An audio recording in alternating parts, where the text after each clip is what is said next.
We are finally here. We are finally going to dive into Chris Claremont's and Jim Lee's X-Men from 1991. And this was a big moment. Like, you have to understand, back in 1991, this was a huge changing point for Marvel Comics. Really a huge changing point for X-Men comics because you now had X-Force, you had a new X-Factor team, and then you had two new X-Men team that were being led by Chris Claremont, but the main book, the X-Men book, was being written by Chris Claremont and drawn by Jim Lee. Like, you had so much happening in the early stages of this era. And guys, I'm so excited that we are able to just finally dive into this. Now, today's video, we're going to cover X-Men issue number 1 through 3 because it's a 3-part story arc that really does establish a lot of things that we are going to see down the road in later books when it comes to our coverage over the X-Men. And that would be Magneto. So let me explain. When it comes to Magneto, when it came to Chris Claremont, really, he had this huge change in the character of Magneto because at first he was the X-Men's main bad guy, right? But then under Chris Claremont, we saw Magneto go through a huge change where he became an actual hero, an actual teacher. You see, when Charles Xavier stepped down as the headmaster of the school, Magneto took over. And matter of fact, he was the leader of the X-Men, the main teacher for the New Mutants. But then after a while, we saw him go back to his old ways, but not completely. So by this point in our coverage over the X-Men, this is a guy who's just tired of the human race because he had tried so hard to make things better for mutant kind. He tried it his ways. That did not work. He even tried it Charles Xavier's ways. And of course, that did not work either. And so he just left the Earth and went over to Asteroid M to be left alone. He made a base on the asteroid. Now, in the opening pages of the book, we can kind of see that this begins the process of pushing him back into the role of a bad guy. Because in the opening pages of X-Men number 1, we do pick up with a spaceship trying to head over to the base of Asteroid M to see Magneto, except they're being followed by 2 other spaceships. Now, I want to focus on the main one that's trying to get away. And the reason why, because they're looking for Magneto, because they look at Magneto as their leader, that's somebody who can actually save the mutant race. Now, the other spaceships, they're also stopped by Magneto as well, but after doing that and hearing these 2 mutants cry out for his help, he says, you know what? I'm going to take all 3 spaceships over to my asteroid and see if we are able to sit down and figure out what exactly is going on. But like I said, this begins the whole idea of Magneto going back into his role as the super villain.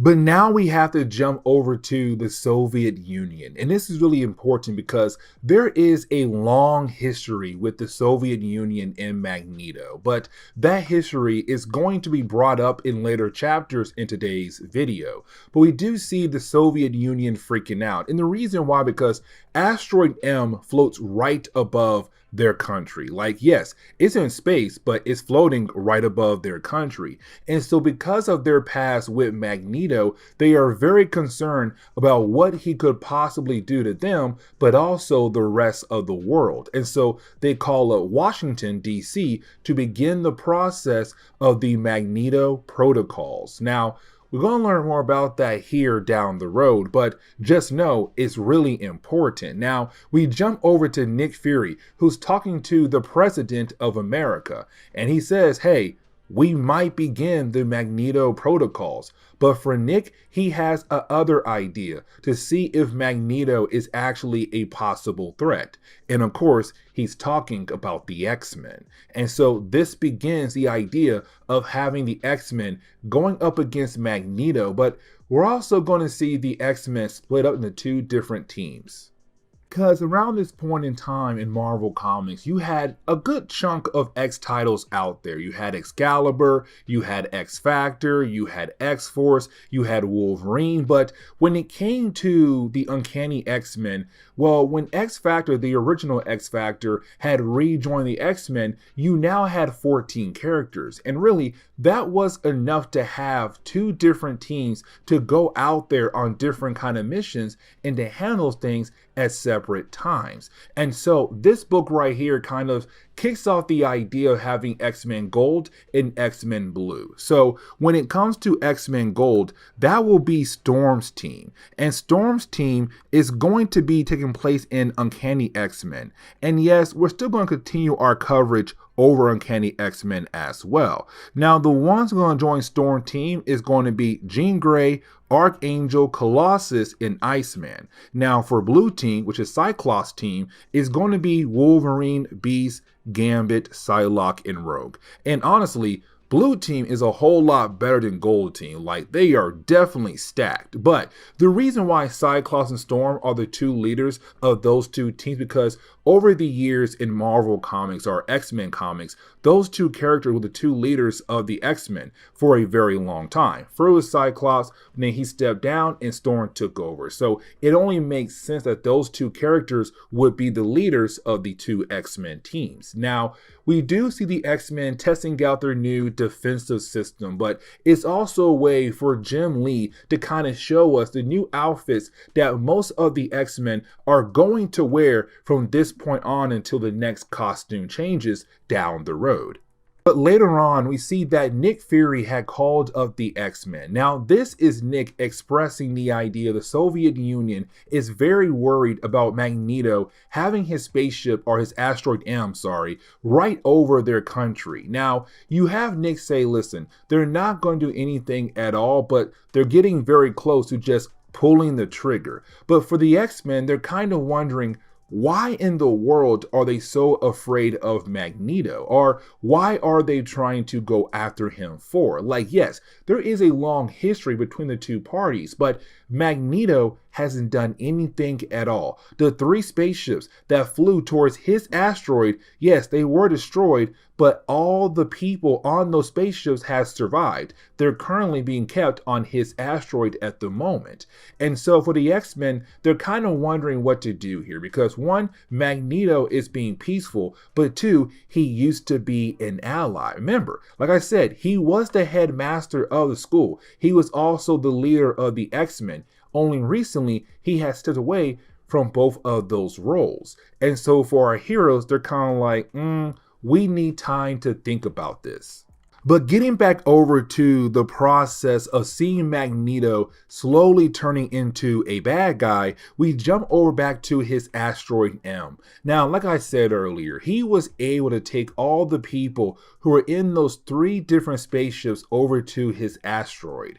Now, we do have two different crews. The ones in yellows are mutants who are trying to get away from the human race to find Magneto, to find their leader. And that would be Fabian Cortez, Anna Marie Cortez, and I forgot the third person's name. But for Fabian and also Anna Marie, they're going to be very important for this book, especially Fabian. Now, the Green Crew, they work for S.H.I.E.L.D., but they are just regular humans. And so they're very upset with Fabian and his crew because, one, they followed the crew all the way out into space, but two, those three spaceships got destroyed and now they're stuck on asteroid M. And so you do have both crews fight against each other. Now, Magneto did put a barrier around his room to cancel out everyone's powers to make sure nobody actually gets hurt. Except when Magneto walks into the room, Anna Marie actually does get hurt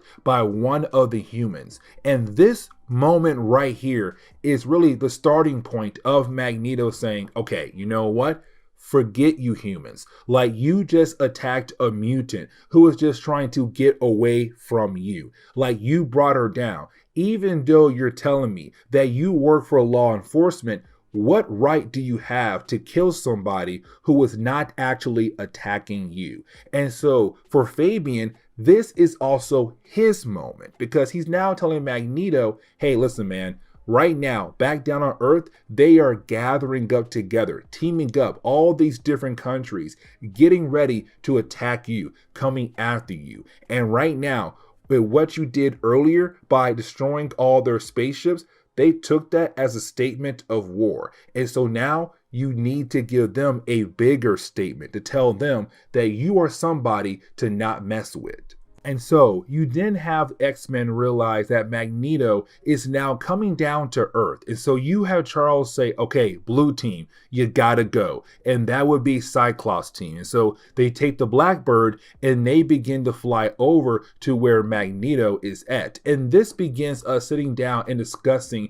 the long history between Magneto and also the Soviet Union. You see, when it comes to the Soviet Union, a long time ago, they tried to attack Magneto. And it was a time where Magneto was trying to get rid of all nuclear weapons across the world. And unfortunately, the Soviet Union kind of took that as a possible threat down the road and tried to take him down with nuclear missiles. Now, they were going to use a submarine that was holding some nuclear missiles and fire them at Magneto. But Magneto found the submarine and sent it to the bottom of the ocean, killing off every single person inside that submarine. But right now in the present day, he's bringing that same one right back up again. And the reason why? Because all the nuclear missiles inside that submarine can still be used if Magneto wants to. But right now, he's going to use them as a self-defense against people who might try to attack his asteroid. He said, hey, I'm not going to use it right now, but if you try anything, I will send one of these things down from my asteroid to your country. Now, while he's trying to leave, he is confronted by the X-Men. And this is really important because it really shows that the X-Men are not trying to reason with the man, trying to listen to the man. You see, as soon as they see him, they're trying to attack him because they already believe that Magneto has slipped up, that Magneto has gone back to his old ways again. Now, the only person who's really trying to talk to Magneto is Rogue. And honestly, this is a callback to some of the early days of Chris Claremont's run on the X-Men, where you basically had him establish that Rogue and Magneto had some kind of feelings for each other. And honestly, those feelings are still there. And so she's the only person trying to talk to Magneto, to reason with Magneto. But while trying to have this conversation with him, well, you had the Soviet Union try to attack Magneto, but Rogue was in the way. And so, well, she gets hurt by their attack. Now, for Magneto, that is another example that mutants will never be free, that mutants will always be a target for the human race. And so he does use one of the nuclear missiles in the upper atmosphere. And so honestly, the ground level is not seriously damaged, but he did release nuclear radiation in the sky now. But you do have Magneto retreat back to his asteroid to get away from everyone else. Now, Magneto did get hurt from his battle against the X-Men, but also because the nuke that he used. And so once he does get back to the asteroid, you do have Fabian Cortez use his powers to heal up Magneto, which is only one of his many abilities that he actually has. You see, when it comes to Fabian, he has a range of different kinds of powers. Healing is just one of them. Matter of fact, he also has the ability to enhance other mutants' powers to extreme levels. But currently, he's just trying to heal up Magneto. But we kind of see that Fabian is really upset with Magneto being hurt. Now, after Rogue was hit by the Russian planes, she crash landed in Genosha. Now, we had talked about this country before. You see, originally, Genosha was this country in Marvel Comics where they were trying to paint this picture as a perfect country, that if you go there, you never want to leave. But in reality, if you were a mutant, you were a slave. Now, recently, the X-Men were able to begin the process of turning things around in that country, where mutants are no longer slaves, that now they are free and they now have the ability to do whatever they want. Except Rogue had crash land after her conversation with Magneto, but being attacked by the Russian planes. Except when she wakes up, they tell her right now Genosha is being attacked by a group of superpower beings. And we kind of find out that it is the Acolytes. Now, this gives us our first appearance of this group. A group of characters that are going to be Magneto's followers, but also his strike team as well. Now, the reason why they are here is for two different things. First, it's Rogue. They want to see if Rogue is going to join their side, be next to Magneto, and begin the process of changing things. But also, they came here to attack Genosha because this country, like I said before, was a country full of slaves, mutants who were slaves and being forced to do things for the human race. And so they believe this country should pay for all their past crimes, even though this is a country that's going through a huge change. Now, you have Rogue trying her best to stop them, but there's too many of them. But luckily for her, the X-Men do arrive, and we do get a lot of great pages drawn by Jim Lee when it comes to our heroes fighting against the Acolytes. Now, we're also getting a small tease of the idea that there might be some kind of connection between Wolverine and also Fabian Cortez, but only a small tease, and that is really it. Now, something else I should mention is that some of the Acolytes are actually just regular humans who are being controlled by Fabian's sister Anna Marie to kind of help fill the team out. And so you have our heroes wondering, why in the world are these regular humans helping out this mutant group to attack a supposed mutant-hating nation? Either way, you have our heroes go up against the Acolytes, but then Magneto arrives. Now, the last page of the book is where you have Magneto appear. And when he does, he tells everyone to just stop. And everyone does in their tracks. And he says, listen, I'm going to tell you guys right now that these people are under my watch. I will take full responsibility for their actions today. He even says it was not him who has sent the Acolytes down to Earth to attack Genosha. They came here on their own. But I want to say that any punishment that you guys believe they deserve will not be happening at all. Only I, Magneto, can give them the punishment that they actually deserve. Because again, I will take full on responsibility for their actions. And also, they came from Asteroid M. And this is where he said Asteroid M is going to be a safe haven for all mutants around the world. If mutants around the world want to come there, they can. And they will be protected by me from the human race. Even the X-Men and Charles Xavier are welcome. And just like that, Magneto has kind of slipped back into the role of a bad guy, but again, not completely, because this is a man who just wants to protect his people. And so as we dive into X-Men number 2, we kind of see the X-Men continuing to argue with Magneto. Now, this argument is really more the idea of saying, listen, your Acolytes have to pay for what they have done to Genosha, to the innocent lives lost in this country. But for Magneto, he's kind of like, why should he? Or why should they? I'm sorry. Because for Magneto, he's like, Genosha had many years of slavery, so many years of slavery on the mutant race. And so what my Acolytes did may seem wrong, but for me, it was the right punishment to give to this country. Now, you have Genosha begin to attack back with their magistrate. And so you have Magneto try to defend himself, but to also take down the magistrate as well. Now, you have the X-Men fighting against the Acolytes, but I want to focus on Fabian Cortez going up against Psylocke, because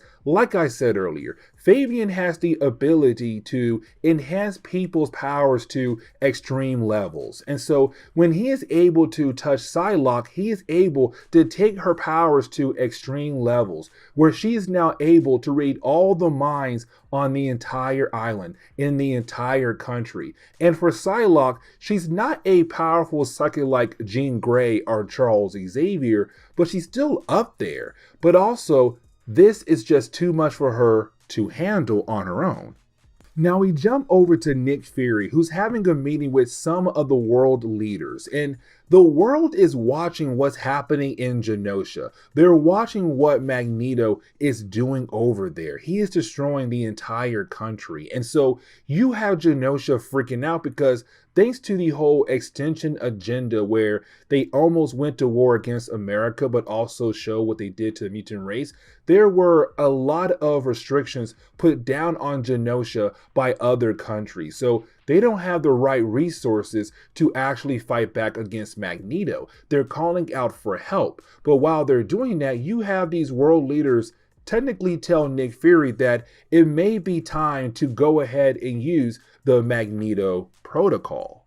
I want to shift our focus back on Psylocke because, like I said, she's hearing all the minds of every single person in this country. And right now, there is a lot of hatred towards the mutant race. Now, Beast is able to get some of the crowd away from her. And you have Fabian very excited in what he was actually able to do to Psylocke. But then you have Gambit being able to knock him out. Now, for Magneto, enough is enough. He hates the idea of seeing the mutant race fighting against each other, the acolytes and him fighting against the X-Men. To him, the mutant race should be coming together and going after the human race, or going after their enemies.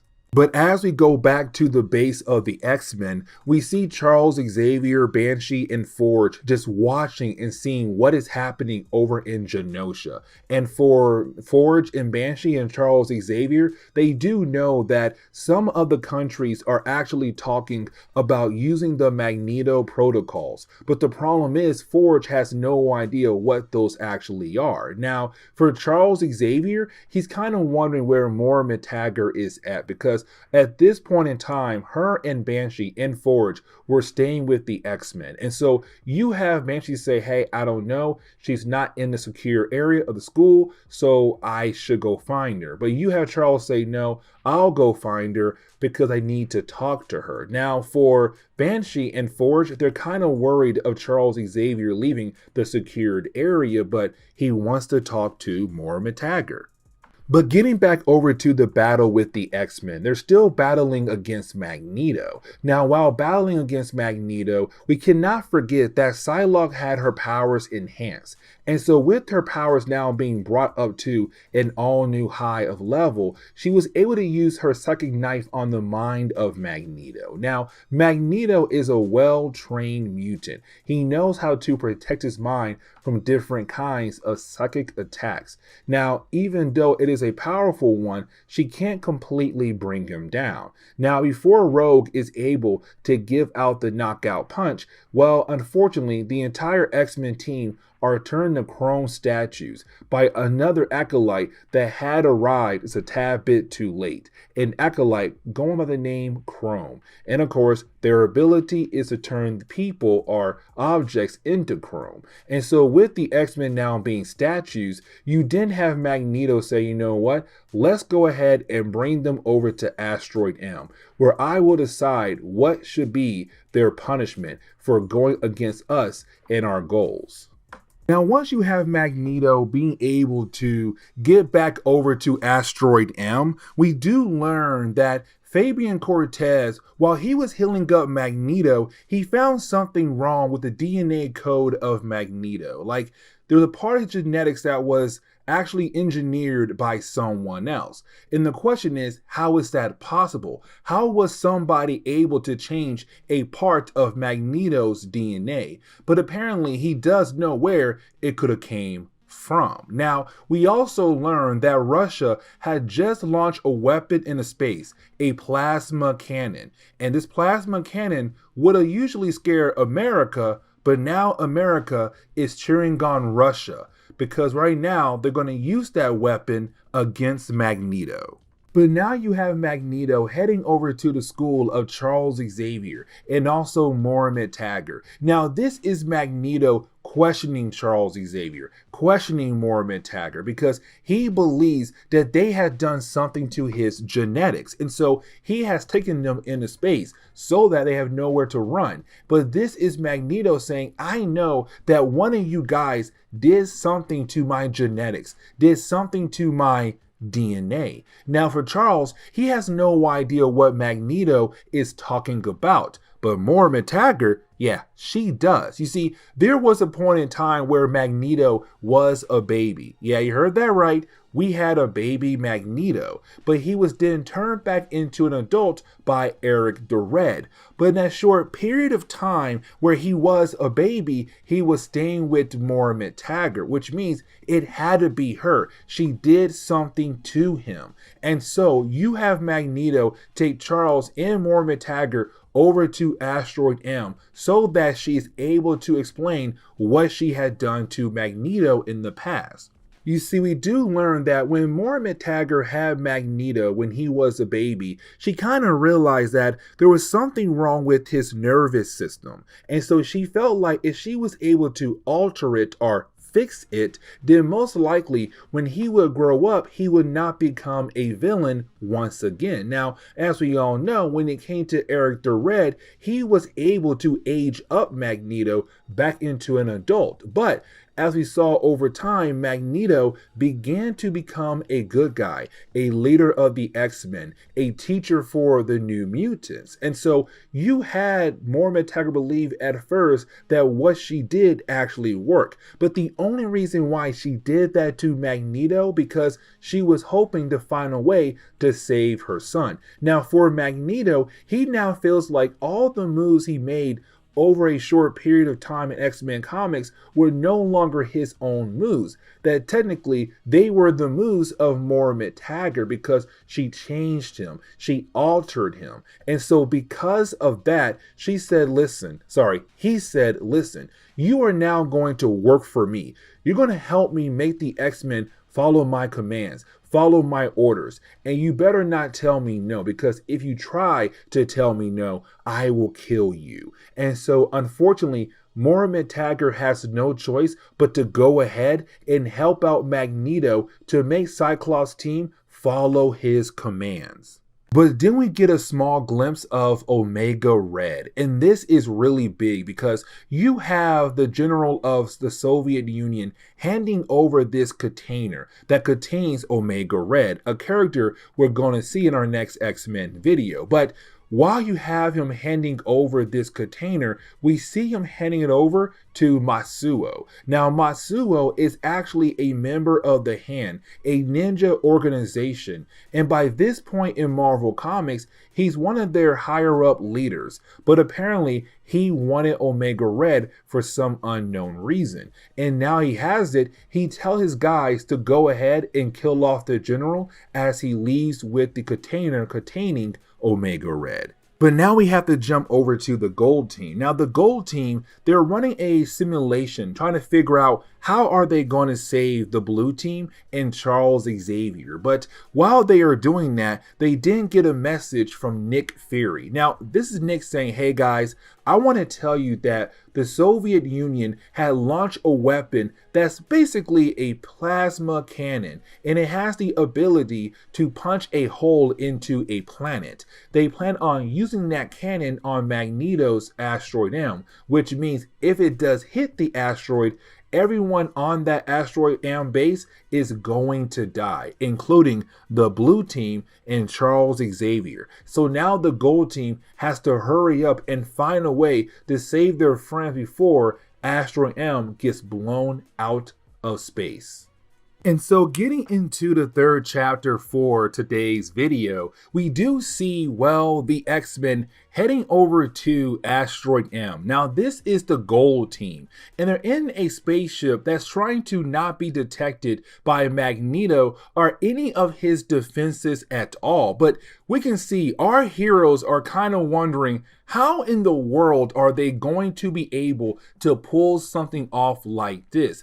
But the thing is, they have to at least try to save their teammates, to save Charles Xavier. But while they're doing that, back on the ground, you have Nick Fury talking to the different leaders who are involved with the whole Magneto protocol. And this is Nick kind of wondering, what in the world are you guys doing? Like, think about this. What if your plasma cannon does not actually destroy the asteroid? What if the asteroid just get pushed right into the Earth and then bang, you would cause severe damage to our planet? But for these leaders, they're kind of like, hey, we have to take a chance here. We have to try and see if we are able to wipe out Magneto's asteroid. Almost said aircraft there.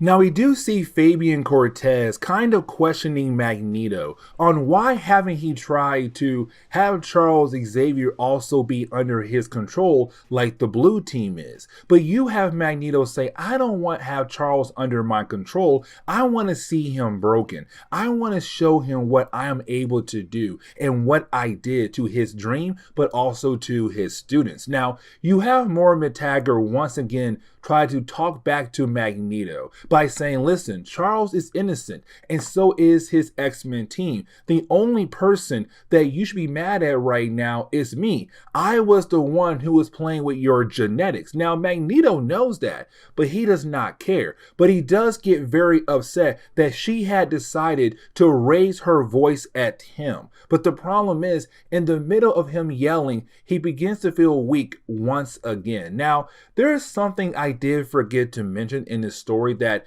every once in a while, Magneto needs Fabian to heal him up. But the problem is, Fabian is not properly healing Magneto. Like, yes, he is, but he's also doing harm to Magneto's body as well. And he's doing it on purpose. Now, the reason why is not told to us until the very end of this book. But for Moira McTaggart, she realized that Fabian is helping Magneto, but also hurting Magneto. But now we are able to pick up with the blue team. Now, when we do, we see the blue team is completely under the control of Magneto, thanks to Moira McTaggart. And so you have the blue team just kind of hanging out. But we can also see that different members of the team are beginning to remember their past lives, but it's kind of hard for them to remember completely. And really, our first example is Rogue, who's kind of like, wait a second, something is wrong here. Now, you have the other team, the gold team for X-Men, getting close to Asteroid M. And Moira McTaggart, she saw them coming, even though they were trying their best to hide from Asteroid M and Magneto's detections. They're still being seen by Moira McTaggart. And Wolverine realized that she knows that somebody is coming very soon. And most likely, it's the other X-Men team. And so for Wolverine, he said, you know what? It's time for us to get ready to host for our visitors. Now, once you have the gold team being able to get onto Asteroid M, they do have to fight against the other X-Men team. Now, this fight is very short-lived. Like, yes, we do get a few cool pages where you have Jim Lee showing us his work on all these different X-Men characters, but you didn't have the blue team remember who they are and what they are, that they are the X-Men. They're not with Magneto at all. And so they once again realize that they're on the wrong side and they rejoin the gold team. Now, as soon as they do that, you have Magneto appear. Now, you do have Magneto once again try to make a statement. The whole idea of he was just only trying to help out the mutant kind, trying to get back at the human race for what they have done to their people. But then you have Magneto fall to the ground where he feels like something is wrong with him. And so you have Moira McTaggart say, yes, there is something wrong with you. But first, let me explain. You see, I did alter your genetics. I did change your DNA, but it could only work if you did not use your powers. And as we know, you did, which means all that time where you were the headmaster of Charles Xavier School, where you were the teacher for the New Mutants, that was you. That was your choices. It wasn't like I completely changed you and forced you into that role. That was all you, my dude. But she also says Fabian Cortez has been using you. He only heals you up to a certain point where then you require him more often because he was waiting for the right moment to make you become a martyr. You see, once you are dead, the mutant race will then rally around your death, and then they'll try to go to war with the human race. He has set everything up when it comes to Russia and their plasma cannon, you and everyone else around here. It was all Fabian Cortez. And once you have everyone realize that, homeboy dipped out. He is already on escape pod going back to Earth. And so, yeah, it was Fabian Cortez. In the plasma cannon, it does fire, and it does hit Asteroid M, and it does seem like it's going to explode. Now, you have the X-Men being able to get on their ship to head back to Earth, but Magneto and his acolytes, minus Fabian Cortez, they stay behind. They want to die on Asteroid M. And the book kind of ends with Asteroid M blowing up and having us wondering if Magneto and his acolytes had officially died. But either way, the X-Men can now head back home to Earth. And this begins the new era of X-Men comics.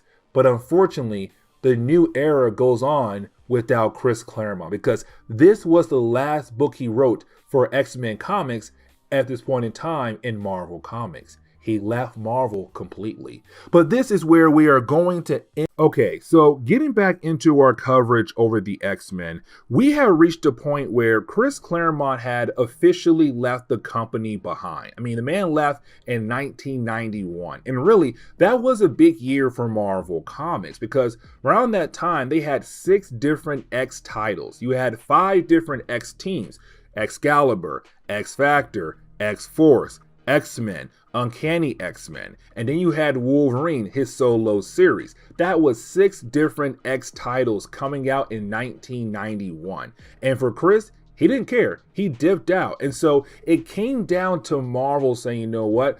Let's see if we are able to pick up where he left off at. And hopefully we can do a good job. Now, we're going to jump back over to X-Men. Issues number 4, 5, 6, and 7, because this is a 4-part story arc that is actually introducing a new character known as Omega Red. Now, this is Jim Lee saying, hey, I can write and draw. You know what? Chris gone, don't worry, we got this. Let me do a story arc. So he was the man kind of brought in Omega Red for us. It kind of gave us a whole background story of this character, but he also built on the past of Wolverine as well. And you see what I mean as we go through today's video.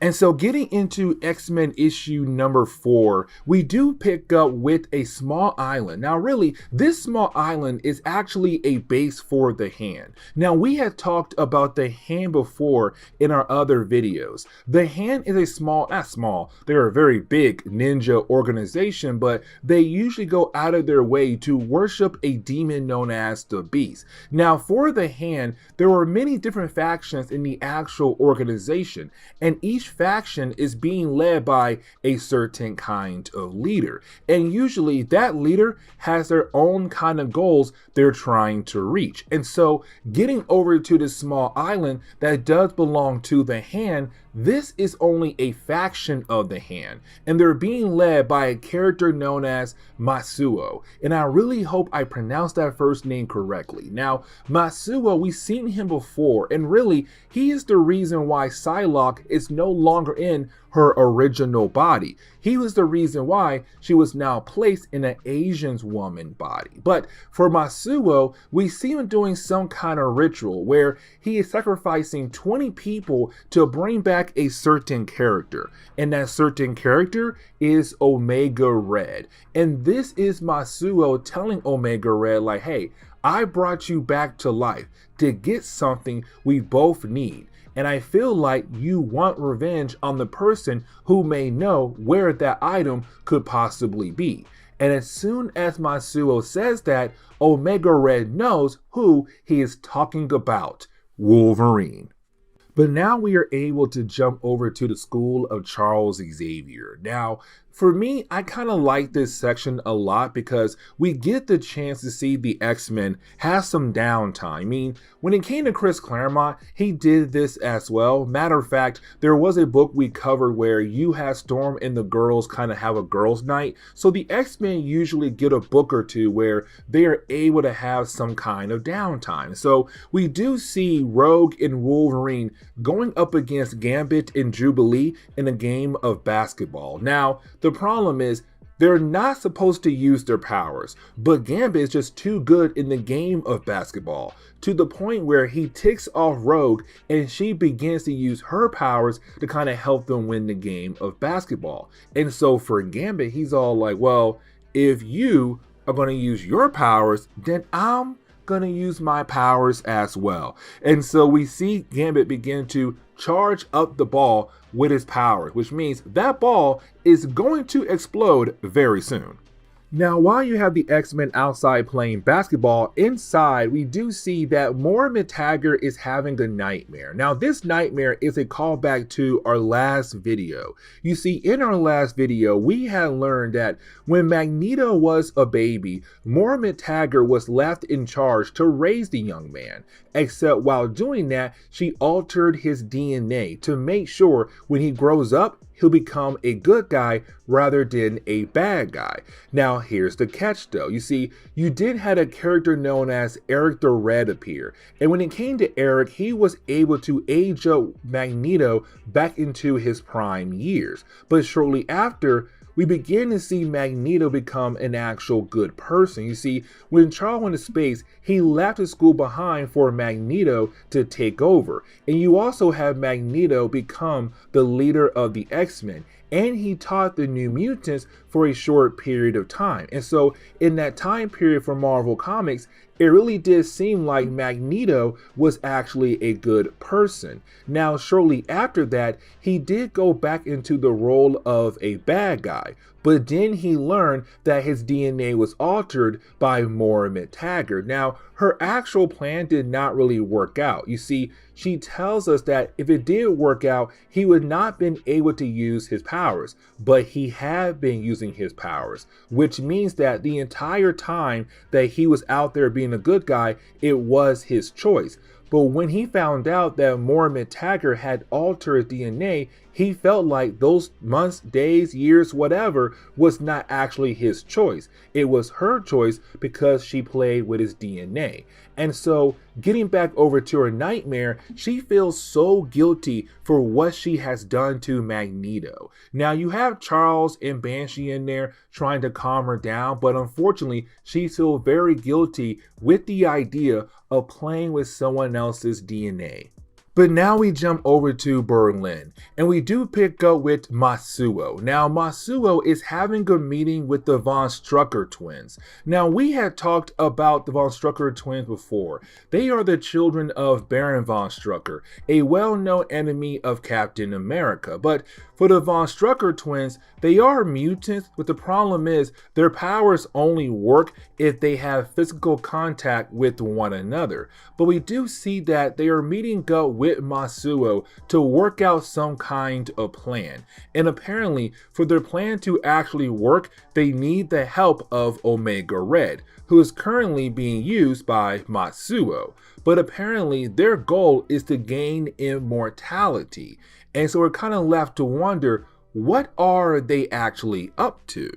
Now, we do get a page where we see Gambit trying to get with Rogue. And for me personally, this was the starting point of where you had the idea of Gambit and Rogue possibly getting together. Now, we already see Rogue telling Gambit no, because as we all know, at this point in time, no one was truly able to touch her skin without some negative effects happening to them. And so she does push Gambit off of her and she flies away. But for Gambit, he likes the idea of a challenge, a woman he does care for but also can't touch. And we do get a couple more pages where we see Morbid Tagger still freaking out about what she had done to Magneto. And you still have Banshee, who is her boyfriend at this time, trying to calm her down. But the problem is she's not trying to relax. And really, she feels like she only failed because she's only human. That part right there for me kind of like, okay, if she was a mutant, could she had actually succeeded? Either way, Banshee's still trying to calm down the lady. Now, later on in the day, we do learn that Gambit is trying to take Rogue out on a date. And at first, he believed, okay, it's just going to be him and her on a date. This is going to be great. But the problem is you have Wolverine, Jubilee, and Beast like, hey, we're going to tag along as well. And you have Gambit wanting to say no, but like, he can't. He's like, fine, y'all can come along, just please don't ruin this date. Now, Gambit will try to lose them, but it's Beast and Wolverine and Jubilee. There's no way he's going to lose them at all on the way over to the restaurant.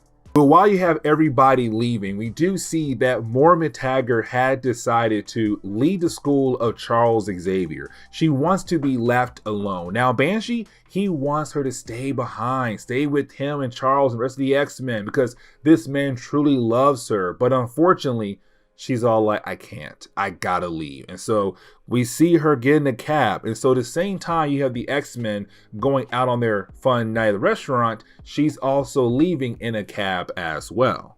But getting back over to the X-Men, on their way over to the restaurant, well, that is when they are attacked by the Hand. Now, this is the Hand believing that they should be able to handle the X-Men. And at first, it does seem like they could actually do it because they were able to ambush our heroes, catch them off guard. But our heroes were able to get right back up on their feet and begin the process of fighting back against the Hand. But then Wolverine realized that somebody's nearby, somebody with a very familiar scent, and he can't believe that person is alive again. And when he turns around, he sees Omega Red. Now, for Omega Red, he has the ability to release these death spores into the air. And sometimes it can just make you so weak you pass out, or you could possibly die from it. But for the X-Men, they all get completely knocked out. And so now the X-Men, including Wolverine, are now going to be hostages for Masuo and Omega Red. Now, something else I do want to mention is that around this time in Marvel Comics, you had two different X-Men books. You had Uncanny X-Men and X-Men. And the reason why, because Charles had 14 different X-Men to work with. He said, you know what? I can make two teams. So he made Blue Team and Gold Team. Now, Blue Team was Wolverine, Gambit, Rogue, Jubilee, Cyclops, Beast, and Psylocke. The Gold Team was Storm, Jean Grey, Archangel, Colossus, and Iceman. Now, as we saw earlier, most of the Blue Team was just taken as prisoners. So that leaves Cyclops and Psylocke left behind to go save their fellow teammates. Now, luckily for them, Colossus was around. So Colossus was able to help them out to go find the others. And with the tech they have from Forge, they were able to find most of the Blue Team. And the reason why I say most is because, well, Omega Red took Wolverine somewhere else. And so you had the Hand doing the rest of the work, trying to transport the rest of the X-Men that they had captured earlier. But like I said, you do have Colossus, Cyclops, and Psylocke being able to find most of the Blue Team and being able to break them free. But after doing that, you have our heroes realize that one, Wolverine is not there, but two, his mask was left behind. And that right there is very confusing because when he left, he was not wearing his suit, or maybe he was underneath his street clothes. But either way, they feel like the idea of his mask being left behind could be a message saying, hey, you know what? Something bad might happen to your friend. Now, we do learn that Omega Red took Wolverine over to Berlin, and we see the two characters fighting against each other, but we do see that Omega Red is beating down on Wolverine. I mean, beating down on him. But they're being watched by 4 other people: Masuo, the Von Strucker twins, and Dr. Cornelius. Now, Dr. Cornelius is very important because he was part of the Weapon X program that turned Wolverine into a living weapon. And so you have all 4 characters watching this battle. But the reason why they're allowing Omega Red to beat down Wolverine is to kind of help jog his memories so that he can tell them where he had placed a certain item that they are looking for. Now, we do get a small flashback where we do learn that Wolverine was part of some kind of team, and this begins the whole idea of Wolverine being part of X-Team. Now, gonna learn more about X-Team down the road in later books, but just know that apparently X-Team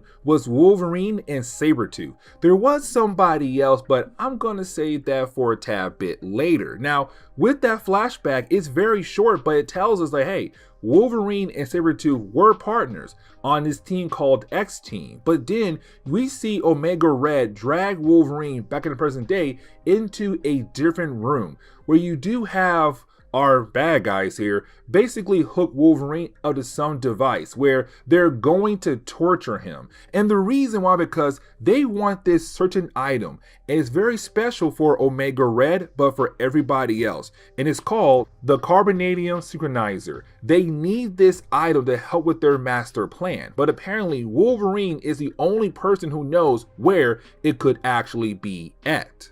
Now, back at the X-Mansion, we do kind of get an excuse of why the gold team is not going to help the blue team out when it comes to saving Wolverine, because they have to go to the Hellfire Club. Now, we're going to cover that story arc later. That story arc is all about Bishop coming into the world of Marvel Comics, but that takes place over in Uncanny X-Men. So that removes Jean Grey, Storm, Colossus, Archangel, and Iceman as well. While the rest of the X-Men, the blue team, will go out of their way to go to Berlin to hopefully save Wolverine.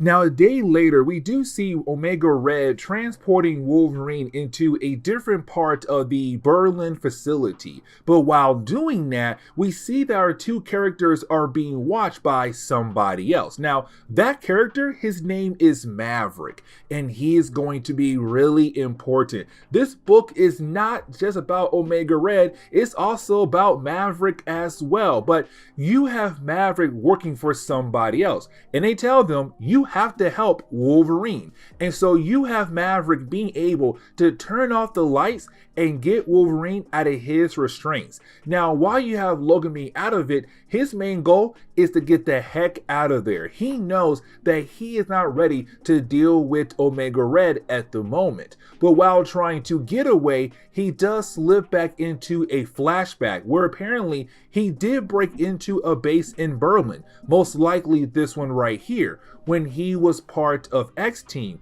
and their goal was to get a young woman out of there. But as he's trying to get away from Omega Red, he does jump out a window, and at first we're left to believe that maybe Wolverine had officially died after jumping out of that window. But we do learn that Wolverine was actually saved by Maverick. So you have Maverick say, hey, you know what, Logan, I know you from our past. I was also part of X-Team. I was there for a lot of your beatings, but I'm telling you right now, you have one heck of a beating from Omega Red. You need the time to properly heal. So to sit down right there and let your body recover. But then you have Maverick realize that somebody else had just broke into the Berlin facility. And of course, it's the rest of the X-Men looking for Wolverine. And so you have Maverick realize that things are about to get a whole lot more crazy in this actual building. Now, the ending for X-Men number 5 is really more Jim Lee setting up another story coming down the road. You see, we pick up with a character known as Dazzler. Now, Dazzler, she was an X-Men, but by this point, she does not remember anything from her past life. And the reason why, because there was a point in time the X-Men used an item called the Siege Perilous. The Siege Perilous had the ability to give you a new life somewhere around the world. The problem is you may forget everything from your past life. And so for Dazzler, she went through the Siege Perilous. She was granted a new life, but she forgot everything from her past life. And so she has been staying with Lila. Now, Lila is another mutant who has the ability to teleport, but can teleport across the universe or sometimes into other dimensions. Now, while you have the two ladies talking, out of nowhere, Longshot appears. Now, Longshot was an X-Men who also left because he was trying his best to remember everything from his past life. But the problem is he's being chased down by a character known as Spyro from the Mojoverse. Now, we're not going to dive too deep into the Mojoverse right now. Just know it will come again down the road in this video. But as soon as Spyro arrives, you didn't have Lila being able to use her powers to teleport her, Dazzler, and Longshot the heck out of there. But as we get into X-Men issue number 6, we do learn that the blue team has split up into two teams. The first team is Cyclops, Beast, and also Jubilee. Now we see them being able to take out a few members of the Hand, and so they're doing a good job at first. But then they run into Omega Red. And remember, Omega Red has those death spores, which has the ability to make someone very weak to the point where they pass out, or you might actually die from the death spores. And so you have our heroes at first being able to take down members of the Hand, but once they run into Omega Red, they are all easily taken out. So 3 of the blue team have now been captured by Omega Red. But while you have different members of the X-Men being captured by Omega Red, you have Maverick trying his best to get Wolverine back on his feet again. Now, Wolverine, his healing factor is working overtime, but it does give him the ability to kind of dive back into his past again. Another flashback. Really, it's the same one from earlier, but with more details. You see, we do learn that Wolverine was part of Team X alongside with Sabretooth and also Maverick. And they were assigned to go to Berlin and steal the carbonadium synchronizer from Omega Red and his people. And apparently they had a double agent inside the actual facility. Now they were able to get to her, and the goal was to get her and the item out of there. The problem was they got cornered by Omega Red, and back then they had no idea how to stop Omega Red. And so you had Sabretooth kill off the young woman so that they can get away without worrying about somebody else. He also broke open a window saying, all right guys, listen, we got 2 options here. We can stay here and fight against Omega Red and die, or we can go ahead and just jump out the window and hopefully we can survive. But getting back over to the Lila, Dazzler, and Longshot plotline, we do learn our heroes were teleported over to the Mojoverse.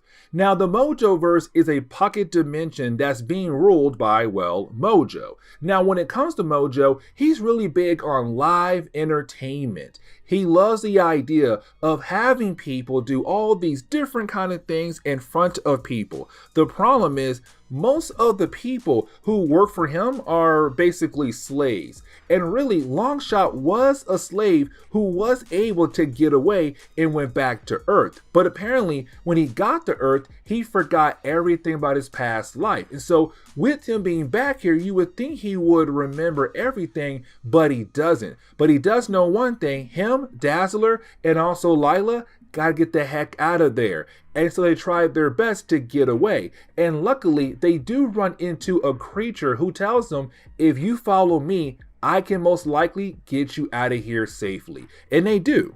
Now, we do learn that when it comes to Longshot, he was supposed to lead a rebellion against Mojo. But apparently, he left and the rebellion began to fall apart. But with them being back here, they believe that most likely they should be able to take down Mojo. Now, you have Longshot very confused, but his main focus is right now Dazzler, because in the past, these two characters were dating, but he left to go figure out where he came from. And so with them being back here, he's all like, this is great. I'm back with Dazzler. But let's not forget, she does not remember him because of the Siege Perilous. That was all part of her past life. But she does feel that there is some kind of connection between them, but unfortunately, she has no idea if it's real or not.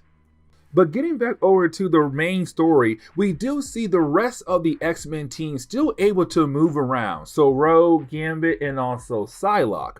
But while you have those characters walking around the place, they are confronted by more members of the Hand. And you do have our heroes being able to take them down, but then they're confronted by Masuo. Now, remember guys, Masuo is the reason why Psylocke is no longer in her original body. But here's the thing, he also made her join the Hand right after doing the whole process. But he made sure to put a failsafe into her mind to allow him to control her whenever he wants to. And so at first, it does look like Gambit, Psylocke, and also Rogue would be able to take down Masuo. But then he tells her, take your friends down.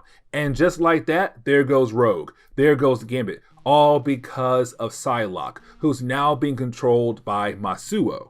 Now, even though most of the X-Men have been captured, you still have Wolverine as a free card to play, because when Psylocke's mind is taken over by Masuo, because of her mind connection to Wolverine, he was able to realize there's something wrong with Psylocke, and so he wakes up. When he does though, he sees Maverick. But let's not forget, Logan does not remember anything from his past. So he does not remember Maverick at all. And so right now, is Logan saying, who are you? And you better give me the right answer before I kill you. Now, we do get a small flashback that shows us that yes, Maverick, Sabretooth, and Wolverine were actually a team together, Team X, and they were CIA agents. But Wolverine left the team, it seemed like, when he saw Sabretooth kill off that young lady who was a double agent working for them. Her name was Janice. And so for Logan, he believed that they could have saved her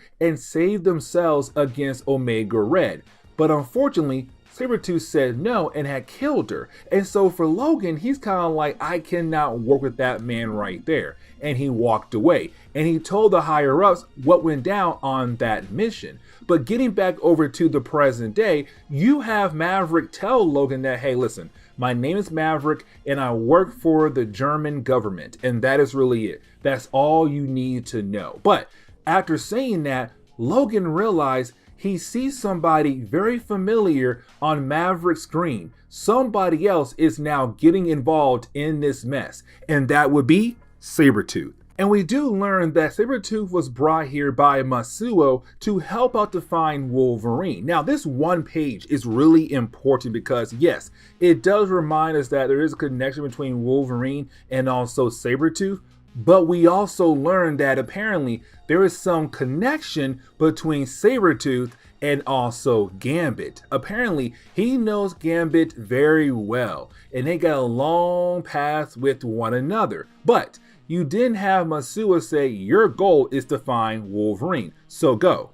But while you have the bad guys getting together, you have Wolverine and Maverick agree to work together. If Maverick is able to help out Logan to save the X-Men, then Logan will help out Maverick to find the Carbonadium Synchronizer. And so with both of them agreeing, you didn't have both characters be confronted by Sabretooth. Now I felt like this battle should have gone to Wolverine and Maverick, but it doesn't. You have Sabretooth being able to win the battle apparently very easily. And so now the entire X-Men team, including Maverick, has now been captured as we enter the last chapter for today's video.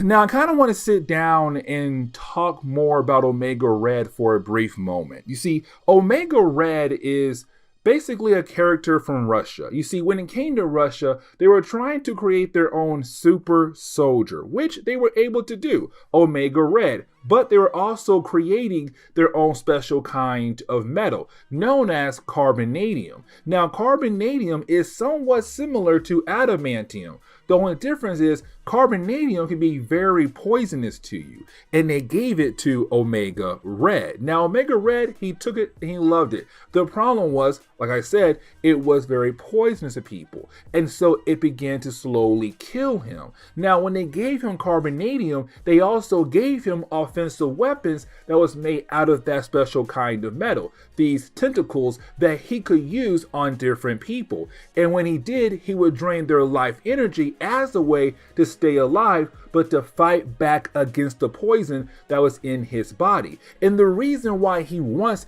the carbonadium synchronizer so bad, because it will help him to fight back against the poison that is always slowly killing him off. And so that is why he had teamed up with everyone else to come after Wolverine, because Logan stole it many years ago. But getting back over to the present day, we do learn that what they are trying to do with Wolverine is now go through his mind to see if he remembers where he had placed the actual carbonadium synchronizer. Now, they have the machine also hooked up to Masuo so that he is able to see what Wolverine sees in his past. And when it comes to Masuo, he does learn where Wolverine had actually placed the carbonadium synchronizer.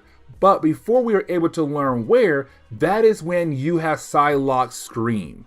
You see, we kind of find out that Psylocke was pretending this entire time. This entire time, she was not actually under Masuo's control. She was just waiting for the right time to attack. And so, right now for her, this is the most perfect time to attack. Now, to Omega Red, he feels like he should be able to take her down because, again, his death spores. But she said, hey, I made you believe earlier, I made you believe that your death spores actually affect me. They don't really affect me that much because of my powers. My psychic powers, they do a great job in protecting me. And so you have her being able to fight back against Omega Red.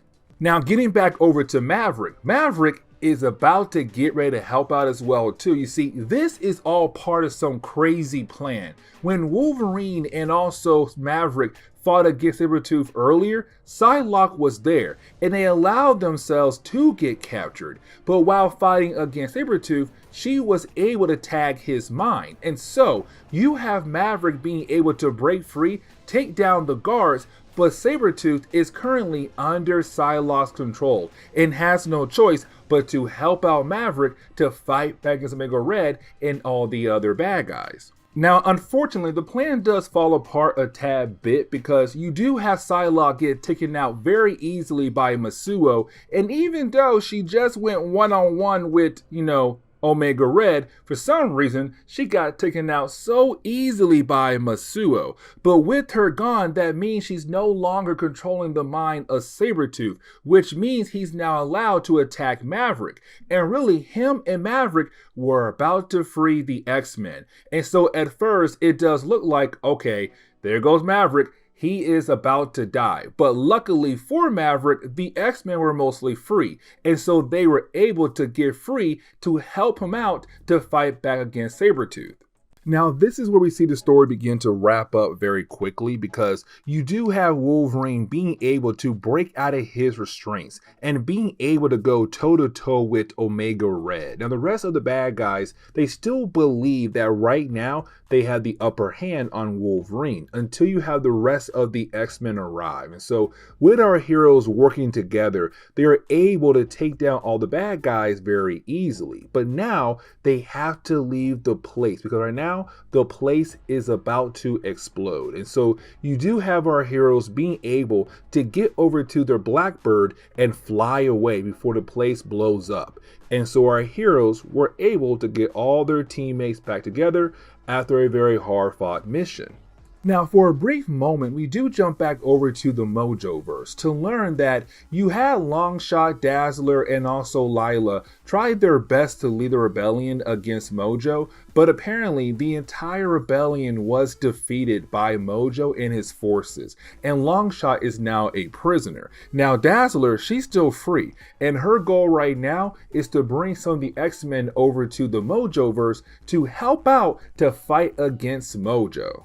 Now, I want to jump back over to Logan, the whole plot line of where is the carbonadium synchronizer? And we do learn that it was actually buried with Janice, the double agent that Logan, Sabretooth, and Maverick were supposed to save in the past, but we saw Sabretooth kill her off so that they had the chance to survive. So after she had died, Logan buried her, but he buried her with the carbonadium synchronizer. Now, Masuo, he was in the mind of Logan, so he knew where he actually hid the carbonadium synchronizer.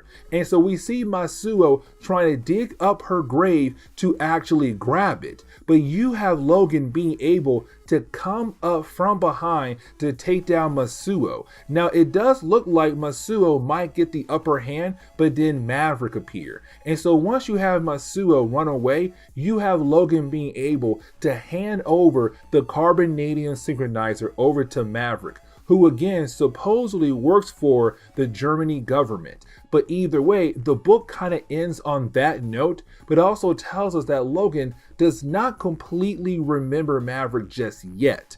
But either way, this is where... What's going on there, YouTube? Welcome back to another comic book video. Okay, so we're going to continue our coverage over the X-Men, but now it's time for us to jump back over to the Uncanny X-Men series. Now remember, by this point in our coverage, it's 1991. Chris Claremont is done working for Marvel. He left the company behind completely. And so this is Marvel trying their best to carry on where he left off at. But in 1991, we had two different X-Men teams. And the reason why, because Charles Xavier had 14 different X-Men. And so he was able to make two different teams. Blue Team and Gold Team. Now, Blue Team is being led by Cyclops, but we follow their stories over in the X-Men book. But the Gold Team is being led by Storm, and we follow her team over in the Uncanny X-Men book. And so today's video is all about the Gold Team over in Uncanny X-Men, where we do see Storm and her team about to meet a new character. A character where a lot of fans truly care for a lot. A character well known as Bishop. Yes, this is his first appearance ever in Marvel Comics, and we are going to talk about it today in this video. So let's go ahead and dive in. And so getting into today's video, we actually picked up with the Reavers. Now, we had actually talked about this group before. The Reavers are a group of cyborgs who work for a character known as Donald Pierce. Now, Donald Pierce is a cyborg himself. When it comes to Donald Pierce and the Reavers, their main goal currently was to get rid of the mutant race, but also their main target was Wolverine. And really, the last few times we saw them, they were going after Wolverine, but unfortunately, they just kept failing over and over again. Now, currently, these guys are staying at a base in Australia, just minding their business. But then out of nowhere, you have a group of Sentinels appear, just popping out of nowhere. And their main target right now is Donald Pierce. Before we are able to learn more about what happened to Donald Pierce, we actually jump over to the X-Men, who are currently at the Hellfire Club. Now, the reason why they are there because they were invited there by Emma Frost, because apparently she has something very important to talk to our heroes about. But the problem is, she's not there right now. And so you have the X-Men currently talking to the different people of the Hellions. Now, the Hellions were Emma Frost's students, but apparently they're also waiting for Emma Frost. But then at the very last page of this section, we see Emma Frost bust into the Hellfire Club, but apparently she has some random assassin with her who is trying to kill her. But now I want to jump over to the two main bad guys for today's video, and that would be Shinobi Shaw and also Fitzroy. Now, Shinobi is a character that we had actually talked about before. You see, he is the son to Sebastian Shaw, a member of the Hellfire Club. Now, Fitzroy, unfortunately, is a character that we're not going to learn more about his character until later books down the road. But just know that these two characters are part of a new group called Upstart. Now, Upstart is a very competitive group. The only way you are able to join the group is by killing off a member of the Hellfire Club. But then after that, your next goal is to continue to earn more points. And the only way to do that is by killing off other mutants around the world. The more powerful the mutant is, the more points you'll actually get. Now, for Shinobi, he's number one in the actual organization, but Fitzroy, he's trying to join the actual organization. And so we do learn that Fitzroy is actually the person who is currently controlling the Sentinels going after Donald Pierce, because if he is able to kill off Donald Pierce, he'll be able to join Upstart. We also learn he also is going after Emma Frost, because if he's able to kill off Emma Frost, he'll get a lot of points and might be able to take number one in the Upstart program. And so that explains the assassin from earlier that Emma found. But getting back over to the Hellfire Club, we do learn that Emma Frost wants to actually torture the assassin who tried to kill her, to kind of learn who in the world has sent this assassin. Now, for the X-Men, it is not okay to torture anybody at all. And so you have the X-Men try their best to stop Emma Frost. But let's not forget that right now, her students are there, the Hellions, and so they try to protect her from the X-Men. And it does lead into a small battle between both sides.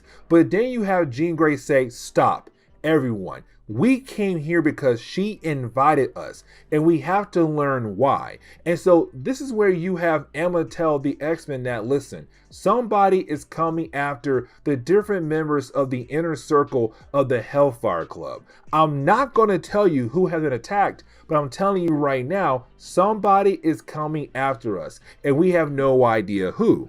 But while you have our heroes talking to Emma Frost, that is when our heroes are being confronted by Fitzroy. Now, he just appears out of nowhere, and he's actually able to take out one of the members of the Hellions just like that, in a matter of seconds. But now we know that he came here to finish the job, to finish off Emma Frost with his own hands. Now, getting back over to Donald Pierce, you have Donald Pierce trying his best to get away from the Sentinels, but they're not trying to give up because Fitzroy told them, hey, I'm gonna need you to go ahead and kill off Donald Pierce. Now, these are some advanced Sentinels where they are actually able to repair themselves mid-battle to continue on to take down their target. Now, you do have Lady Deathstrike, who's also a member of the Reavers, try to step in to help out, but unfortunately, she also realized it's a losing battle, and they continue on to go after Donald Pierce. Now, Donald is able to get over to Gateway. Now, when it comes to Gateway, he has the ability to open up a portal to teleport you almost anywhere in the world. And so you have Donald say, hey, Gateway, I'm gonna need you to open up a portal to take me over to the person who has sent these killing robots after me. And for Gateway, he's like, fine, okay, cool. Bam, right there. Go through it right now and you'll find the person who is trying to kill you. But getting back over to the Hellfire Club, we do see our heroes fighting against Fitzroy. Now, Fitzroy was able to kill off two members of the Hellions, Jetstream and also Beef. I almost forgot his name. Either way, you have Fitzroy being able to kill off both characters in a matter of seconds. And for Emma Frost, that is not okay at all. Now, when it comes to Fitzroy, his suit was made to protect him from the powers of Emma Frost. So unfortunately, she really can't do anything at all to him. But the rest of the X-Men, they can, because he was not really prepared for them. Even though he would love the idea to kill them off to get more points for the whole Upstart program, his suit was not made for them. And so in a matter of pages, you do have the X-Men being able to capture him. But right after that, a portal opens up. And of course, you have Donald Pierce arrive.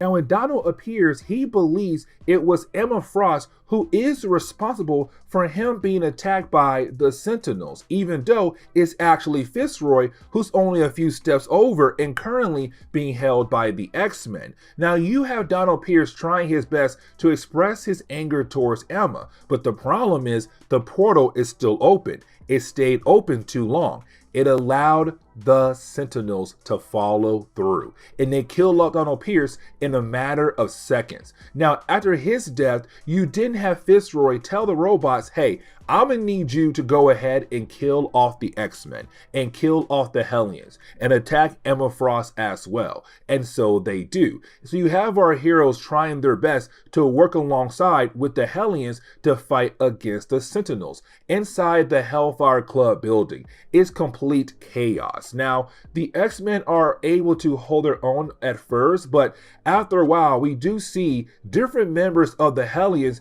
being taken out. But then we see the end of one of the X-Men as well, and that would be Jean Grey. Now, this is huge because and the reason why, because for Jean Grey, when she came to the Hellfire Club for this meeting, she remembers that there was a point in time the Phoenix was pretending to be her. The Phoenix came here to the Hellfire Club and was turned into the Dark Phoenix. And of course, we already know how that story went out. But after the years of her being supposedly dead and then came back to life and learned everything the Phoenix did, she hated the idea of being inside the Hellfire Club because all she can remember is what the Phoenix did here or what happened to the Phoenix shortly after coming here to the Hellfire Club. But now it seems like she is going to die here as well at the Hellfire Club. Really, she actually does get blasted over and over again by the Sentinels.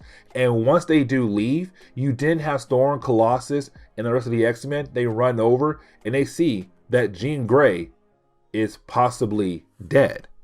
But now we dive into Uncanny X-Men number 282, where we pick up with Charles Xavier and Forge back at the mansion just playing a good old game of chess. But while doing that, you then have the X-Men bust into the room believing that Jean Grey is dead. Now for Charles, he says no, because he would have known, because he has a mind connection to all his different X-Men. If one of them had died, he would have known in a matter of seconds. So he knows that Jean Grey is alive, but Jean Grey's psyche is not in her body. Before she was supposedly killed off, she had transferred her mind over to somebody else. The question is right now, who is the current host for Jean Grey?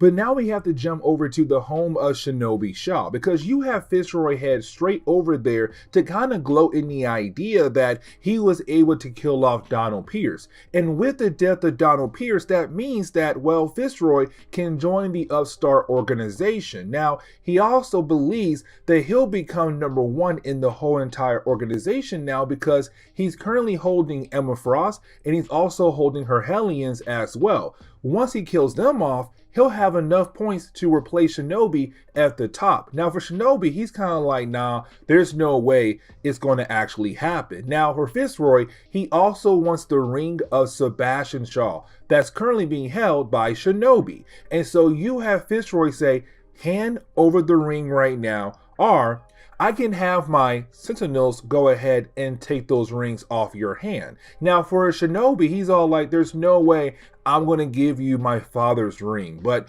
we do see a loud scream and we're left to believe that, well, Fitzroy took the ring by force and now it is his. Now, thankfully for the X-Men, they did bring a head back of one of the Sentinels. And so you have Forge being able to access the memory of that one head to figure out where it actually came from, to find the base of Fitzroy, which he was able to do. And so now you have the X-Men on their way over there because they have to find Jean Grey's new host, because Charles used his powers to kind of guide her psyche back into her own body. And so you have our heroes on their way over to the base of Fitzroy.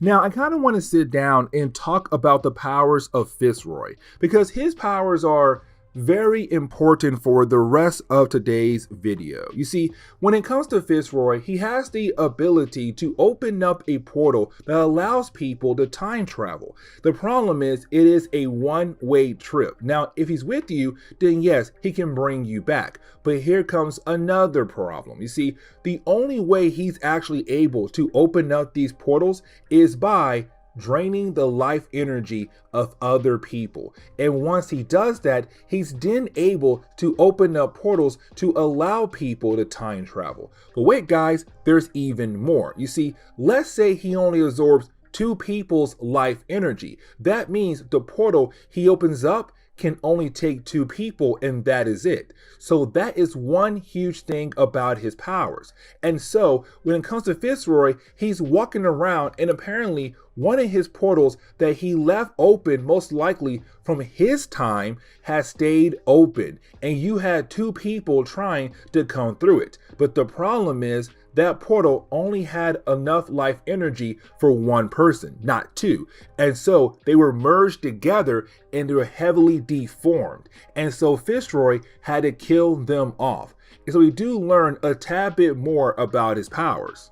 Now, once you have the X-Men being able to arrive at the base of Fitzroy, before they do barge in there, you have Charles Xavier tell us that Jean Grey was able to transfer her mind over to the body of Emma Frost. Now, for Charles, Jean Grey would not be able to pull this off unless Emma Frost is dead, which means right now, Emma Frost is apparently dead and Jean Grey is just using her body as a way to stay alive. Now also, Jean Grey did this to hopefully have the X-Men figure out where the base of Fitzroy is at, to kind of help pinpoint the exact location. With all that being said, it's Charles saying we have to hurry up and get the body of Emma Frost so that I am able to guide the mind of Jean Grey back into her own body before she gets stuck in the body of Emma Frost. Now, getting back over to Fitzroy, we see that he's currently at one of his portals. Now, like I said earlier, these portals are a one-way ticket, meaning that you can't just go back through the same portal to get back where you came from. You need another portal to go back to your original point. And so we see Fitzroy being able to bring over some of his allies. Now, at first, it does seem like everybody is happy, but one of his allies kind of like, you know what, I don't want to work for you at all anymore. And with you being here in the past, I'll just go back to the future and do my own thing. But like I said, these portals are a one-way ticket. And so when you have this guy trying his best to go through the same portal, well, unfortunately, he's killed off by trying to go through that same portal he came from. Now, after he dies, you have Fitzroy go ahead and move on to the idea of trying to kill off Emma Frost. Because like I said, for Fitzroy to be able to use his powers, he has to drain the life energy of other people. And so his goal right now is to absorb the life energy of Emma Frost. Except you have Jean Grey wake up and begin to use the body of Emma Frost as a way to fight back. Now, let's not forget, Emma Frost is a telepath. She is not a telekinesis. Jean Grey is both. And so for Fitzroy, he's kind of like, wait a second, Emma could not levitate at all. What in the world is going on here? But then you have the X-Men being able to bust into the actual base of Fitzroy. Now he's freaking out because he did not expect the X-Men to be able to find his base. But you do have the X-Men being able to grab the body of Emma Frost and get the body back over to the Blackbird to allow Charles Xavier to begin the process of bringing Jean Grey's mind back to her own body. Now you have the rest of the X-Men stay behind to fight against Fitzroy. Now he does try his best to use his advanced Sentinels to hopefully defeat the X-Men, but the X-Men were able to take them down very easily. Now when it comes to Fitzroy, he begins to freak out because he feels like he's about to lose. And so he goes ahead and absorbs the life energy of the Hellions that he captured earlier, killing them off in a matter of seconds. And after doing that, you then have Fitzroy being able to open up another portal to allow more of his allies from the future to come to the past to hopefully help him defeat the X-Men. But the problem is, for him, the X-Men are able to easily take down all his allies. And so Fitzroy is once again by himself. Now he believes that he has one more trick up his sleeve, except his portals stay open for 3 more people to arrive. And one of them is, of course, Bishop. Bishop has arrived in the main Marvel universe, and he came here to the past to get Fitzroy. But now we enter the final chapter for today's video, where we actually pick up with Bishop coming from the future to the past to capture Fitzroy. Now, Bishop did not come alone. He brought 2 other people with him, and that would be Malcolm and Randall. Now, those 2 characters unfortunately do not matter at all because they do die at the end of this book, but they came with Bishop and they were part of a group called Xavier's Security Enforcers. Now, that is a group right there we're going to talk more about in other videos down the road, but just know it is a completely different thing. Now, with that being said, for Bishop, he came here to capture Fitzroy, but he also believed that he could use Fitzroy's portals to get back to the present day, to his future. He had no idea that Fitzroy's portals are a one-way trip. And so he does learn that when they try to send one of their prisoners back into the future, and that prisoner is killed trying to go back to the future. And so Bishop learns that him and his team are officially stuck in the past now. They're stuck here in the past with the X-Men and Fitzroy. And Bishop is ticked off. But at the same time, for Bishop, he's all like, you know what? If I'm stuck here, somebody still has to give justice to you. Someone has to give you punishment for the crimes that you had committed back in the future. And so it's Bishop saying, you know what? I'm going to kill you off now.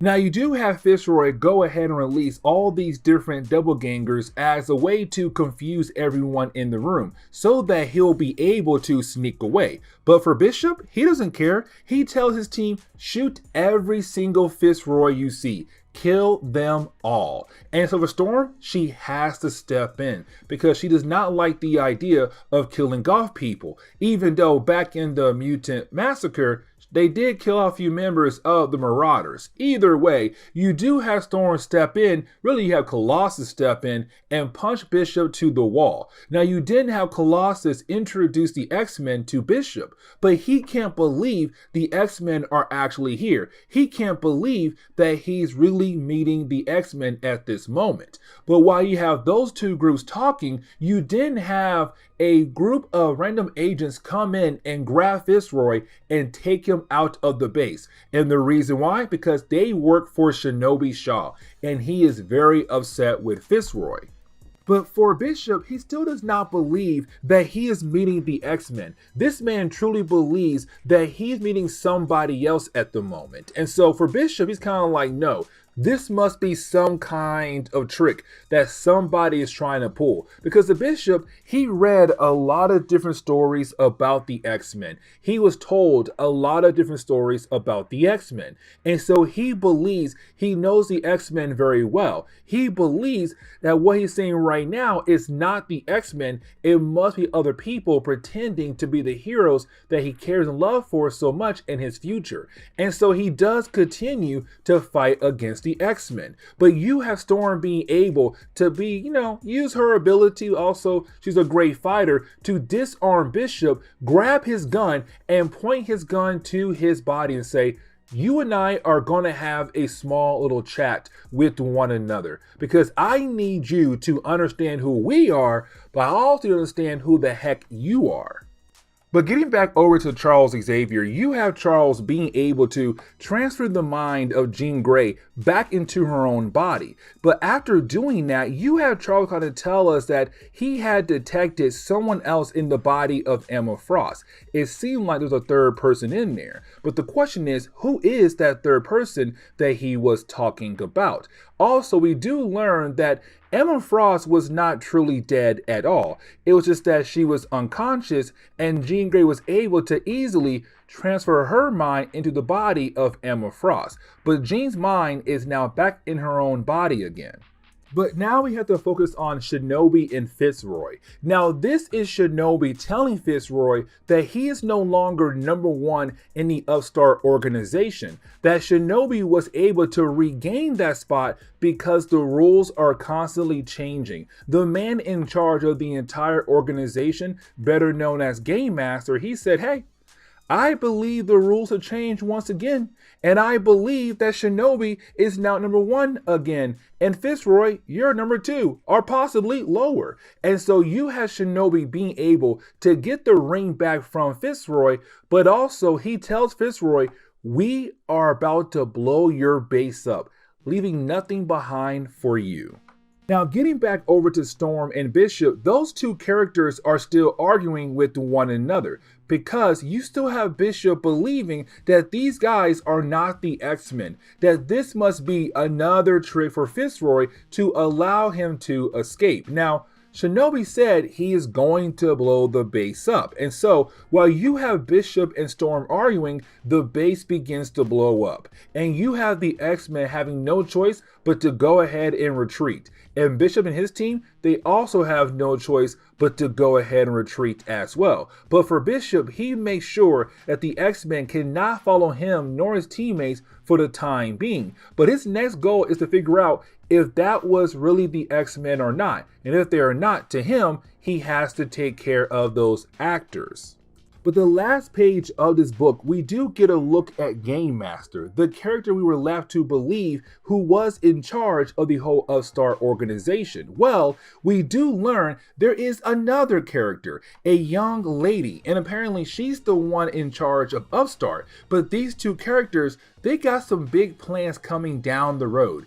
And the question is right now, what are those plans? But this is where, okay, so getting back into our coverage over the X-Men, we are going to continue our coverage over the Uncanny X-Men. Remember guys, around this time in Marvel Comics, you had two different X-Men teams, Gold Team and Blue Team. Now Blue Team being led by Cyclops over in the X-Men book, but the Gold Team was being led by Storm in Uncanny X-Men. Now, this three-part story arc called The Void does pick up where our last video left off at. Now, we have to jump over to an island called Shalakan Island, and I really hope I pronounced that correctly. Now, Shalakan Island really does belong to Russia in the real world, but here's the catch. You see, over the years, you had Russia and Japan constantly fight over the island. Now, in today's video, you have both Russia and Japan governments agreeing to work together on a certain problem. You see, there is this huge crater in the middle of the island, and this crater is sometimes releasing a huge amount of energy, or a huge amount of energy has been detected. But the problem is the crater is completely sealed off. And so they called in Sunfire. Now, Sunfire is a mutant from Japan. Now, Sunfire has the ability to, shoot fire, but they're giving him a brand new suit to use as a way to direct his energy at a certain point in the crater, hoping that once he does it, it should actually open the crater up. And then they can try to figure out what in the world is going on with this crater. But here comes the big problem though. You see, you have Sunfire being able to shoot a huge amount of energy into the crater, and the crater changes into a void, kind of like a black hole. But then out of nowhere, it is able to shoot out a huge amount of energy to shoot Sunfire back where he came from. And also, you then have all these different creatures just popping out of the void. And so now we're seeing that that void leads into another reality. But now we have to get our X-Men involved because, hey, they're the main heroes of the book. Now, when it comes to our heroes, they're on the Blackbird because, like I said earlier, this story arc does pick up where the last one left off at. Now, when it comes to our heroes on the Blackbird, they are talking about what happened to Jean Grey in our last video. You see, when it came to Jean Grey, she almost died. Matter of fact, she was on the verge of death, but she was able to send her mind into another body, Emma Frost's body to be more exact. Now, the only reason why it worked out because it seemed like Emma Frost had died in our last video, and so it gave Jean Grey a free pass to take over her body. But now you have our heroes wondering if a powerful psychic like Jean Grey was able to send her mind over to someone else's body when she's on the verge of death. What if Emma Frost did the same thing as well? What if Emma Frost is actually alive and her mind is currently in someone else's body? And that is the big question right there. But before our heroes are able to figure out more about what's going on with Emma Frost, you did have Forge get a call about what's happening on Shalakan Island. And of course, that means Sunfire is calling out for help. And so you have our heroes head over there to basically help Sunfire out. But getting back over to Sunfire, you have Sunfire trying his best to fight against the creatures. But these creatures, they're killing off every single person in the area. And so when it comes to Sunfire being the only person right now at the moment with powers, he believes it's up to him to take these creatures down. And he does try to use his powers on the creatures. But here's the thing though, his powers don't work like they should on these creatures. It does seem like their body armor suit was able to protect them from his powers, and they were able to take him out. And they are about to kill off Sunfire but luckily for Sunfire, the X-Men had arrived. Now, this gives us a few pages of where you have our heroes fighting against these creatures, but I really want to focus more on these creatures, and here is the reason why. Because these creatures are fighting back against our heroes, but they're not trying to advance. They're not really trying to go around the island to find more people. They're trying to protect the actual crater, like something really important on the other side of the void. And so you have our heroes kind of pick up on that, but at the same time, they're still trying their best to take out the creatures. But also, these creatures really do care for one another like they're a family, because as soon as one gets hurt by fighting against Colossus or a different member of the X-Men, you have the other person kind of like, hey, are you okay? Because that was a big blow that you had just taken. Now, Storm does realize that these creatures are not trying to advance. Like I said earlier, they're trying to protect the rim of this void, of this crater. And the question is right now, why? Now you do have Forge being able to use the Blackbird as a way to attack the creatures, but here's the problem though. You see, once you have Forge do that, we do learn that these creatures are wearing body armor, so we have not seen what they actually look like yet. Now, one of the creatures, their body armor is not really able to contain the energy inside of it, and so it does release the energy, thus causing a small explosion, hitting the other two people who are also wearing body armor. But one of them, their body armor is completely destroyed, and we see a young woman. Now, for our heroes, they're kind of wondering, is she human? And where did she come from? And so you have Storm question the young woman like, hey, where did you come from? And why were you trying to protect that crater, that void? And she said, we're not trying to protect it. We're trying to protect you to make sure that something evil does not come through it at all. But you guys must get away from here now, because if you don't, you're going to get sucked in. And just like that, you have the crater turn back into a void again, a black hole beginning to suck everything in around it. Our heroes are getting pulled in as well, pulled into what seems to be a different reality. And just like that, they are gone. Now, let's not forget though that our last video we were introduced to Bishop, and Bishop is still around. It's just that Bishop and his crew, the Xavier Security Enforcers, they're going around hunting down different people who also came from the future. Because remember, in our last video we had talked about the character known as Fitzroy, and Fitzroy brought over a small army of people from the future, but now everybody from the future is stuck in the past. And so for Bishop, he has to make sure those guys are put down, because every single one of them are savages. They're going around killing golf people. So for the time being, for Bishop and his crew, they are just going to go around killing off the different people who are from the future, killing off innocent people of the present day. But getting into Uncanny X-Men issue number 285, we now see that our heroes have been sucked into the void, and they now have arrived in a new world. Now, luckily for Jean Grey and Colossus, they were able to arrive in the new world together. But as soon as they wake up and look around, they realize they're surrounded by the same people we saw in the last chapter. Now, unfortunately, Jean Grey is taken out very easily and early on in this battle, but Colossus, who's currently in his still form, was able to hang on for a few more moments, but it only lasts just for a few more moments. They kept blasting him over and over again. Now, we still have not learned who these people are, but this chapter is going to give us some idea what's happening in this new world. Either way, once they're able to get Colossus back into his regular human form, they begin to praise him, because apparently he looks just like their savior. Apparently they have a prophecy that their savior would come and help them out. And apparently that savior looks just like Colossus. But now we have to jump over to Storm. Now, Storm had apparently arrived in the middle of the desert in this new world. Now, at first, Storm does seem like she's about to meet her end, because apparently the way she traveled really did a number on her. But luckily, she is found by a young man who then takes her over to his home. Now, he's able to kind of build a bond with Storm by giving her food, giving her wine. Everything is going great, but he's kind of wondering, where did you come from, Storm? And she tells this young man, hey, I came through a portal.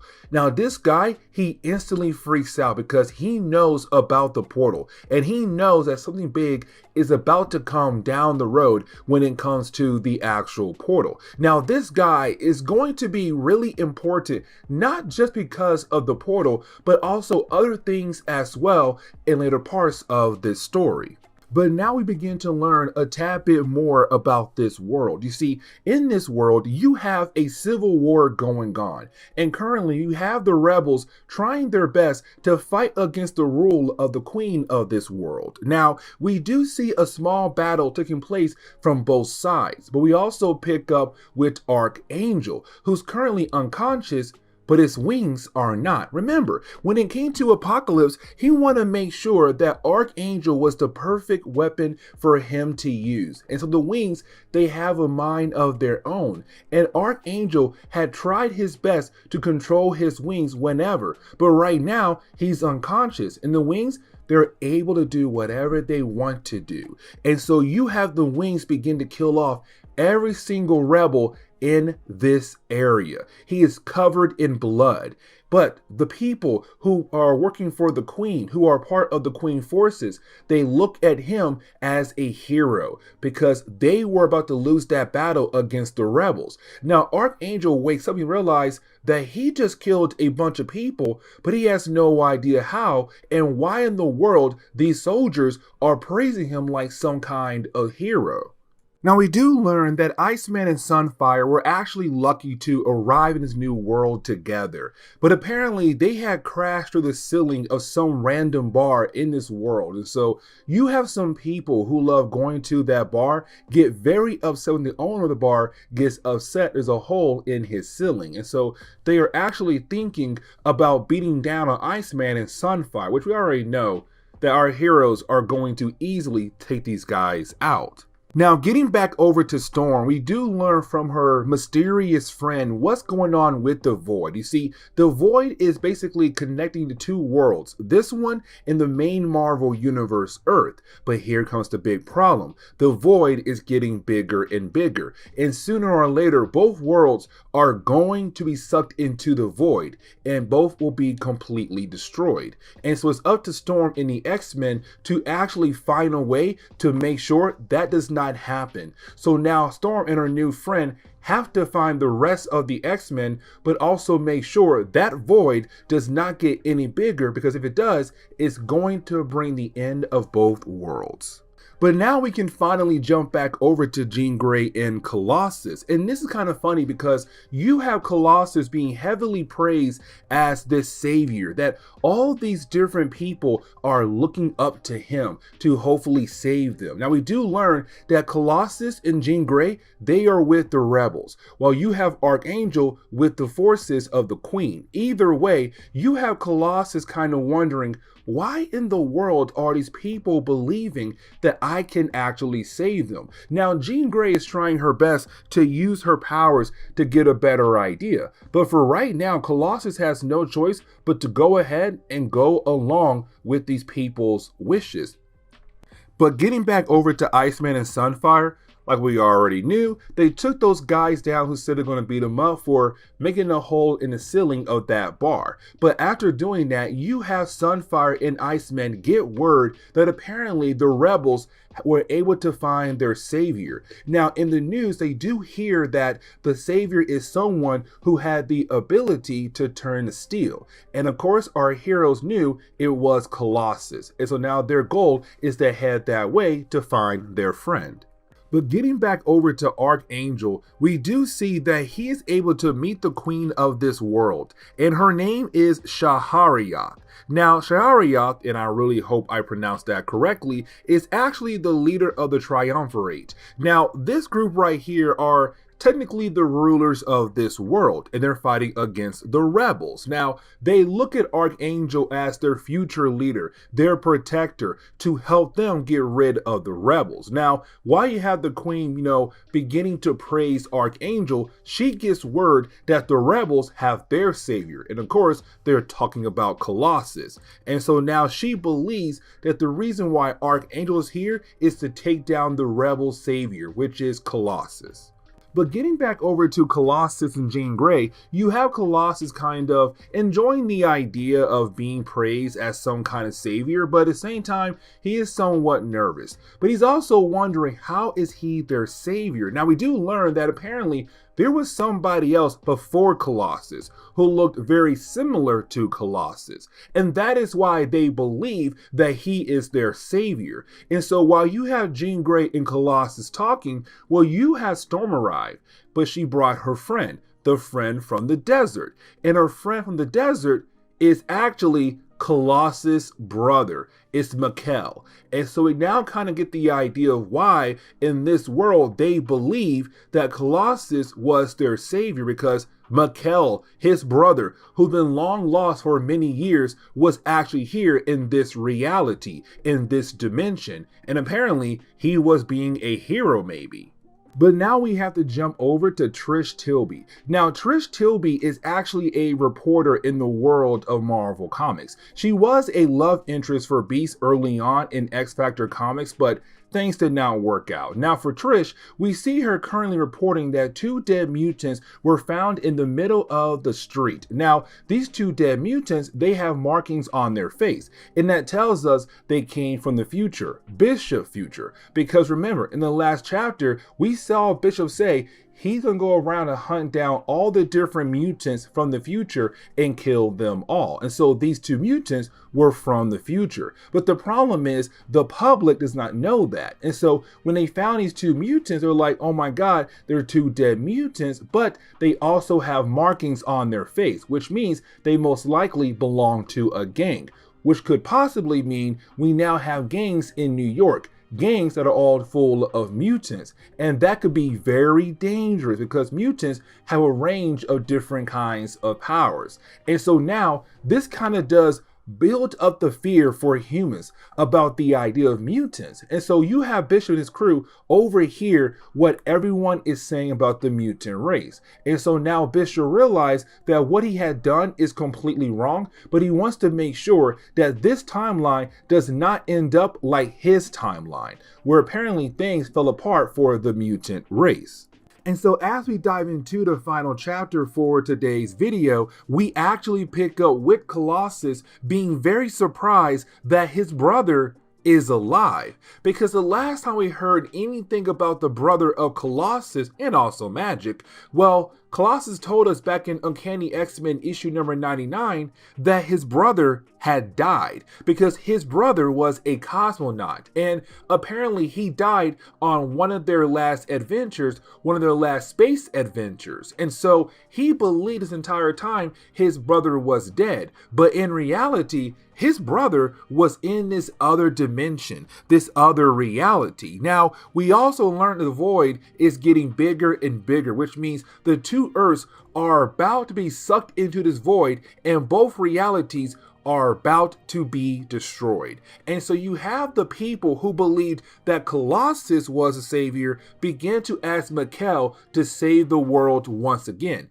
because apparently he was the original savior. And so we begin to learn what exactly happened to Mikkel. You see, when it came to Mikkel, he joined the Soviet Union space program as a way to kind of being able to go on different adventures in space. And he became a cosmonaut. Now, Russia found out that he was actually a mutant. And so because of that, they're like, hey, listen, we had a certain mission where we want to send a team in of cosmonauts into this other dimension. And we believe that your power, the ability to warp energy around you, should be good enough to protect you and your fellow cosmonauts as you go through this portal that will lead you to another dimension. And so for Mikkel, he was down with the idea. One, because again, he wanted to go on crazy adventures, but two, he was very loyal to Russia. And so he had accepted the mission, which means that many years ago, Russia was trying to access the void. The void was sealed up like it was in the present day, but Russia could not leave enough alone. Now, unfortunately for Mikkel, when him and his team had arrived into this other reality, well, he learned that his team was completely killed off. They had died because of traveling into this other dimension. But he was founded by the Avatar. Now, back then, the Avatar was actual ruler of the Triumvirate. And matter of fact, that group right there believed the entire world belongs to them. But the Avatar was the king. Now, after a while, you have Mikkel being able to meet the Avatar's daughter, his eldest daughter, and they fell in love and they got married and everything was going great until you had Mikkel realize that his team was not killed because of traveling through the dimension barrier. Instead, they were killed off by the hands of the Avatar. You see, the Avatar gets his powers from the void, but on top of that, over the years, different things were able to make it through the void, and he'll use those different things as entertainment. And so when it came to Mikkel's team, well, unfortunately, they were his latest entertainment. Now, Mikkel also found out that the Avatar was a horrible ruler, and there were a group known as the Rebels who were trying to overthrow their king. And so you have Mikkel being able to join the side of the Rebels, but that led to his downfall. You see, Mikkel knew if he was able to close down the portal where the Avatar got his powers from, the Avatar could be easily defeated. Here comes the big problem though. You see, Mikkel does have the ability to warp energy around him. And so he was trying his best to use that power to close the portal of the void. Except once he did it, it sent out a huge feedback of energy, hitting everybody in the area, killing everybody in that area. The Avatar, dead. All those soldiers on both sides, dead. And also the Avatar's eldest daughter, the wife of Mikkel, also gone, just like that. And so for Mikkel, he hates the idea that he is the reason why he lost the woman he loves. All those innocent soldiers were killed off as well. And so for Mikkel, he wanted to be left alone because he felt so guilty for killing all those people for one certain mission, to get rid of one king. But then we get a page to remind us that Iceman and Sunfire are still on their own, and so their goal right now is to find a way over to Storm, Jean Grey, and Colossus. And luckily for our two young heroes, there were some young women in need. They were being attacked by some random thugs, and so you have Iceman being able to stop the thugs, and you do have the young ladies being able to give Iceman and Sunfire directions over to the rebel camp. Now, back on Earth, you have the X-Men, Charles Xavier and Forge freaking out because the void is getting bigger on Earth, but also other places on the world are announcing small holes that look very similar to the void. And it kind of tells us that, okay, sooner or later, the void is going to suck the Earth in, along with the other reality as well. And really, you have all hands on deck, the Fantastic Four, S.H.I.E.L.D., but no one knows what to do exactly. Like, matter of fact, they say, hey, we need hours to figure out how to stop this. But for Charles, he knows they don't have hours to actually stop this problem. But getting back over to Colossus and Mikkel, this is a really big moment, and let me explain why. So for Colossus, he's asking his brother to use his powers again as a way to save both worlds, because it was Mikkel last time who closed the void. He can do it again. But for Mikkel, he's worried about the idea of having another huge energy feedback shoot out and kill every single person in the area, including his little brother. And so he tells Colossus, you don't understand what it's like to lose people. Now for Colossus, that ticks him off. Like, in a matter of seconds, you have Colossus no longer being that sweet character. He's now going ham on Mikkel because he says, you don't realize that you have been gone for so long that 1, I had joined the X-Men. 2, we now have a little sister. And 3, I found out I was a mutant. And he shows Mikkel his mutant ability to turn to steel.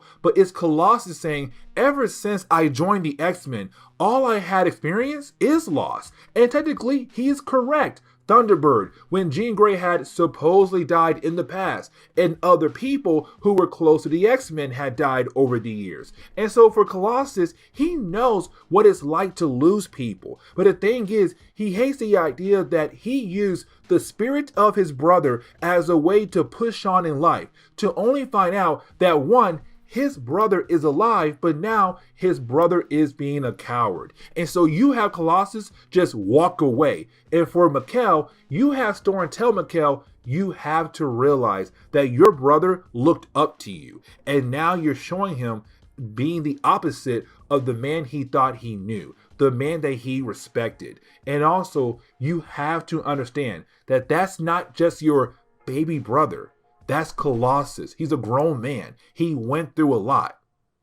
But now we have to jump over to Archangel. Now, Archangel, we actually see him training the people of the Triumvirate. And the reason why, because his mind is being controlled by Shahariath. And I really hope I pronounce her name correctly this time. But she has the ability to control the minds of people after she had touched them, and only for a short period of time, but it does give her enough time to control the mind of Archangel, and she's going to use him as a way to lead her forces against the rebels, to finally have control over the entire world again, like her father, the Avatar, was. And Archangel has no idea what's going on, because his mind is currently being controlled. And honestly, it does not take long for the actual war to begin once again, because we do see the next page, you have Archangel leading the forces of the Triumvirate over to the rebels' camp to take them out. And you have both sides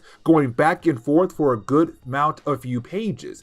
But then in the middle of the battle, you have Colossus trying his best to protect one of his own from being hit. But the problem is for Mikkel, he believes that his brother is now dead. Now Colossus is not dead, but the blast was able to do enough damage to turn Colossus back into his regular human form. And for Mikkel, he knows what he has to do now. And so you have Mikhail know what he has to do to save everybody's lives here. So you have Mikhail tell Iceman, I'm going to need you to put an ice barrier around the area. And the reason why, because when it comes to that huge energy feedback, it's not actually going to shoot out at all because your ice is going to hold it back. While you have Sunfire shooting a hole into the actual void to give our heroes a way to go back home. And then Mikhail is going to use his powers as a way to close the hole once everybody is able to go through the portal back over to the main Marvel reality. And so you did have our heroes follow that plan and everything works out. And the ending of the book is really more of everyone making it and at first believing that Mikhail could possibly be dead because he did use a huge amount of energy, to only find out that one, he survived, and two, now our heroes are back on their Earth, and three, Colossus is able to be reunited with his brother, but now Mikhail has to meet his little sister. And with that, what's going on there, YouTube? Welcome back to another comic book video. Okay, so we're going to continue our coverage over the X-Men, and we're going to pick up with Uncanny X-Men issue number 287. Now, this is a very important book, and the reason why, because this is the moment where you actually have Bishop joining the X-Men. Yep, it was right here at this issue where you have Charles say, hey, you know what? I feel like you'll be a great X-Men. And guys, really, Bishop became a fan favorite character for a lot of people in the X-Men community. So, hey guys, if you want to know when he joined the X-Men, it was this book right here. Now, before we can actually get into Charles Xavier offering a spot to Bishop on the team, we have to kind of go through some things that led up to that moment. So let's go ahead and start from the very beginning for Uncanny X-Men issue number 287. Now, something we have to remember is that Bishop comes from the future, to be more exact, 70 years in the future. Now, the only reason why he's back here in the past at this moment is because he's chasing after a certain character known as Fitzroy. Now, when it came to Fitzroy, he was a criminal from the future who escaped to the past because he has the ability to open up portals that can go, well, anywhere in time, it seems. Now, for Bishop, he had no idea that Fitzroy's portals were a one-way trip. So unfortunately, Bishop and his team, they're now stuck in the past. But when it came to Fitzroy, he also brought other inmates from the future into the past as well. And so for our Bishop guy here, he said, you know what? Let's go ahead and kill off all the inmates who came from the future who are now in the past as a way to protect the past from these crazy bad people. So Bishop and his team have been going around killing off different inmates from the future. Now, something else I do want to mention is that around this time in Marvel Comics for the X-Men, you had two different X-Men teams, Gold Team and Blue Team. Let me explain. So back in the early 1990s, you had two X-Men books, Uncanny X-Men and X-Men. If you were reading X-Men, you were following Cyclops team, the Blue Team. But if you were reading Uncanny X-Men, you were following Storm's team, the Gold Team. And so in this book, we're following Storm's team as they go out of their way to find Bishop once again. Now, by this point in our coverage, the Gold Team has already met Bishop before, and honestly, Storm does not like the guy at all. And the reason why, because Bishop is so okay with the idea of murder as a way to handle different kinds of situations. For her, murder should be the last resort to handle a certain kind of problem. Now, for Bishop, he also has been causing some problems for the mutants in the past. Let me explain. So remember, guys, when it came to Bishop, he's going around killing off mutants from the future, people who are technically criminals. Except when he does that, he leaves their dead bodies in the middle of the streets.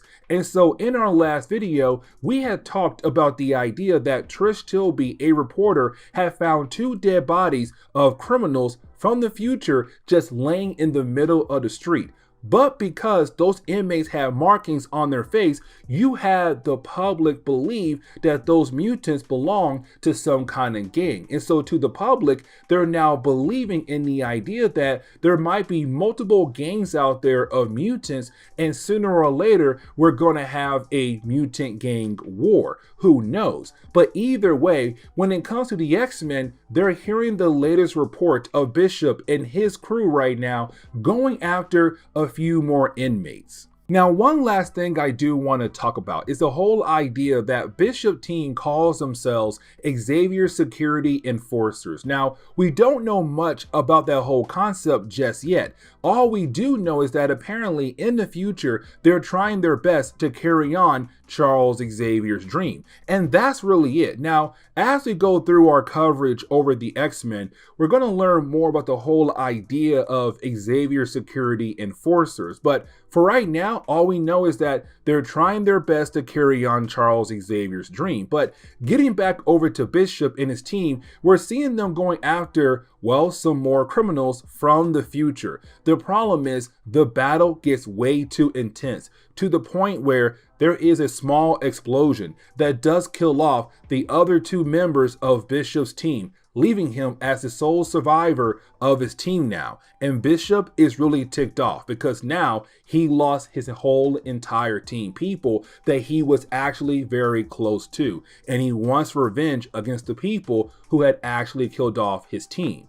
Now, you do have the X-Men actually arrive just in time to stop Bishop from killing off somebody else only because he wants revenge against that person. But you didn't have Bishop being able to shoot a blast at Storm. Now, that blast, it does completely miss Storm, but for a very good reason. Now, before we were able to learn about that reason, you didn't have Colossus being able to use his super strength to send Bishop flying across the room. Now, unfortunately, it does end up getting Bishop impaled by a metal pipe, but then you have Colossus realize that the blast Bishop shot earlier was to save Storm's life. You see, there was another criminal who was about to shoot Storm right out of the sky, but Bishop had saved her life. Now, once you have our heroes done talking about what Bishop did, they realize that he had escaped. But the problem is, the man's trying his best to walk away, but homeboy is bleeding out very, very badly right now.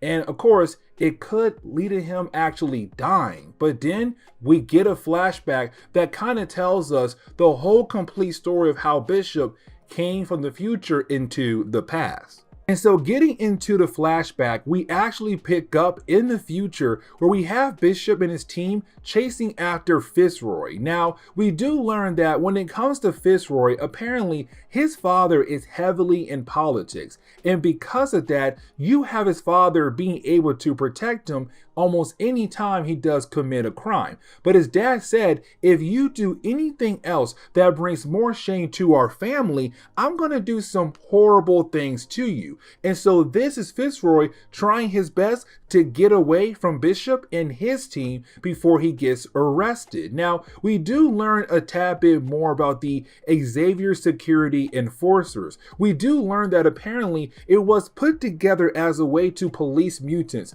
to allow mutants to police themselves. Again, we don't get the chance to learn much about the whole XSE in this book right here, but later books we will. Either way, you do have Bishop and his crew being able to follow Fitzroy into some kind of underground tunnel. Now, it does not take long for our heroes to be able to catch Fitzroy, except right after they do that, they find a message that was left behind by the X-Men. And apparently in this message is Jean Grey telling what exactly went down at the school of Charles Xavier. And we do learn that our heroes are currently in the tunnels that belong to the X-Men. It was their underground sub basically had right underneath the school. But either way, when it comes to Jean Grey's message, is Jean saying that the X-Men are being killed off by a traitor, somebody who was actually an X-Men. Now, we do know that it has to be somebody they did not know much about, but either way, that person had killed off the entire X-Men. And so for Bishop, seeing this message, he now realized there is a traitor out there, or there was a traitor out there that had killed the X-Men. And the question is right now, who was that traitor? Now, after that, you didn't have Bishop and his crew take Fitzroy over to a prison called the Pool. Now, the Pool is basically floating where Manhattan used to be at, the grave of Manhattan. Now, besides Bishop just going ahead and dropping off Fitzroy, he's also paying a visit to what seems to be another prisoner. And that prisoner would be, well, Gambit in the future. Now, before Bishop has any time to say anything, apparently Gambit knows what Bishop is gonna say and what Bishop is gonna ask. Like, for example, hey, I found a school of Charles Xavier. Cool. But also, I want to know who was the traitor. But Gambit here is not trying to give Bishop any kind of information at all. And so, unfortunately for Bishop, he just has to leave without actually knowing who could be the actual traitor. But getting back over to Fitzroy, we do see that he was able to get a hold of life energy. Because remember, for Fitzroy to be able to open up a portal, he has to absorb other people's life energy. And so we do see that apparently he was able to get a hold of some people's life energy to begin the process opening up portals left and right that would allow other prisoners to actually get out, but for him to actually escape into the past. And that kind of leads up to the point where you had Bishop and his team say, hey, we have to follow Fitzroy into the past to bring him back to the future to pay for the crimes that he had committed. Now, they had no idea that his portals were just a one-way trip. So unfortunately, when they went to the portal, well, they got stuck in the past. And so we're now officially caught up to how Bishop arrived into the present day. But as we get into the present day, we do see that Bishop was found by the X-Men, and they were able to patch him up. But after doing that, you did have Charles wanting to have a one-on-one conversation with Bishop. And so he kicked out the rest of the X-Men to have this one-on-one conversation. Now, the conversation does not really last that long because by the end of the last page of this book, you do have Charles come out and say, hey guys, so we talked and I feel like he should join the team. So guys, meet Bishop, the newest member of the X-Men. What's going on there, YouTube? Welcome back to another comic book video. Okay, so we are going to continue our coverage over the X-Men. And really, we pick back up with the X-Men. You see, back in 1991, you had X-Men kind of bring together 14 different team members. But Charles Xavier realized that he had enough X-Men to make at least 2 teams, which means we had 2 different X-Men books. Uncanny X-Men and, well, just X-Men. Now, when it comes to just the X-Men book, well, you had Cyclops leading his team, the blue team. You had Wolverine, Jubilee, Gambit, Rogue, Psylocke, Gambit, I think I already said Gambit, and Beast. Either way, he had a pretty solid team. But today's video is all about them. But also, we're going to cover a 4-part story arc. This 4-part story arc is really more of the X-Men teaming up with Ghost Rider. Yes, you heard that right, but it's not Johnny Blaze, because remember, this is the 1990s. We had a different Ghost Rider, but also we are going to begin to learn a tad bit more about the actual origin of Gambit.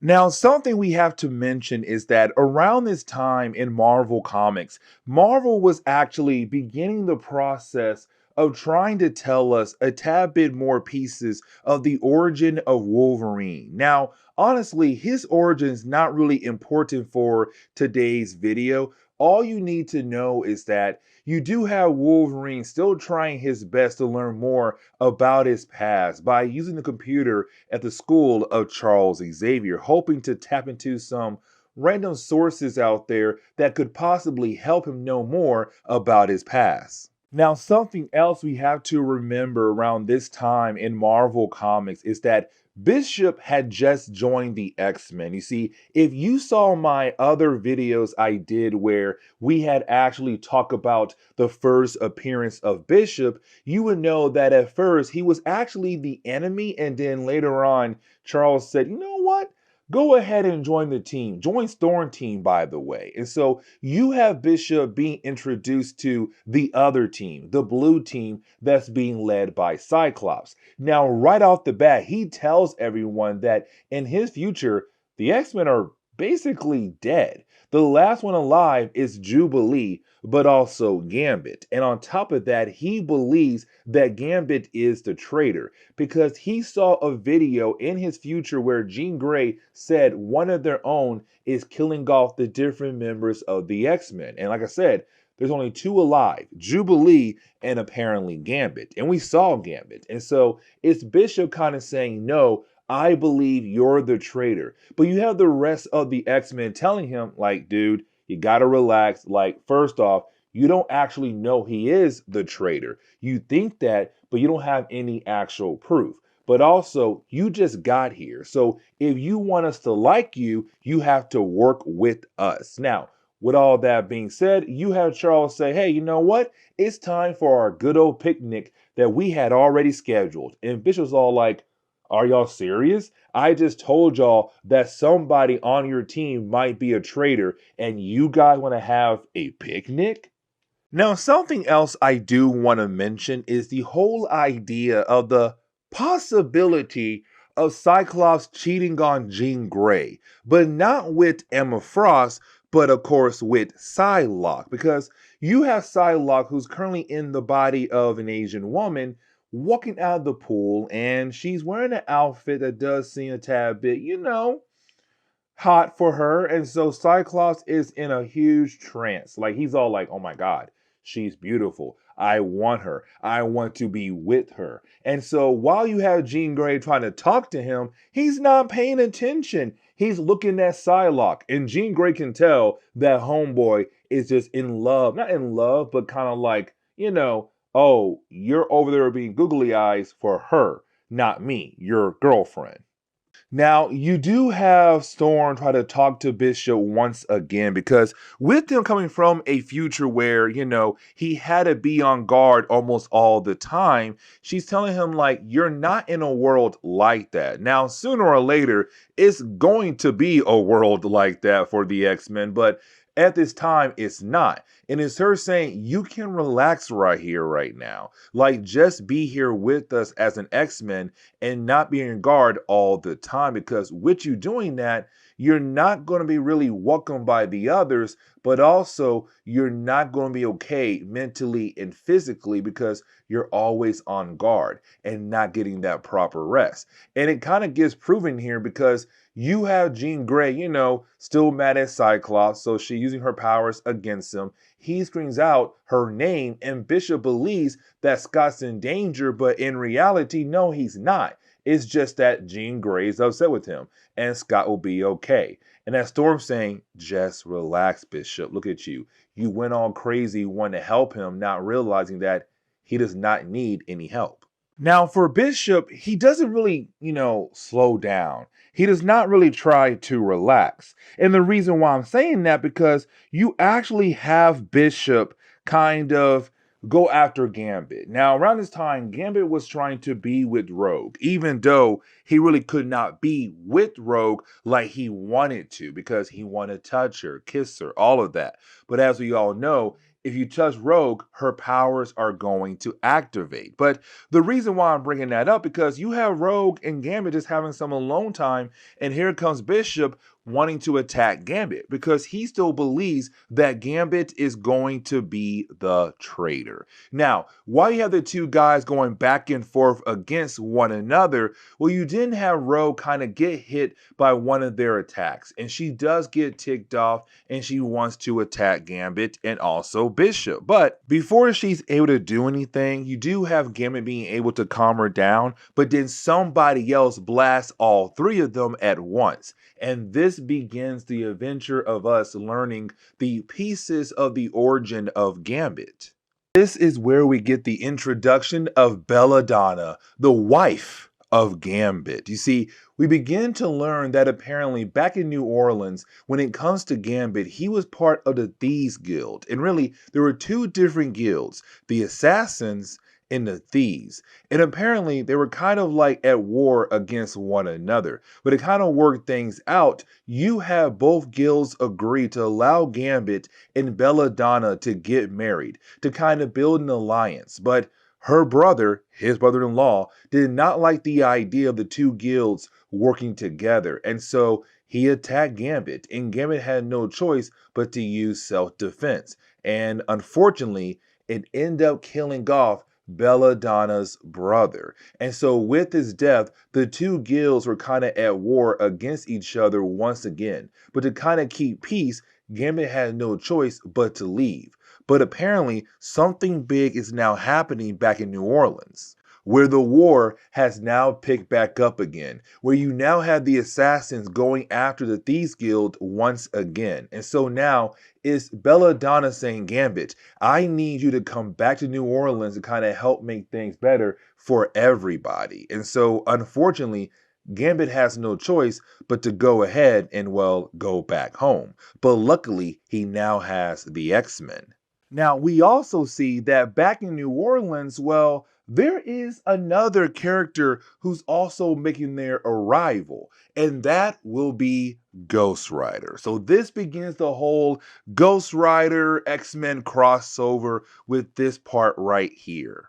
And so now we have to jump over to Ghost Rider issue number 26. Now, something I do want to say is that this is Danny Ketch. Now, something really important to understand that this Ghost Rider is bonded to a spirit of vengeance. Now, I'm not really going to sit down and dive into which one actually is that is connected to Danny Ketch, because around this time in Marvel Comics, we still had no idea. And I kind of feel like to kind of make the video be a tad bit easier to go through, I'm not going to sit down giving a whole entire history lesson of Ghost Rider Danny Ketch when technically it's not really important at this moment. Just know that around this time, Danny was attached to a spirit of vengeance. Now, also around this time, Danny was seriously injured in their last battle. And so because of that, you had Ghost Rider come out to keep Danny alive, because there is a huge possibility if Danny comes back out,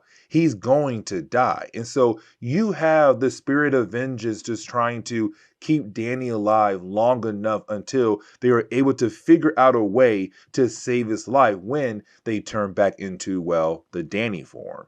Now, the opening pages for issue number 26 of Ghost Rider, we actually pick up with a member of the Thieves Guild. And we kind of find out that many different members of the guild has been killed off. But the question is right now, is it one of the members of the Assassins? And really, as we dive into the opening pages of this book, we kind of get the idea that yes, one of the members of the Assassin Guild is going around killing off different members of the Thieves Guild. And really, he is able to kill off the one we're seeing right now in the opening pages. And with this one dying, his blood spills on a newspaper that, of course, lands near Ghost Rider. And for Ghost Rider, when he finds out the blood of innocent has been spilled, he's kind of like, the innocent must be revenge. And so now Ghost Rider must find the person who's going around killing off different members of the Thieves Guild who are technically innocent people. Now, we also see that the X-Men had arrived into New Orleans. Now, we also kind of find out that Rogue and Belladonna have technically flew ahead by themselves. And for Gambit, he's kind of freaking out because, well, his wife and his new lady friend are now having all those private conversations about him. Now, you do have an officer try to pull over our heroes, and, well, unfortunately, you have our heroes use all their combination of their powers to destroy his car, but to also make sure that he does not want to no longer follow them and try to arrest them. Now, getting back over to Ghost Rider, we see him arriving in the French quarters of New Orleans. And really, we see him arrive at this church. Now, by the time he gets over there, we actually pick back up once again with our mysterious member of the Assassin Guild killing off two more members of the Thieves Guild. Now, for Ghost Rider, he does not really know what's going on when it comes to the Assassin and Thieves. All he knows is that innocent people are being killed off. And when innocent blood is spilled, he has to get revenge for them. And so we see him trying his best to fight against our mysterious member of the Assassin Guild. Now, the way this story is going, you can kind of tell that there's really more to this character, and we're kind of left to wonder what or who could this actual character be. But the problem is for Ghost Rider, when he does follow the mysterious character inside a church, well, he's then surrounded by more members of the Assassin Guilds. But this gets even crazier because we kind of find out the different members of the Assassin Guild is actually, well, the Brood. Now, we have talked about the Brood before. They are an alien race that love the idea of just taking over different planets across the universe. But how they do it is very unique. You see, you basically have them plant an egg in someone's body. That egg can then hatch. When that egg hatches, the new brood inside that person will begin to take over that person's body, beginning to get rid of the original owner of the body and replacing the owner with the brood. And so usually if you're somebody who has an egg inside of you, once that egg hatches, you're dead. Your body and mind are completely gone, taken over by the brood that had hatched inside of you, which means all these different members of the assassins, well, they return to broods. Now they're part of the brood army. But apparently the queen of the brood is here. And she's kind of like, hey guys, you know what? Get Ghost Rider, because if we are able to add him to our ranks, we'll be really powerful, because once the brood does take over your body, they still have access to your powers. And hey, Ghost Rider will be a great person to add to their army. And really, you have the X-Men arrive at that same location that Ghost Rider is at. At first, they're outside, and they find the two dead bodies of the Thieves Guild we saw earlier when you had Ghost Rider arrive at this location. Now, our heroes realize that they should go deeper into the church. And really, for Wolverine, he does pick up the scent of some things he kind of knows a lot about. For example, Ghost Rider, because by this point, Ghost Rider, Punisher, and Wolverine had a crossover called Heart of Darkness. And really, we had covered that crossover, but also he smells the scent of the brood. And so when they get inside the church, they realize that they are now surrounded by the brood, but also Ghost Rider has been officially brought into their army. And so as we dive into X-Men issue number 9, the third chapter of this crossover, we pick up with the X-Men fighting against the Brood, but also fighting against Ghost Rider. Now, this battle does go on for a few pages, where you do have our heroes just trying their best to survive here. Now, as the battle goes on, the floor underneath them collapses. And of course, you have our heroes begin to fall deeper into the underground tunnels of the base of the Brood. Now, while they're falling, they're also getting separated from one another, kind of making new groups for our heroes to kind of go on their own adventures in the actual tunnels of the Brood.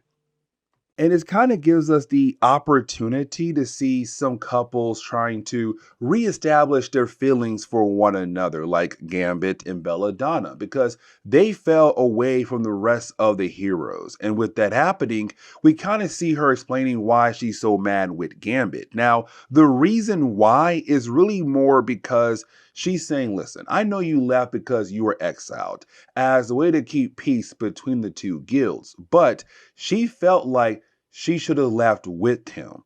They both should have been exiled so that they could have stayed together to keep their marriage strong. And so with him leaving, it really did hurt her because he did not even offer the chance for her to come with him.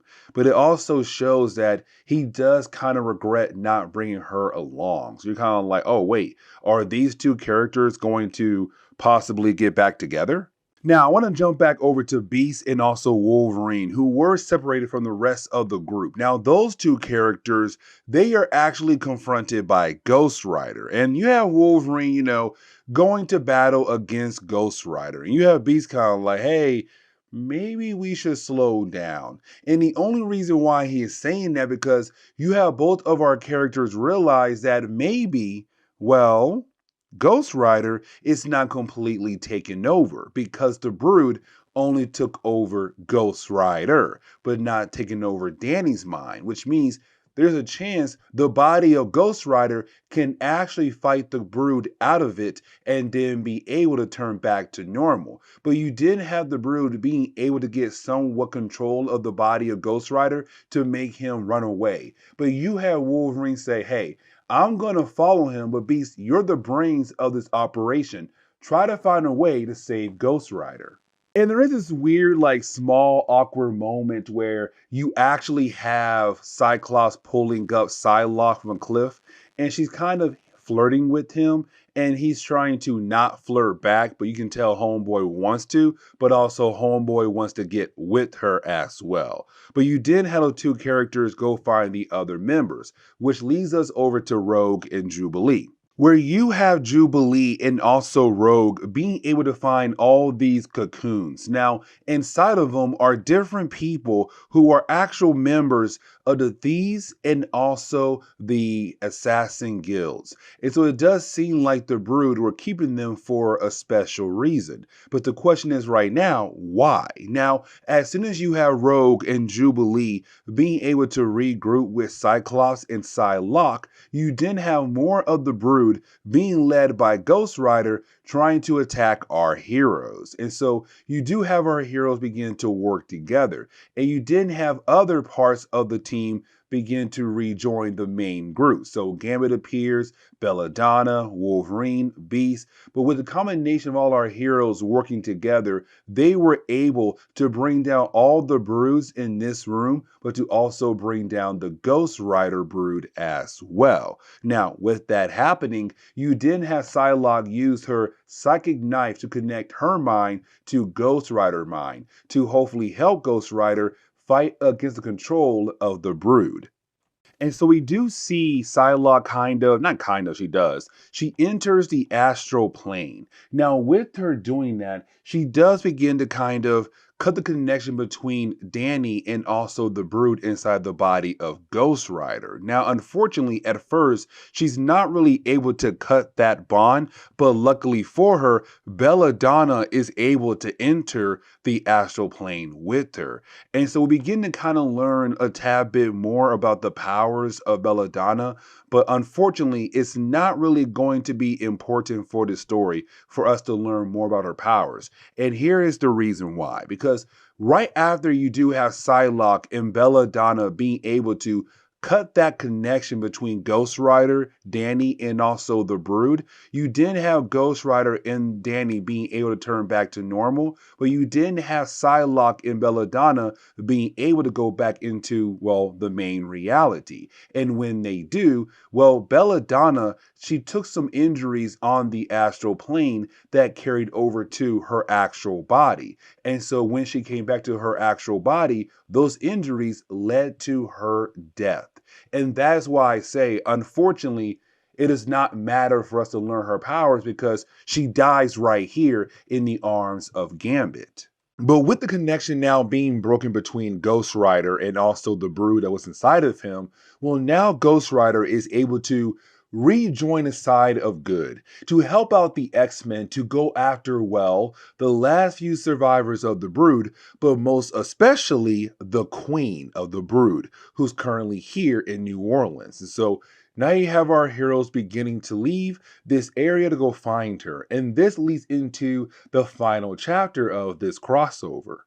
And so as we dive into the final chapter, Ghost Rider issue number 27, you have our heroes go deep into the actual tunnels of the broods to hopefully find the queen, but they also have to find the children. You see, we had learned that basically the children of the Assassin Guild and the Thieves Guild have also been kidnapped as well by the brood. And the reason why, because they're special in their own kind of way, thanks to the Assassin Guild and the Thieves Guild. Now, we're not technically told what made the children so special, but again, it's just building up on the actual origin of Gambit here. But either way, you do have Gambit, Ghost Rider, and also Wolverine go after the Queen, while you have the rest of the crew being able to find the children and begin to free them.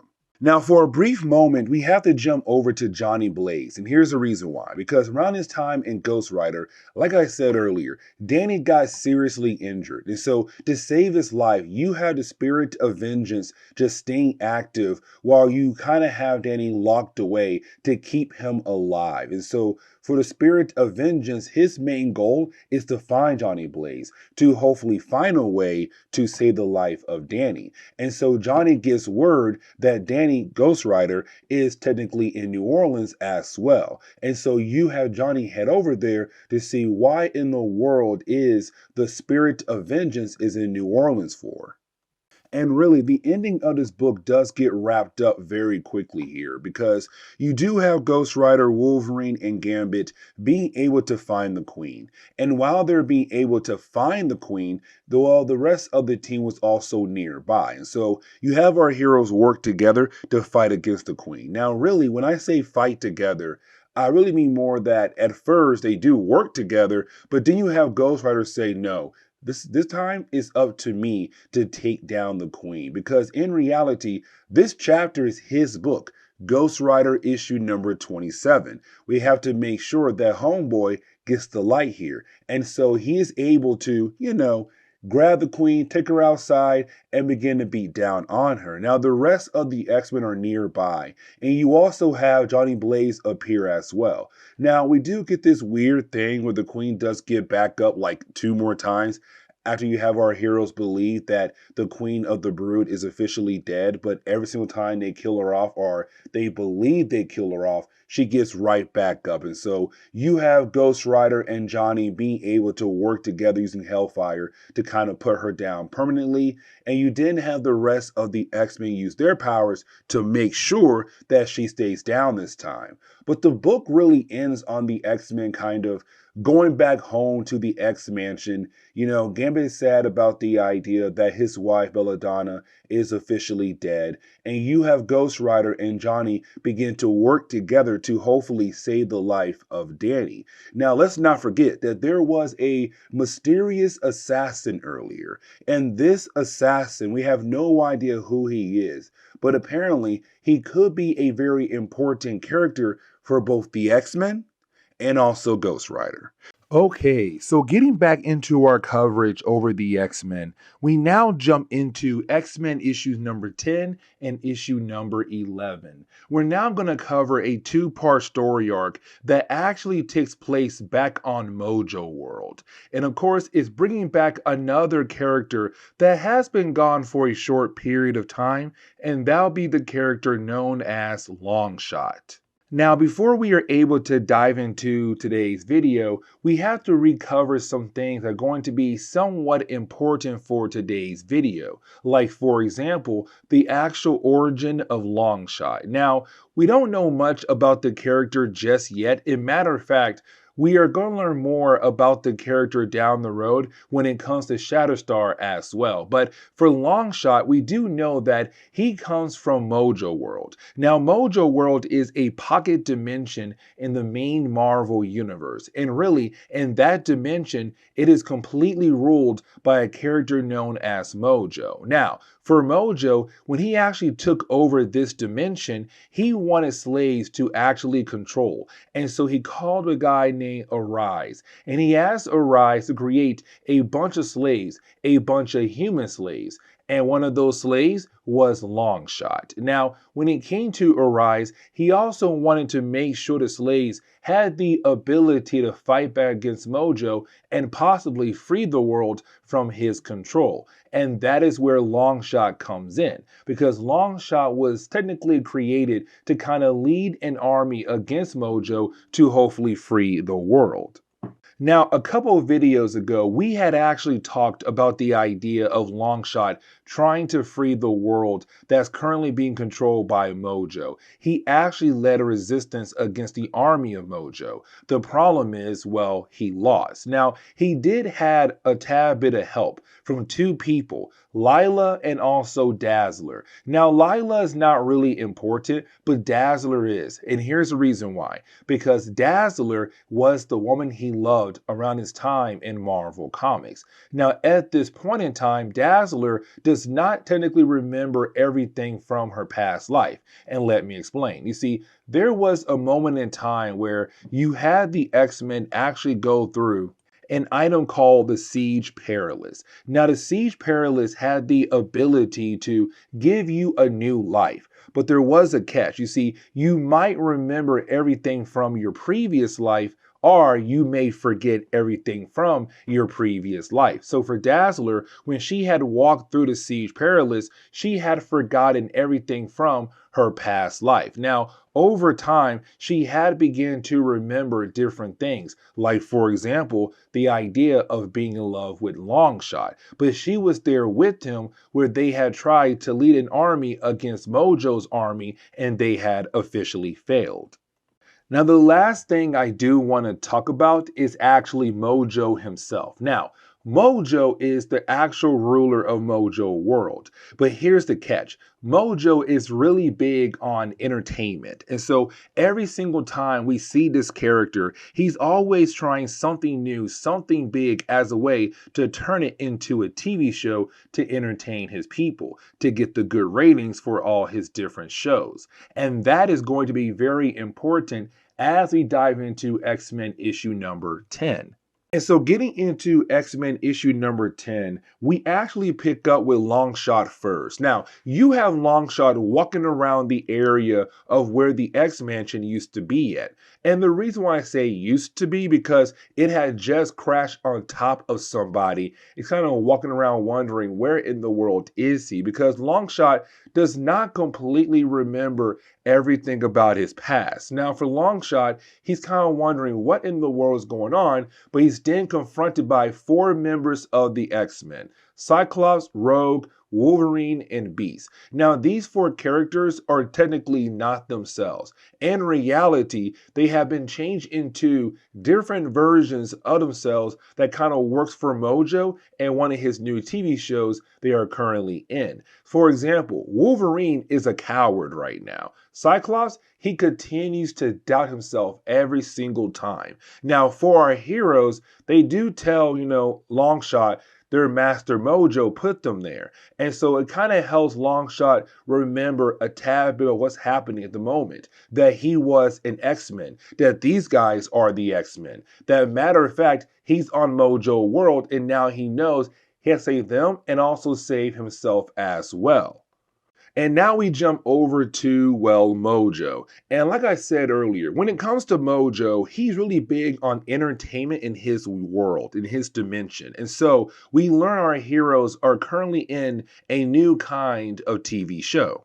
Now, it's called Wizard of X, but the original version is called Wizard of Oz. And so it's just Mojo taking that movie and turning it into some kind of X-Men movie for entertainment for the entire world. Now, we also learn that he also has Charles Xavier by his side as well. So the entire X-Men have been captured except the other team. Because remember, around this time, Marvel Comics, you had two different X-Men teams. You had Gold Team and you had Blue Team. Now, Blue Team is Cyclops' team, but Gold Team was Storm Team, and their adventures took place over in Uncanny X-Men. And so currently, they're not here at the moment. Just the Blue Team is, and also Charles Xavier. Now, we also do learn that for Mojo, he's going to use the other part of the Blue Team, so like Gambit, Jubilee, and also Psylocke to fight against the rest of the blue team of Cyclops, Wolverine, Beast, and also Rogue in this new movie that he is putting together. But first, we now have to figure out how in the world did the X-Men get captured and brought over to Mojo's world. And so we jump back in time to kind of get the full details of how the X-Men were brought over to Mojo's world. So here's the thing. You see, you had Dazzler, after she lost the last battle against Mojo, she used a teleporter known as Meek to teleport back over to the main Marvel universe to find the X-Men, which she was able to do. And she informed the X-Men what happened to Longshot and Lila, who was also there with them. Now, for Dazzler, while she's telling everything to the X-Men, the teleporter she used, Meek, is actually a traitor. He's not on her side at all. Matter of fact, he works for Mojo. And so you have Meek begin to teleport the entire X-Men back over to Mojo's world. Now, as soon as they arrive there, you then have our heroes trying their best to fight against Mojo and his army. Now, this battle does go on for a good amount of pages, but really it only ends with the X-Men actually losing the battle, but also you have Dazzler kind of being stopped by Longshot, because at this point Longshot was under Mojo's control. And so when she saw Longshot, she stopped fighting and tried to break him out of Mojo's control. But the problem is Mojo's army caught up to her and began to blast her, and unfortunately she was shot out the window, falling to what seems to be her death. And so while she's gone, the rest of the X-Men have been captured, and then they were brought over to the Wizard of X show that Mojo is currently putting on. But getting back over to the present day, we see Mojo being able to use the blue team to fight against each other. So you do have like Gambit, Psylocke, and also Jubilee fighting against the rest of their team for this new TV show of Mojo's. And you have Longshot kind of wondering what in the world can he do to break everyone free from the control of Mojo. But then we jump over to another character, and that would be Dazzler. And remember, when it came to that flashback, we saw her get blasted out a window, and it did seem like she was falling to her death. But apparently she has survived, and now she's being found by somebody else. And this is the clone of Mojo. And so now we dive into X-Men issue number 11. Now, with this issue, we actually pick up with Dazzler, and we had just learned that she has survived the actual fall we saw in the last chapter. But we also see her with Mojo 2. Now, Mojo 2 is actually a clone of Mojo. But here's the catch. He wants to be the ruler of the Mojoverse, the Mojo world. But the problem is the only way to take over the entire world is that if your TV show has the highest ratings, which means that right now for Mojo 2, he's kind of hoping that Dazzler can kind of help him do a new show that will have higher ratings than the current Mojo show is currently doing. Now, for X-Men issue number 11, there are a lot of things happening in this book, but really, it can all be summed up in one quick moment. Let me explain. So, while you still have the X-Men Blue Team fighting against one another, you have Charles Xavier begin the process of trying to save each member of the X-Men. So, for example, you have Charles being able to connect his mind to Psylocke's mind, who's then able to connect her mind to Cyclops' mind. And then you have those three characters kind of go through a big major plan to help free the other members of the X-Men from Mojo's control. And when they do that, they are then able to actually break into the broadcast room. I can't forget the actual name of the room, but either way, you have our heroes being able to break into that room, except when they do, at the exact time, you also have Dazzler and Mojo 2 appear as well. Now, let me tell you how fast the story does actually wrap up, because you do have Longshot being the one to actually attack Mojo. And this battle is very short-lived, because once you actually have Longshot being able to strike Mojo right in the chest, it seems like, there's a huge flash, and then out of nowhere, Mojo is gone. And so we're kind of left to believe in the possibility that Mojo is dead. And with him now being gone, it makes room for somebody else to take his place. And of course, it will be Mojo 2, his clone. And you have everyone wondering if Mojo 2 is actually going to do a better job than Mojo did. Now, here's the big thing though. You see, for Longshot, we do learn that he is going to be a father because Dazzler is pregnant. Now, this is going to lead into a very interesting storyline down the road that involves Longshot, Dazzler, and also Shatterstar as well. It gets a tad bit crazy. Now, there was a backup story in actually both issues focusing on Maverick and really talking more about the Xavier file. Now, the Xavier file is going to be really important in later books down the road, but for right now, we can just focus on good old Maverick. Now remember, we're still learning more about the character of Maverick. All we know is that in the past, him and Wolverine and Sabretooth and a few other characters were part of a team called Team X. And that's really it. Now, for Maverick, we do know that he's currently working for somebody known as Arthur Barrington. And that's going to be very important in later books down the road for the character Maverick. Now, for Maverick, he was assigned to go on a special mission. And that special mission was to go after a character known as Alexander Reiking. Now, Alexander Reiking is going to be one of those characters we're going to see down the road in later books as well for a bigger story arc. But apparently, Arthur Barrington, the guy that Maverick is working for, wants Maverick to kill off this guy, but to also talk to him about how in the world did Charles Xavier was able to get his hands on the Xavier file. Now, while you have Maverick about to kill off Alexander Reiking, that is when he is saved at the last minute by a character known as Warhawk. Now, Warhawk is a character we had actually talked about in the past, but only for a very short story arc in our earlier coverage over the X-Men. He's not really a big-time character, but he's been around for a very long time. You see, for Warhawk, he actually first appeared back in Marvel Premiere issue number 23 in 1975. Now, for Mitchell Turner, he was actually given a variation of the super soldier serum to save his life. It was given to him by Dr. Burstein. Now, I don't really want to talk about Dr. Burstein. I kind of want to talk more about Mitchell Turner here. Now, with the super soldier serum, it did save his life, but he was able to gain steel like skin and super strength.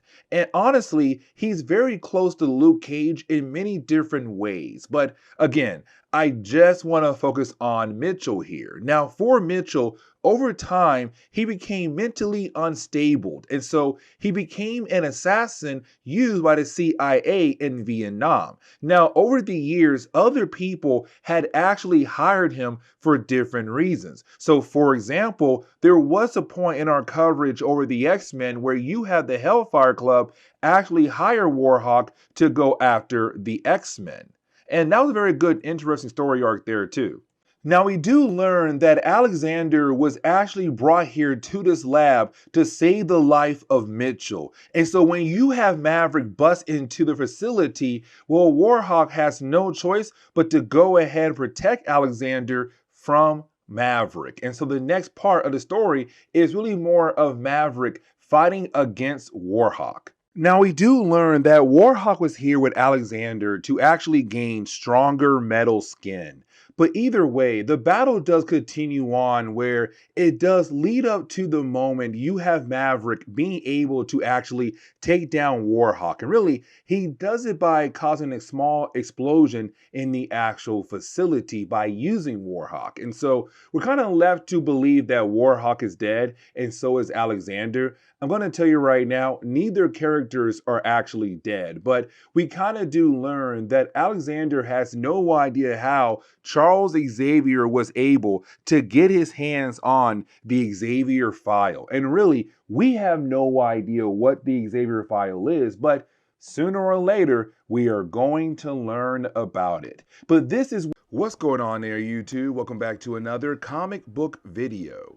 Okay, so we are going to continue our coverage over the X-Men, but now we have reached a point where we are going to sit down and actually cover Shattershot. Now, Shattershot is actually a small X-Men crossover that came out in the early 1990s. Let me explain. So in the early 1990s, Marvel would do all these different kind of annual crossovers. They'll use their annuals to tell some kind of crossover story. And so when it came to year 1992, they had 4 different annuals that they could use to actually do a small X-Men crossover between X-Men, Uncanny X-Men, X-Factor, and X-Force called Shattershot. Now, Shattershot is really used as a way to kind of give us more detail about the actual origin of Longshot, but also Shatterstar as well, but also giving us more information about the actual creator of Longshot, a character known as Arise. Now, to kind of understand the actual origin of Arise, we kind of have to talk about another character, and that would be Mojo. Now, Mojo is one of those classic X-Men characters. You see, he's from a different dimension known as the Mojoverse, and he rules over Mojo World. Now, for Mojo, he belongs to a race called the Spineless Ones, and here's the reason why. Because his race, they did not evolve properly. So unfortunately, they're not really able to kind of stand up straight. Now, they did have Arise being able to create different kind of exoskeletons to kind of help them stand up straight. But most of the spineless ones did not want to use those at all. And so they have platforms to kind of help them move around, kind of like Mojo does. Now, for Mojo, he also wanted slaves to kind of complete all the different tasks they needed done for themselves. Like, for example, having slaves feed them, having slaves cook for them, having slaves move different items around. And so that is where Arise came in. Arise was a cyborg who was able to create humans in this other dimension. Now, when he was creating these humans, they were based off, well, the main Marvel Universe humans, us. And so for Arise, when he was trying to create these beings, he was able to create humans in this other dimension. But unfortunately, they became slaves. Now, something else I do want to talk about is the actual Shatterstar placement. What I mean is that some of the pages or some of the chapters of Shattershot does take place before some of the videos that we have already done on the channel. And some of it takes place after those videos as well. And you see what I mean as we go through today's video. So for example, the first chapter we're going to talk about is X-Men Annual number 1 from the 1992 series. And really, this annual kind of takes place before X-Men issue number 10, where you have Longshot being able to get rid of Mojo. Now, we can kind of talk a tad bit about Longshot. You see, for Longshot, he was actually created by Arise to be the messiah for the human race in the Mojoverse, to lead the humans against Mojo and to hopefully take him down. Now, if you saw my video over X-Men issue number 10 and 11, you would know that when it came to Longshot, he had taken down Mojo, and it made space for Mojo 2, the clone of Mojo, to be the new ruler of the Mojo world. Now, like I said earlier, some parts of Shattershot takes place before certain events. And so for X-Men Annual number 1, it takes place before that moment right there. And so as we dive into this chapter, we kind of see Mojo still being the ruler of this world. Now, like I said, Longshot is the messiah for the human race in the Mojo world, but also Longshot was given abilities by Arise to kind of make sure for him to be that messiah, but to also be able to take down Mojo. Now, as we go through Shattershot, we're going to learn that there's some huge, lovely time traveling that's really involved for Longshot and other characters around him. And so with all that information now out there, we can now properly dive into X-Men Annual #1. And really, we pick up with Mojo himself trying to hunt down Arise with a small army that he had brought with him. Really, it's not even a small army, it's a huge army. But either way, it's Mojo trying his best to find Arise. And that's why I say that X-Men Annual #1 takes place before X-Men issue #10, because as you see, Mojo is still alive and well, and he's trying his best to hunt down Arise. Now, for Arise, he knows that Mojo is coming for him. Like, it's a well-known fact. But for Arise, he does have an escape plan. That escape plan is to actually go over to Earth.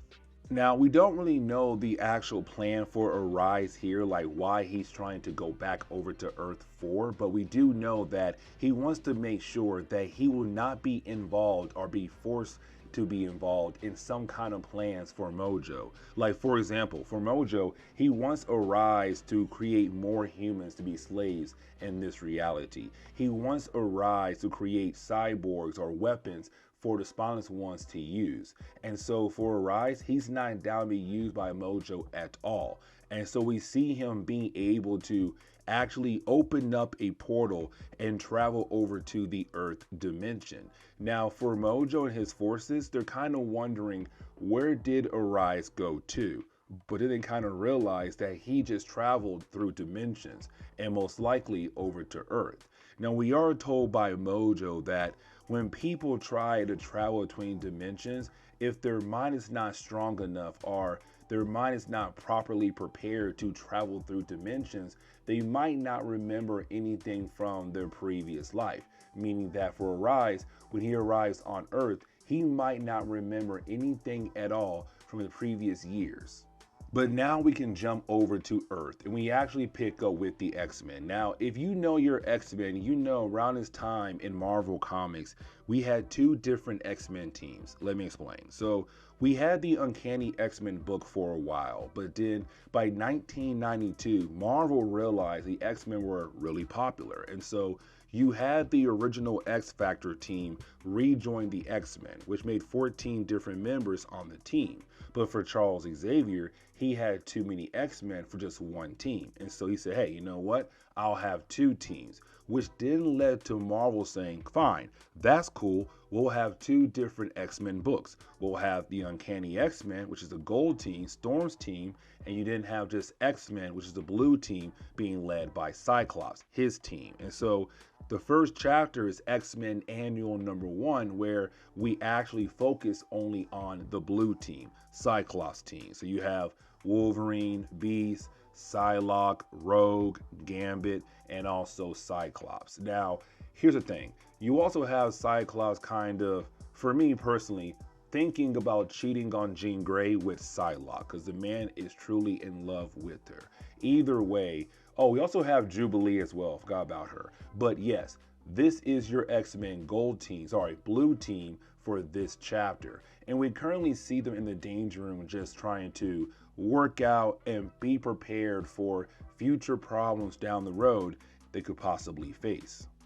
Now, once they do finish their Danger Room session, you didn't have Forge and Charles Xavier call the blue team over to inform the blue team that, hey, listen, Cerebro had just detected a mutant, but not like a mutant from Earth, but an alien mutant. Something different had arrived. And so it's the X-Men now being informed of the possibility of the arrival of Arise. Kind of a way to bring in the X-Men, but to also kind of get them ready for trouble coming very soon they're going to have to face.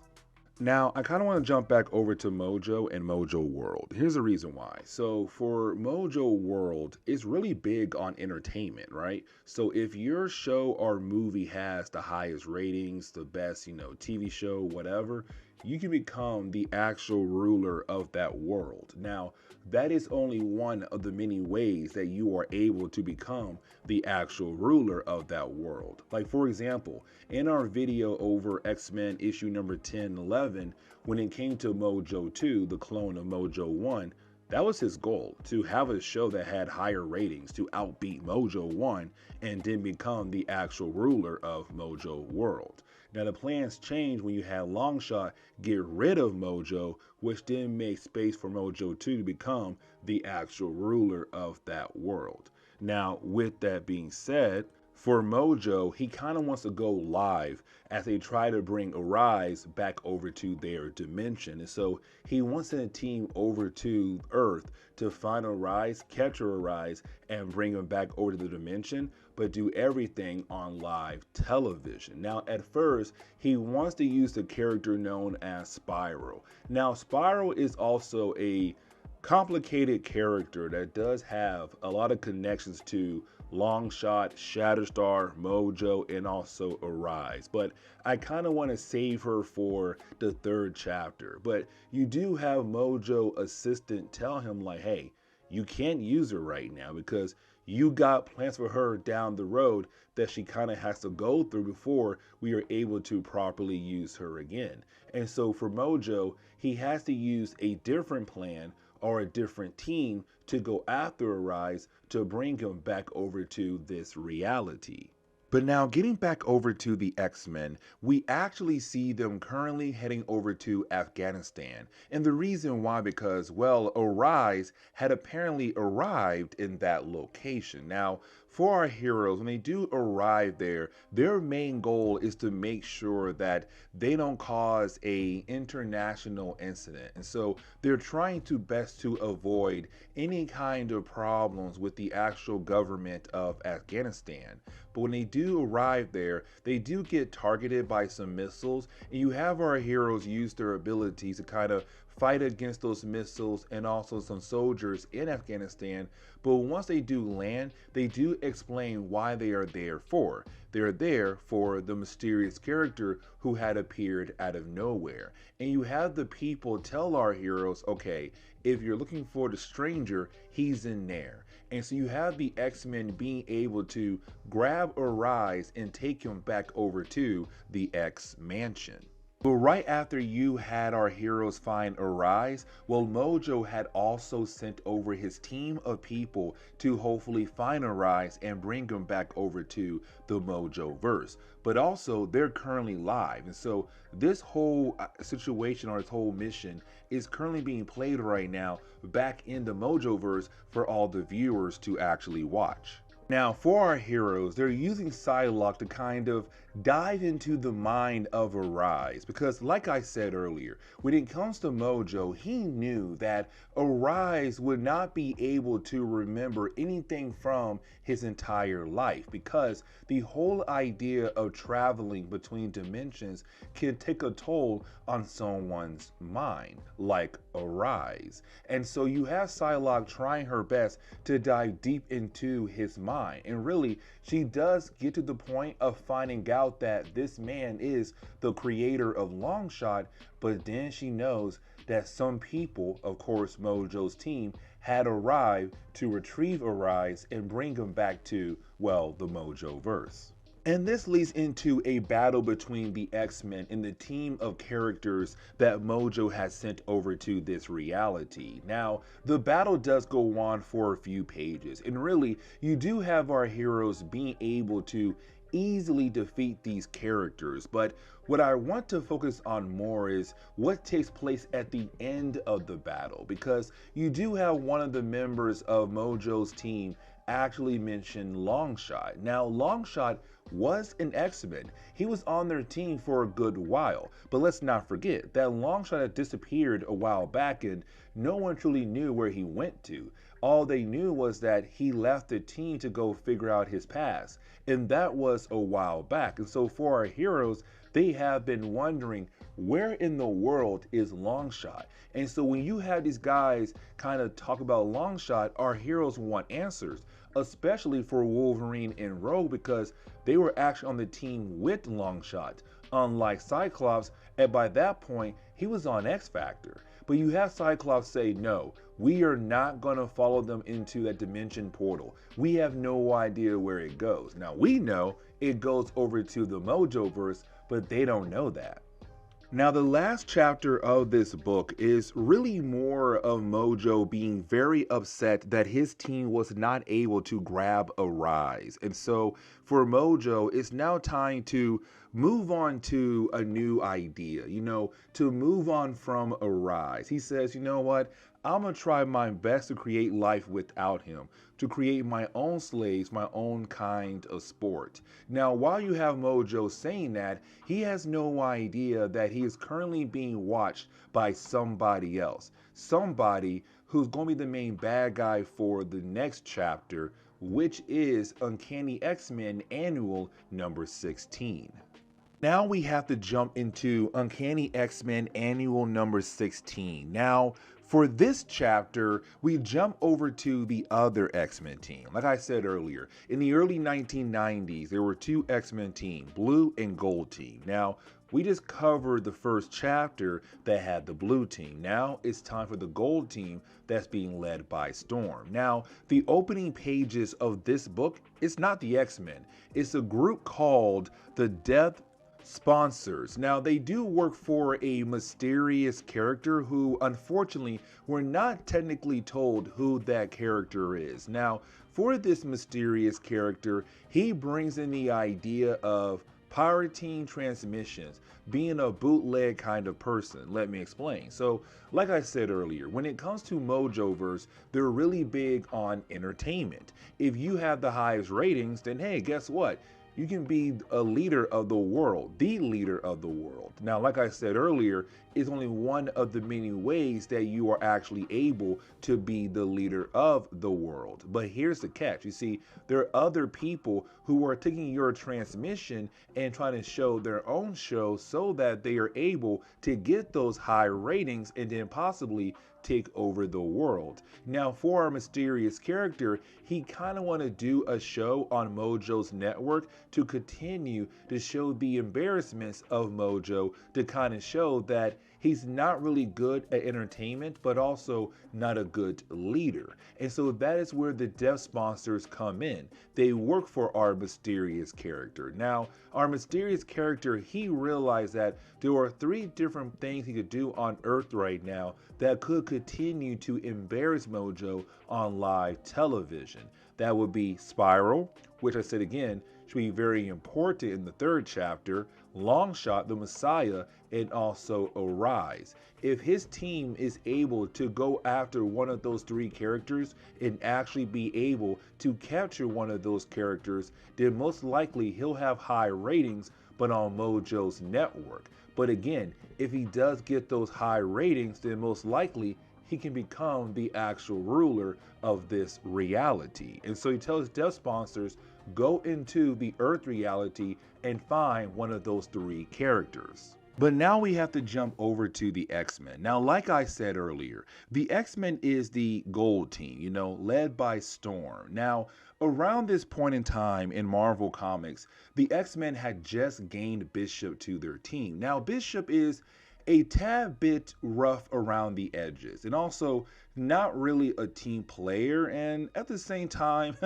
he's also somebody who's not afraid to take some big risks when it comes to completing a mission. And really, that last one right there is going to be very important for this chapter alone. Now, for Bishop and the rest of the X-Men team, they're currently going through a Danger Room session, but in the middle of the session, well, you do have Apocalypse appear. Now, this is not the real Apocalypse. It's part of the whole Danger Room training session, but it gets to the point where you have Apocalypse but to kill off Bishop. And the question is right now, will Bishop go ahead and let himself be killed off as a way to save children that Apocalypse is actually after, or will one of the X-Men step in to actually help out?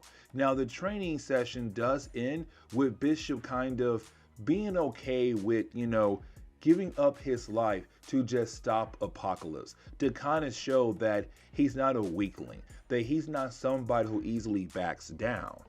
And really, it does get brought up by Charles Xavier at the end of the training session, because for Charles, he wants to understand why Bishop would be okay with taking that kind of risk, because honestly, it was a big one. You're talking about the idea of giving up your life to protect somebody you don't even know. For Charles, he really wanted Bishop to kind of find a way around that situation, but to also allow other members of the X-Men to actually help out. But for Bishop, he truly believes that he knows what is best at that exact moment. And so for Bishop, he just leaves. And it kind of shows that he's not really adapting to the idea of being an X-Men, of being on a team with the rest of the X-Men. Now, we also learned that Arise is currently staying at the X Mansion with the X-Men. Now, apparently after the blue team had saved him from the earlier team that was sent by Mojo, they brought him back over to the X Mansion, and the blue team went on a different mission. So now it's the gold team's problem. Now, you really have the book say that actually you had Charles bring in Jean Grey because Jean Grey is more skilled psychic than Psylocke. It's also kind of establishing the whole idea of who's the best psychic on the team. You got Charles, you got Jean Grey, and then there's Psylocke. And Psylocke, unfortunately, kind of gets put on this back burner for a lot of different things. But either way, you have Jean Grey trying her best to dive deep into the mind of Arise. But the problem is, every single time she gets deeper and deeper, or like when she's able to access a certain point that could possibly help him, but also our heroes figure out more about him, he somehow just locks up. Like, he's afraid to allow her in, but it's not really him trying to lock her out. It's just that his mind is blocking her out for unknown reasons. Now, for Charles, he knows that the other X-Men team have protected him from an unknown force. And so for Charles, he's kind of wondering, will they have to continue to actually protect him? We actually jump back over to the dev sponsors, only really for a brief moment, because we do get confirmation that they have arrived onto Earth. And with them being on Earth, their main goal currently is to find Arise. If they're able to get him and bring him back over to the Mojoverse, but also do it on live television, that'll be some good ratings and allow the mysterious character kind of step in the role as the actual leader of the Mojo world. For our heroes back at the X Mansion, they're kind of just waiting for, anything to actually happen. And honestly, it comes to them automatically because while you have our heroes waiting, you do have some of the members of the dev sponsors actually arrive. Now, they're outside the X Mansion, so you have Charles sent out Bishop, Archangel, and also Iceman to actually deal with those people. Now, here's the thing. You see, while you have those three heroes trying to fight against some members of the dev sponsors, the rest of the members of the dev sponsors are trying to sneak their way into the actual X Mansion. And at this point, all they have left now to protect Arise is Colossus, Storm, and Jean Grey. Now, technically, that is a pretty strong team, but the dev sponsors will give our heroes an actual challenge. Unlike the other X-Men team where we see them being able to win their battle against the forces of Mojo, we're going to see our heroes actually struggle fighting against this team called the Death Sponsors. Now, I kind of want to skip over a few pages and get to the main point for this chapter, where you do have the dev sponsors being able to get their hands on Arise. And with them being able to get their hands on Arise, their main goal now is to go ahead and head back over to, well, their reality, the Mojoverse. Now, here's the thing. They're also able to help Arise remember everything from his past life.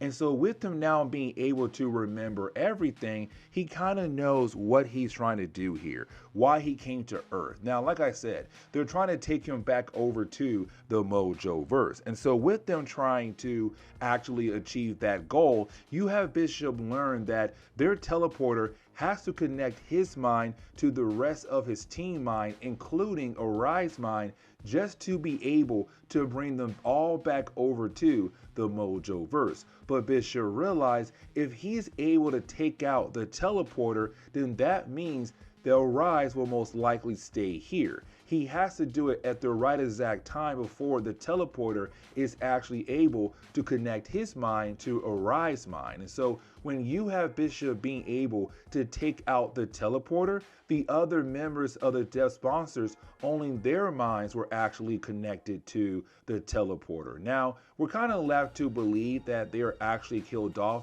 at that exact moment. They're not. They come back way later down the road in a short miniseries for Shatterstar, sorry. But you do have Bishop being able to save the life of Arise. Now, the ending of this chapter is really more of Arise telling the X-Men that he's going to leave their care, that he's going to adventure around the world to kind of get a better understanding about how the world is like. Because remember, when it comes to the humans that he had created in the Mojo verse, it was based off us, we the humans here on the Earth reality. And so he kind of understand where he went wrong when it came to him creating his people and how it affected his world, the Mojo world. And so he's going out there to explore it to hopefully figure out the right way to fix his world by using our world.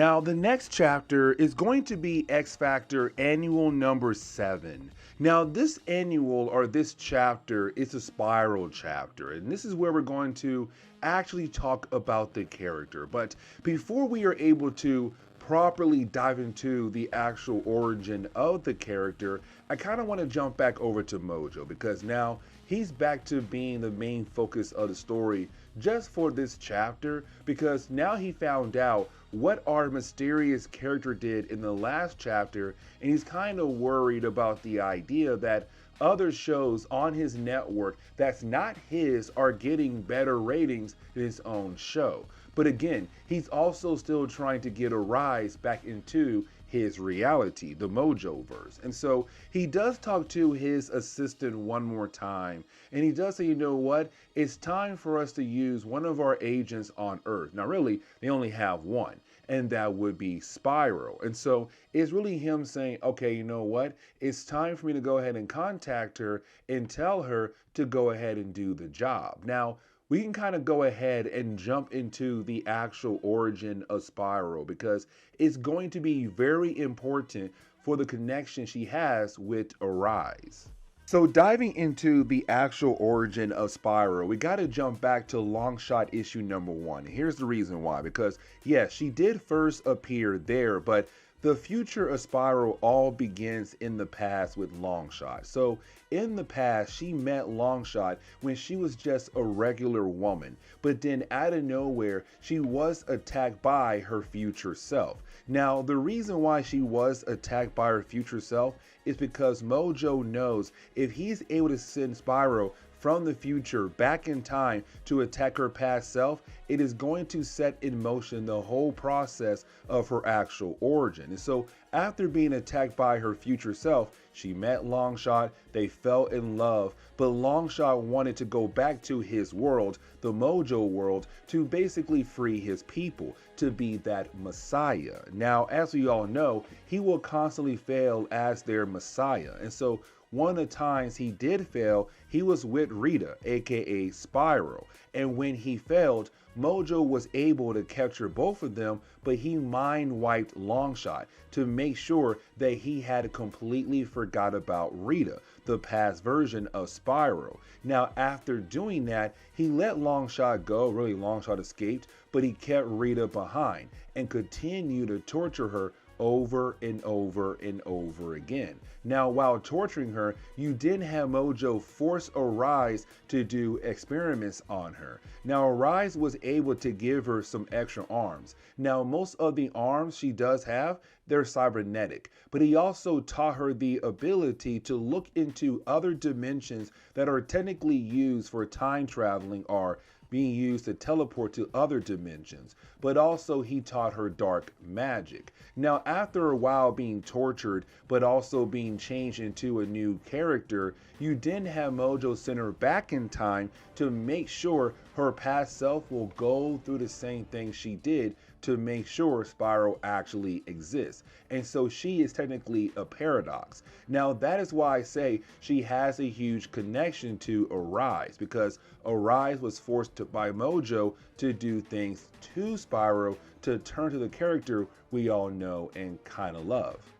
Now, like I said in the early part of this video, this crossover did use 4 different annuals, and we're already done with the X-Men. So now we have to jump over to X Factor. Now, X Factor is being led by Havoc, but also X Factor is a government team, because around this time in Marvel Comics, you had the American government wanting to kind of build relations with the mutant race. And so they're using X Factor as a way to kind of build those relations between the two different parties, the government, but also the mutant race. Now, they're being led and kind of controlled by Val Cooper. Now, Val Cooper, she had worked next to the president, kind of doing all different superhuman being things happening in America. But with her being in charge of X Factor, she does have a new mission for our heroes, to go after Spyro. And here's the reason why. Because Spyro was part of a different team in Marvel Comics in the 80s called Freedom Force. Now, Freedom Force was the brotherhood of evil mutants, but they were kind of given a second chance by the government if they work for the government and kind of go after different people, mostly mutants, as a way to be forgiven for their crimes. Now, Spyro was kind of joined on the team, she was kind of put on the team by Val Cooper. But Val got word that Spyro has been on a rampage recently, and so she wanted to use X Factor to kind of deal with her past mistakes, to kind of deal with Spyro. Now I want to jump back over to Arise. Here's the reason why. So you have Arise kind of just watching different channels and different stuff on TV to kind of get a better idea of what this world is truly like, because we do learn that why the Spineless Ones, the race that Mojo belongs to, had gone crazy in that other reality, because they are receiving signals from the main Marvel universe. And with those signals going into the Mojoverse, it kind of led into the actual Spineless Ones going crazy. And so for Arise, what he wants to do is learn everything he can about this world, but to also take back enough footage to kind of show both sides, the humans of the Mojoverse, but also the Spineless Ones, to kind of show them what it's like to be free, what it's like to be a normal person. He's also trying his best to control the signals that are being sent from Earth over to the Mojoverse to kind of help relax the minds of the Spineless Ones. Now I want to jump over to Spyro. Now the reason why, because Spyro got word, thanks to Mojo, that basically Arise is on Earth. Now, like I said earlier, Arise was the person who was technically forced to do experiments on her. But the problem is Spyro has no idea that he was actually forced to do those experiments. To her, it's kind of like, no, he wanted to do it to her. He wanted to change her. He wanted to make her different for his own personal reasons. And so once she got word that he was on Earth, she was instantly down with the idea of trying to find him and most likely kill him off. If not kill him, at least bring him back over to Mojo.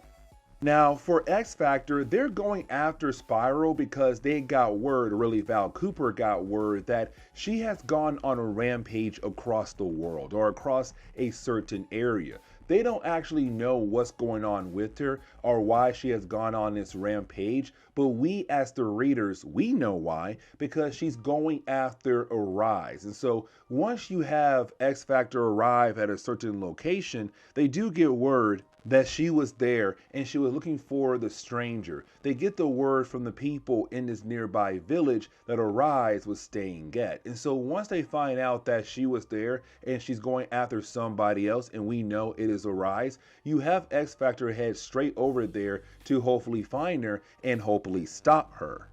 Now, once you do have X Factor being able to actually catch up to Spyro and they see she's trying to kill off Arise, we do learn that she's not trying to kill off Arise for Mojo, she's trying to kill off Arise for herself. Let me explain. You see, for Spiral, she's from the future. She's from 100 years in the future in Mojo's world. And so in that reality, she was already tortured, used for different kinds of experiments, but also being changed into Spiral, all done by Arise. And so with her being here on Earth, it's the present day, but it's her past. And so she's kind of hoping if she kills off Arise right now, that means he will not be in her future, meaning that he will not be there to torture her, to do experiments on her, to change her. And most likely she's hoping to break this cycle so that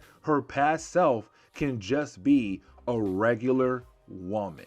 Now also, she's going after Arise because he was the one that changed her. But to her, she believes that he did it on purpose. But he tells her like, no, you don't understand. Like, I was actually forced to do those things to you.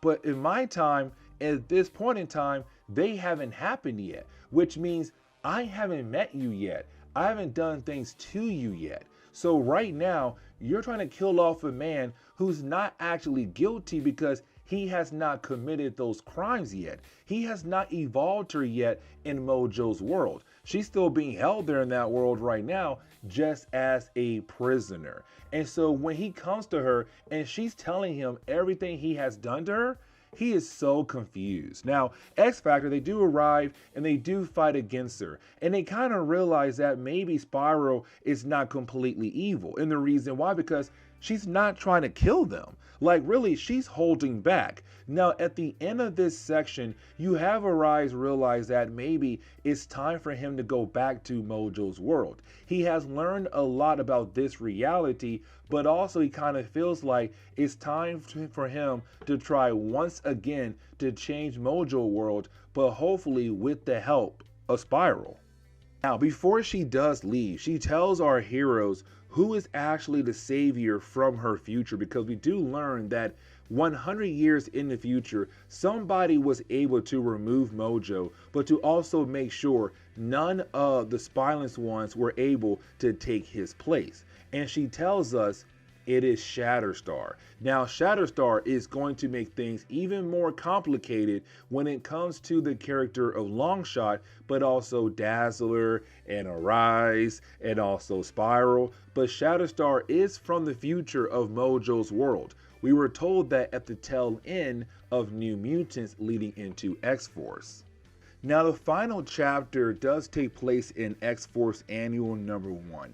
Now, for me personally, this chapter is the weakest chapter, but not like it actually sucks. It's just that for me, it's the whole idea of this chapter taking place in a future that could most likely not even happen, because with comics, the future can always change because events happening in the past. And so X-Force Annual #1 does take place in the far future, both on Earth, but also in Mojo's world, in the Mojoverse as well. Because when we jump over to the Mojoverse, we learn that Mojo is no longer the ruler of this world. Really, there were other Mojos after him, 2, 3, 4, and even 5. But at this point in time, the actual leader of Mojo world is Shatterstar. Now, Shatterstar, we're still learning about the character over in X-Force Comics. All we know is that he's from the future from Mojo world or Mojoverse and came back in time to the Earth reality to find the X-Men, to have the X-Men help him take down Mojo in his reality. Now, like I said though, that's all we know. But in this chapter, apparently this takes place after all those events. So by this point, the man is already the ruler of Mojoverse. He was able to take down Mojo. Now, like I said, this chapter does take place both in the future of Earth, but also the Mojoverse as well, because when we jump over to Earth, we do pick up with Arise, who is a whole lot older, but apparently he's came to Earth for a mission to find X-Force. Now, with this being the future, we're not going to have the same X-Force we've seen in the X-Force comics. So for example, the leader of X-Force is actually Cannonball Sam, but he does have some new members on his team like Siren. She's still there as well, so I guess you have two people who were on X-Force originally before this future story. But you also have Power Packs, which is Frankie Power from the Power Pack group. You also have Darkchild, Ileana, and you have Cyberlock. Now Cyberlock is actually Cypher and Warlock who have merged together. And you have Sunspot. Now if you've seen our X-Force videos, Sunspot had just joined X-Force at the very end of issue number 15. Right before we dive into the Executioner song crossover. So he just joined. So I guess you can say this team is half old, half new. Either way, this is your future version of X-Force. And when they do see Arise, at first, they don't recognize him because they have not seen him in a good amount of years. But they do fight against him and the forces he brought with him. Now, I want to say that some of the people who came with him is actually spineless ones. And it kind of shows that something went wrong once the humans were able to overthrow the spineless ones and actually rule over the Mojo world. Because once you have our heroes realize it's Arise, he comes to them with a whole lot of information about what happened on Mojo world. Now, when it comes to Arise, he does tell us what happened after he had left at the end of the last chapter. So for me, it does kind of take place way after X-Men issue number 10 and 11, where we are technically told that after he had went back to Mojo's world alongside with Spiral, he was able to get help from the X-Men, but also get help from Longshot as well, the Messiah, to fight against Mojo and Mojo 2, because remember, in X-Men issue number 10 and 11, we saw Mojo 2 take over Mojo world because Mojo 1 had just disappeared. And so we're being told that after that, Mojo 2 also had to be taken down as well. Now, we kind of jump forward to Mojo 5, and we are kind of told that apparently 10 years before this moment right here, X-Force, that was still being led by Cable, led a small team of people to remove Mojo 5 alongside with Shatterstar and a few other members of X-Force. But then we're told that Cable wanted Shatterstar to be the actual leader, the actual ruler of Mojo world. So now we kind of know how Shatterstar got put in that position. But apparently with Shatterstar being there, he's more like a dictator, a rough one, almost like Mojo. And so for Arise, he was kind of hoping that when the human race over in Mojo world finally took over that world, that there'll be no more battles, no more war, no more evil king. But the problem is Shatterstar had just replaced, well, Mojo 5 at that time. And so for Cannonball, he kind of realized what Arise is saying here, saying that maybe it's not right for one man to rule over both races, the humans, but also the spineless ones. And so it's them saying maybe it's time for a new kind of government where the people can actually choose their leader. Now, we kind of learned why Shatterstar had technically failed as the leader of Mojo World. And the reason why, because, well, you had someone known as a scheduler. Now, the scheduler is the one who kind of ran all the schedules for the programs, for the networks, where you had the people in Mojo World, you know, watching their shows. So they know, like, hey, if I'm on this channel, I'm going to watch this show. I'm on this channel, it's going to be that show. It was all up to him. Now, with that being said, the scheduler wanted to make sure that the world kind of ran the same way the spineless ones did, but now with the humans being in charge. Now, here's the catch.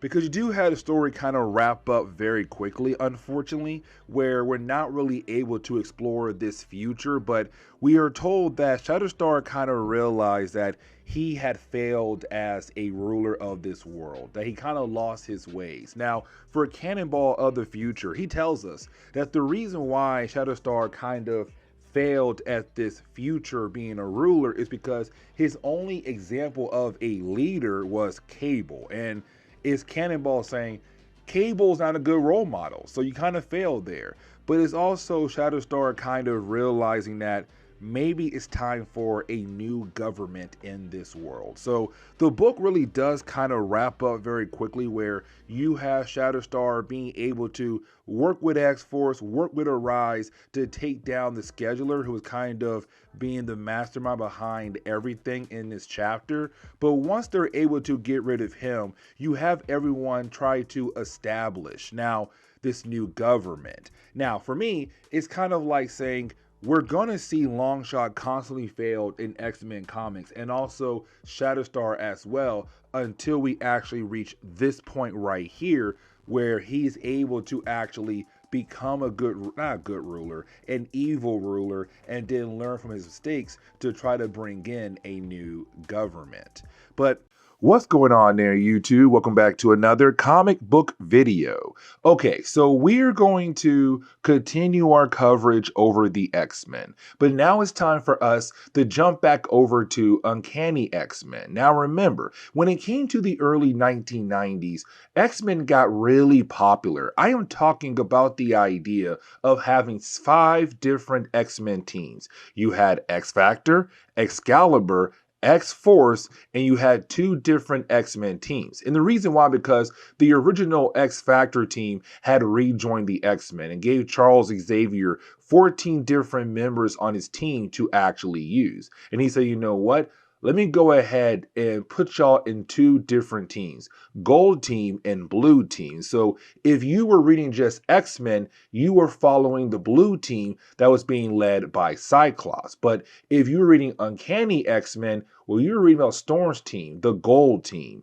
And so today's video is all about her team, but also beginning the process of removing a certain character who has been with the X-Men and helping them out.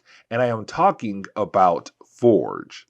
Now, we do get a quick reminder that around this time in Marvel Comics, Bishop had just joined the X-Men. He came from the future, and he does know that someone in the X-Men is going to be the traitor, going to be the one to kill off the X-Men. The problem is he has no idea who it could possibly be. But for Bishop, he's just trying his best to fit in. But also you have Storm trying her best to help Bishop fit in, because she is the team leader for the Gold Team. It's up to her to make sure that everything goes smooth for him. Now, you do have the 2 go their separate ways, but we're kind of left to believe in the possibility that maybe Bishop might get with Storm. And that is actually a problem, because around this time, Marvel Comics, Forge was dating Storm. Now, the problem was these 2 characters weren't really able to spend time with one another, because once you have the 2 characters being able to reunite with one another, well, things have been popping off left and right for the X-Men, so that they're really unable to actually spend time with one another. And so we see Forge in the hangar trying to fix the Blackbird. But while doing that, he is confronted by Bobby Drake. Now, Bobby has a big date tonight with Opal, his girlfriend. Really, it's him and Opal meeting his parents. It's her meeting his parents for the first time ever. And he needs Forge's help to tie his tie. But Forge really can't tie a tie, but also Forge wants to be left alone, because this man, he wants to be with Storm. He wants to spend time with her, but like I said, unfortunately, being an X-Men, they're not really able to spend time with one another. Now, we do get a couple of pages where we are able to see Charles Xavier hanging out with Jean Grey. And really, these 2 pages kind of give the idea that we're seeing Jean Grey being like the daughter he never had. Because you have Charles kind of wondering, is Jean Grey okay with her life? Because when she was young with the rest of the First Class X-Men, they were young, going on different adventures, fighting against Magneto or other people from their past, and always just barely making it back home alive. And so for Charles, he's kind of wondering like, hey, Jean, are you mad at me from taking your childhood away. And for Jean Grey, she tells them no, she's not mad at all. It really shows that Jean Grey really does like the idea of being a hero. She loves being out there trying to change the world the best she can.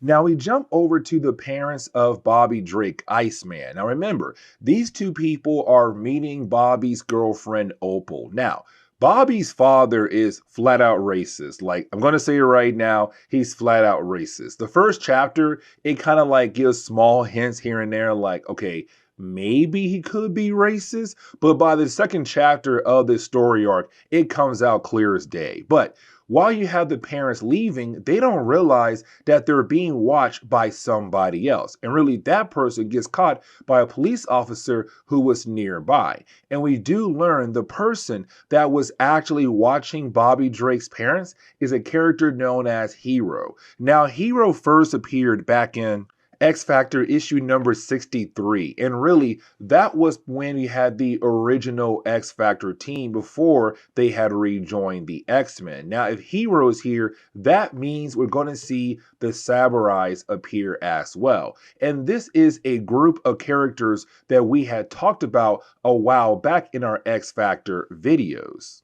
You see, a while back in our coverage over the X-Men, really X Factor, there was a story arc where we had learned that Opal, the girlfriend of Iceman, is actually the daughter to a crime lord back in Japan known as Tatsuo. Now, here's the catch. Opal was adopted. She had no idea who her biological parents were, but her father found out where she was at and sent the samurais to go get her and bring her back to him. Now, the samurais are basically men who were turned to cyborgs, but trained in the way of a samurai somewhat. But either way, they work for her father. Now, in that video, Iceman was able to go to Japan with Jean Grey and actually save her. Now, Hero kind of realized that Opal's father is a horrible man, and so he had actually switched sides to help Iceman free her and make sure she got away without being still held as a hostage by her father.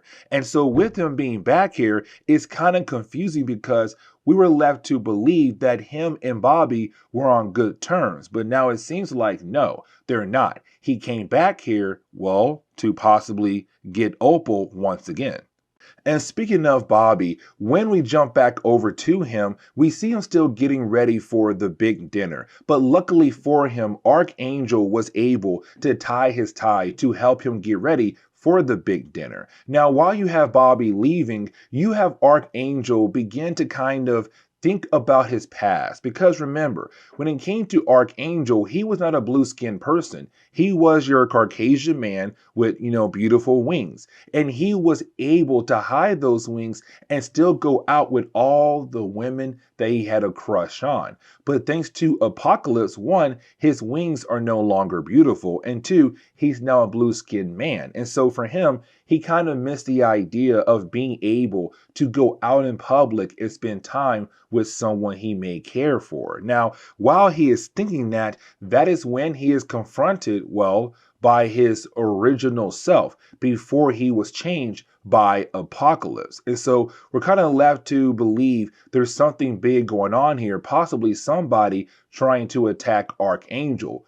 But we do learn that no, it is actually Mystique. And apparently, when it came to Wolverine comics, Wolverine asked Charles Xavier to allow Mystique to stay at the school to kind of help her out. And so Mystique is currently being held here at the school. And so she kind of realized that Archangel is going through something. And so she thought she could possibly help him, which honestly is the worst idea ever because it's Mystique. There's no way she can sit down with somebody and help them through a nice and quiet therapy session. She got problems of her own that she needs to go to therapy about. But either way, once you have Archangel kind of get over the idea of her trying to mess with him, he flies away. And the rest of the X-Men are then informed that Mystique will be here because of Wolverine. Now, this also leads into a small argument between, well, Bishop and Forge, because you have Bishop step in, try to tell Mystique what she did was completely wrong. Yes, she was trying to help Archangel out, but like, it was still wrong. And so you have Bishop giving her the riot act. Now, Forge steps in, tries to protect Mystique. And when he does, you have Bishop, well, Bishop calls Forge an underling because to Bishop's mind, Forge is just a tech guy. Forge is not part of the main team, gold nor blue team, Cyclops team, or Storm team. He's in the back trying to fix things up for us to use out in the field. And so for Bishop, he's kind of like, how dare you talk back to Storm and also me when you are an underling? Now for Forge, he begins to go off on Bishop. And I think that's when Bishop realized, like, hey, listen, even though Forge is in the back building things, he's not an underling. He's up there with you guys because this is a family. It's a group, not an army. And so you have Bishop realize from his mistake, but also we can kind of tell that Forge can tell that Bishop and Storm may have feelings for one another, the way they were acting earlier in this video. And so you have Forge kind of yell at Storm as well, and Storm realized there's something deep going on with Forge, and she needs to talk to him now.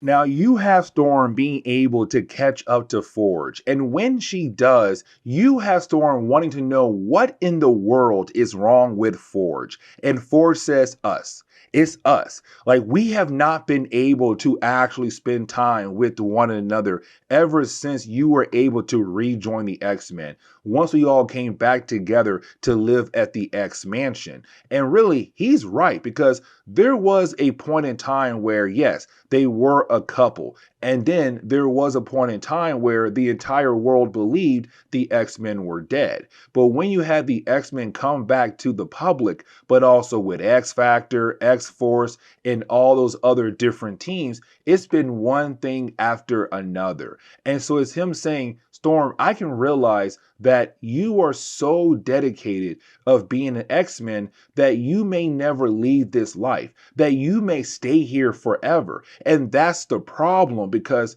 you're leaving me behind. Now, it's also for saying like, hey, I know who you are. I know the true form of you, saying that you are a strong, powerful warrior woman, but let your guards down and be something different. Be the woman you truly want to be. Somebody who is able to settle down and have a husband and have children. And so it's Forge saying, let's leave the X-Men. He asks her, he says, hey, will you marry me so that we can leave the X-Men? Now, the ending of this chapter is where we pick up with Iceman, Opal, and also his parents. Now, again, you have his father just show all types of racism towards Opal because she's Japanese. But while you had the four characters talking to one another, Hero appears.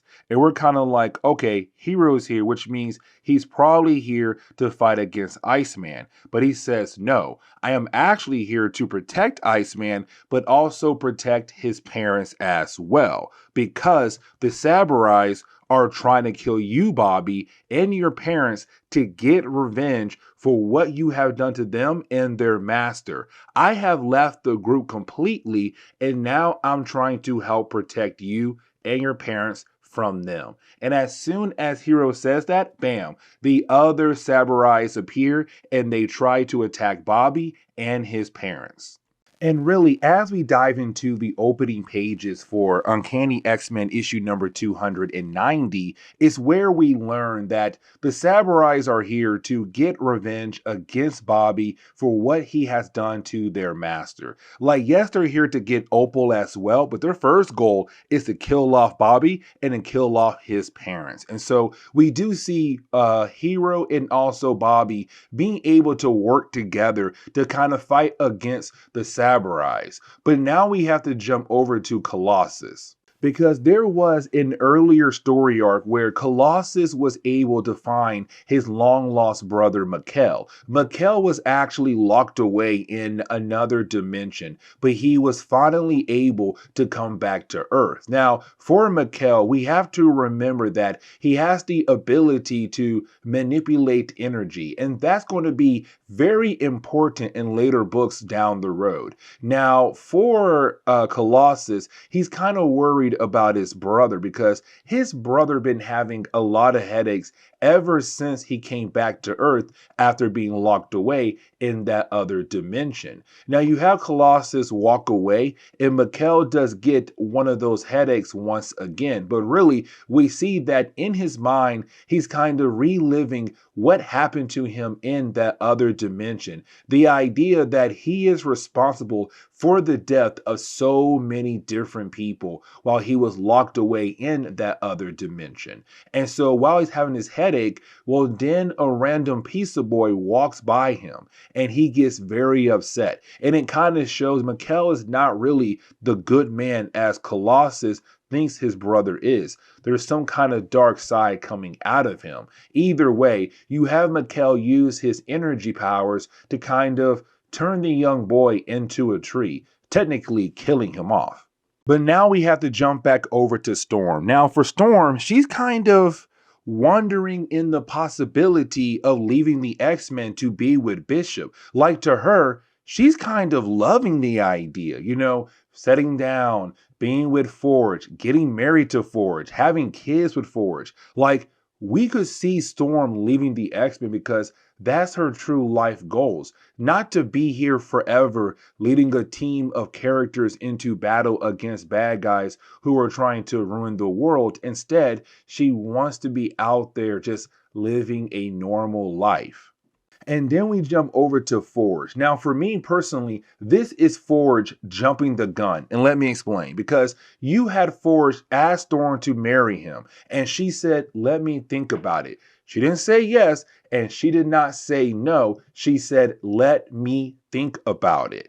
And so for Forge, that was an answer right there, an answer of no. Now we see him back in the hangar once again, continuing to fix different things around the mansion. But you have Jean Grey walk in. And when Jean Grey walks in, she's kind of like, hey, what did she say? And he said, hey, she said, let me think about it. And for Jean Grey, it's kind of like, okay, that's not really bad.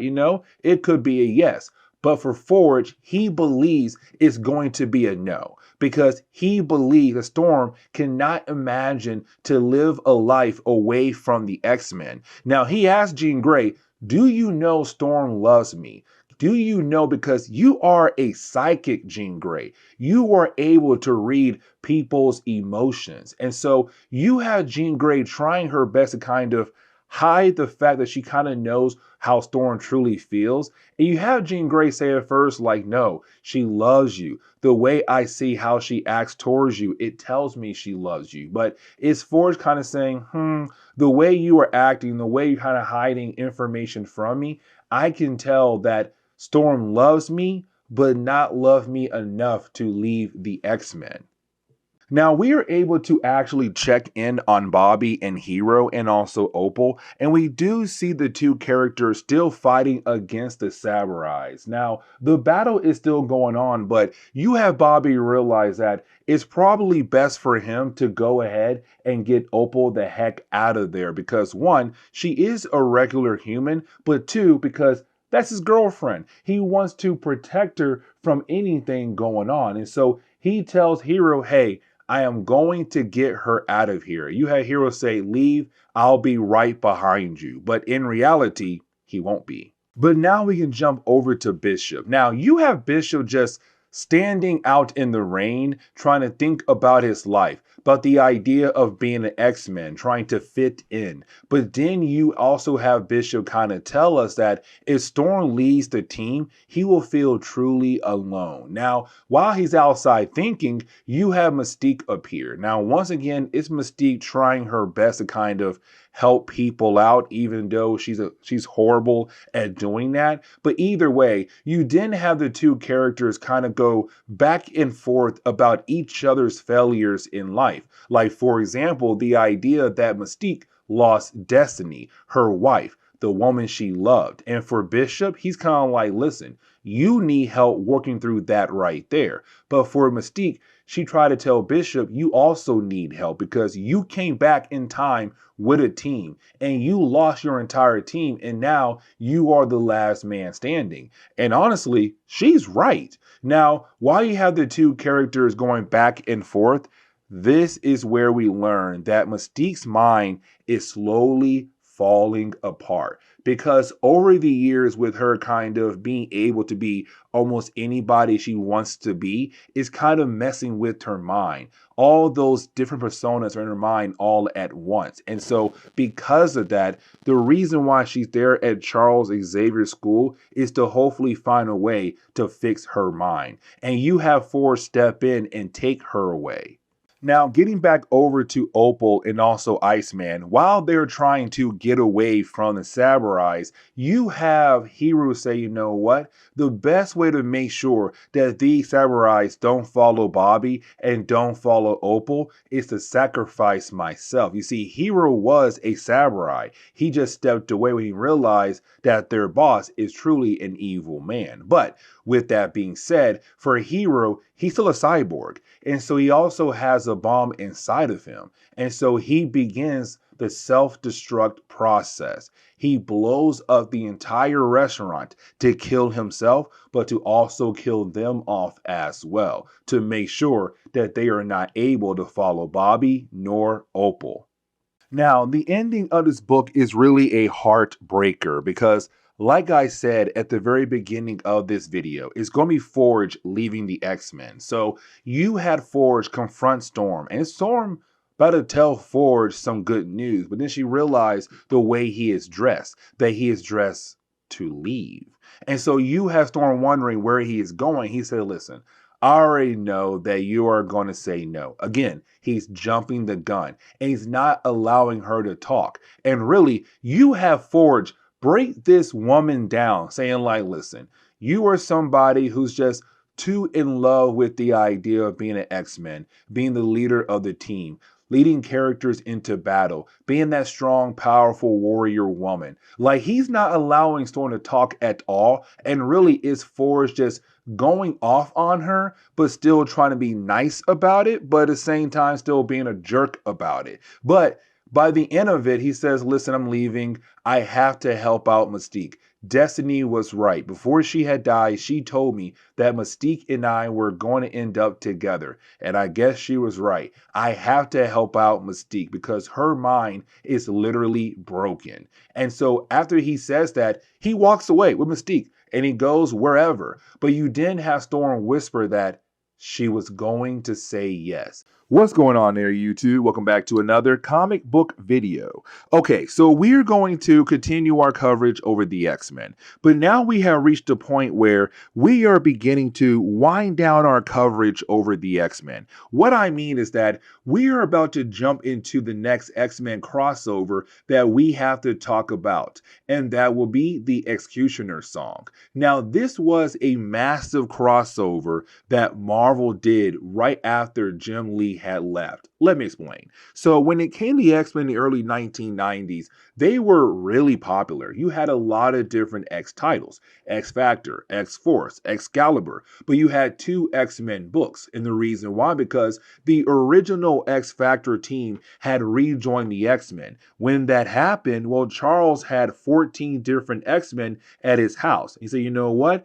I can go ahead and put you guys in two different teams, Gold Team and Blue Team. Now, if you read Uncanny X-Men, you were following Storm Team, better known as Gold Team. But if you're reading a book called Just X-Men, well, you were following the Blue Team that was being led by Cyclops. Two different teams. Now, here's the big thing though. When it came to the X-Men book, it was actually launched by Jim Lee and Chris Claremont. But after the first three issues, Chris left. And then Jim Lee was able to take over the book as writer and artist.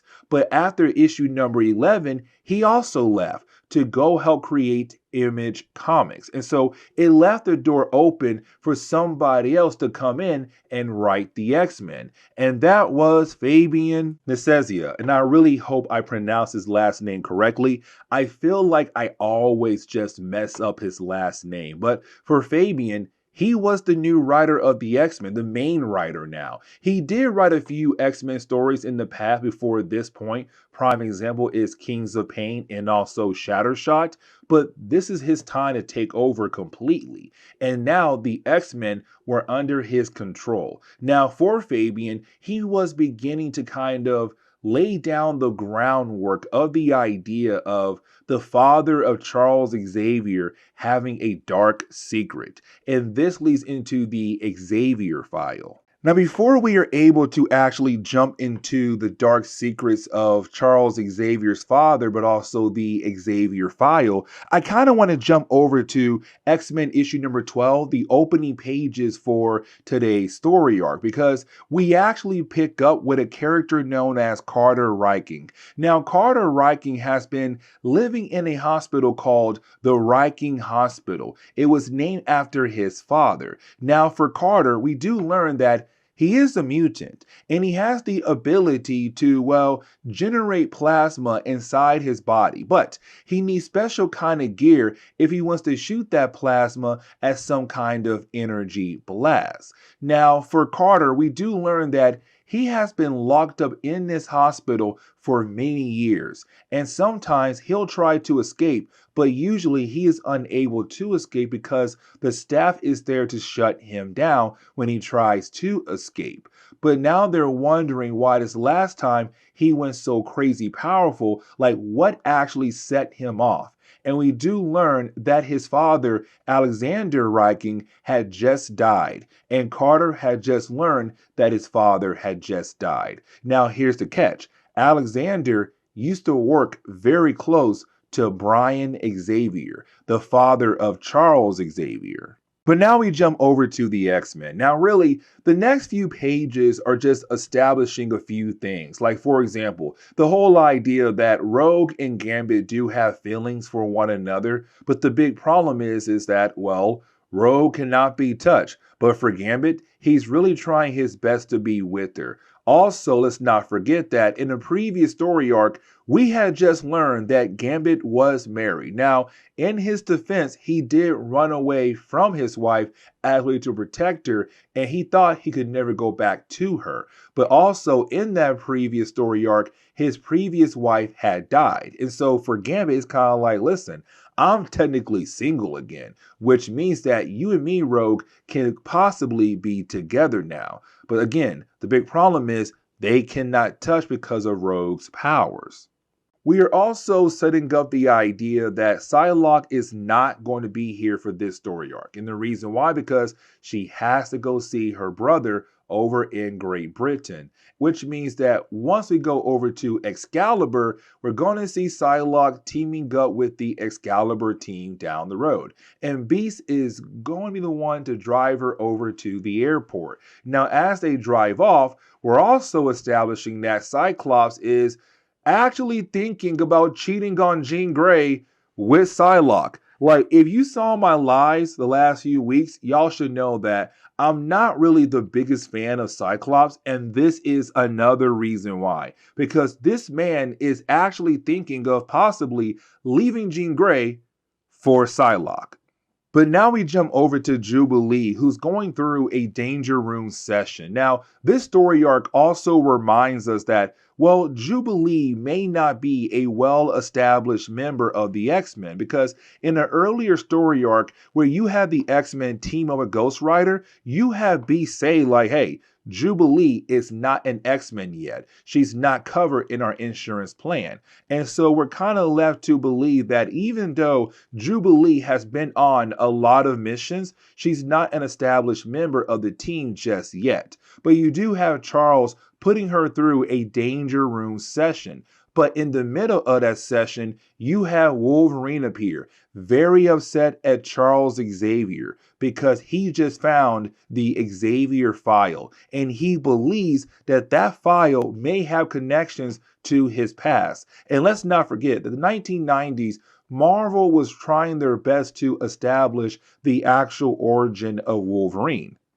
Now, this is where we dive into the Xavier file, but not completely here. So, for the Xavier file, we do learn that it's information about Brian Xavier, the father of Charles Xavier. But apparently, this information takes place before Charles was born, but after Charles was born as well. But here's the big problem, though. Charles has not been able to actually dive deep through all the different pieces of the file yet. But for Wolverine, while using the computer at the school of Charles Xavier, he found the Xavier file. And to him, he feels like the Xavier file may have some connections over to his past. And so he's kind of upset that Charles did not hand over the Xavier file. But for Xavier, Charles Xavier, he's kind of like, dude, I have not gone through that file properly yet to kind of figure out what is it all about. All I know is that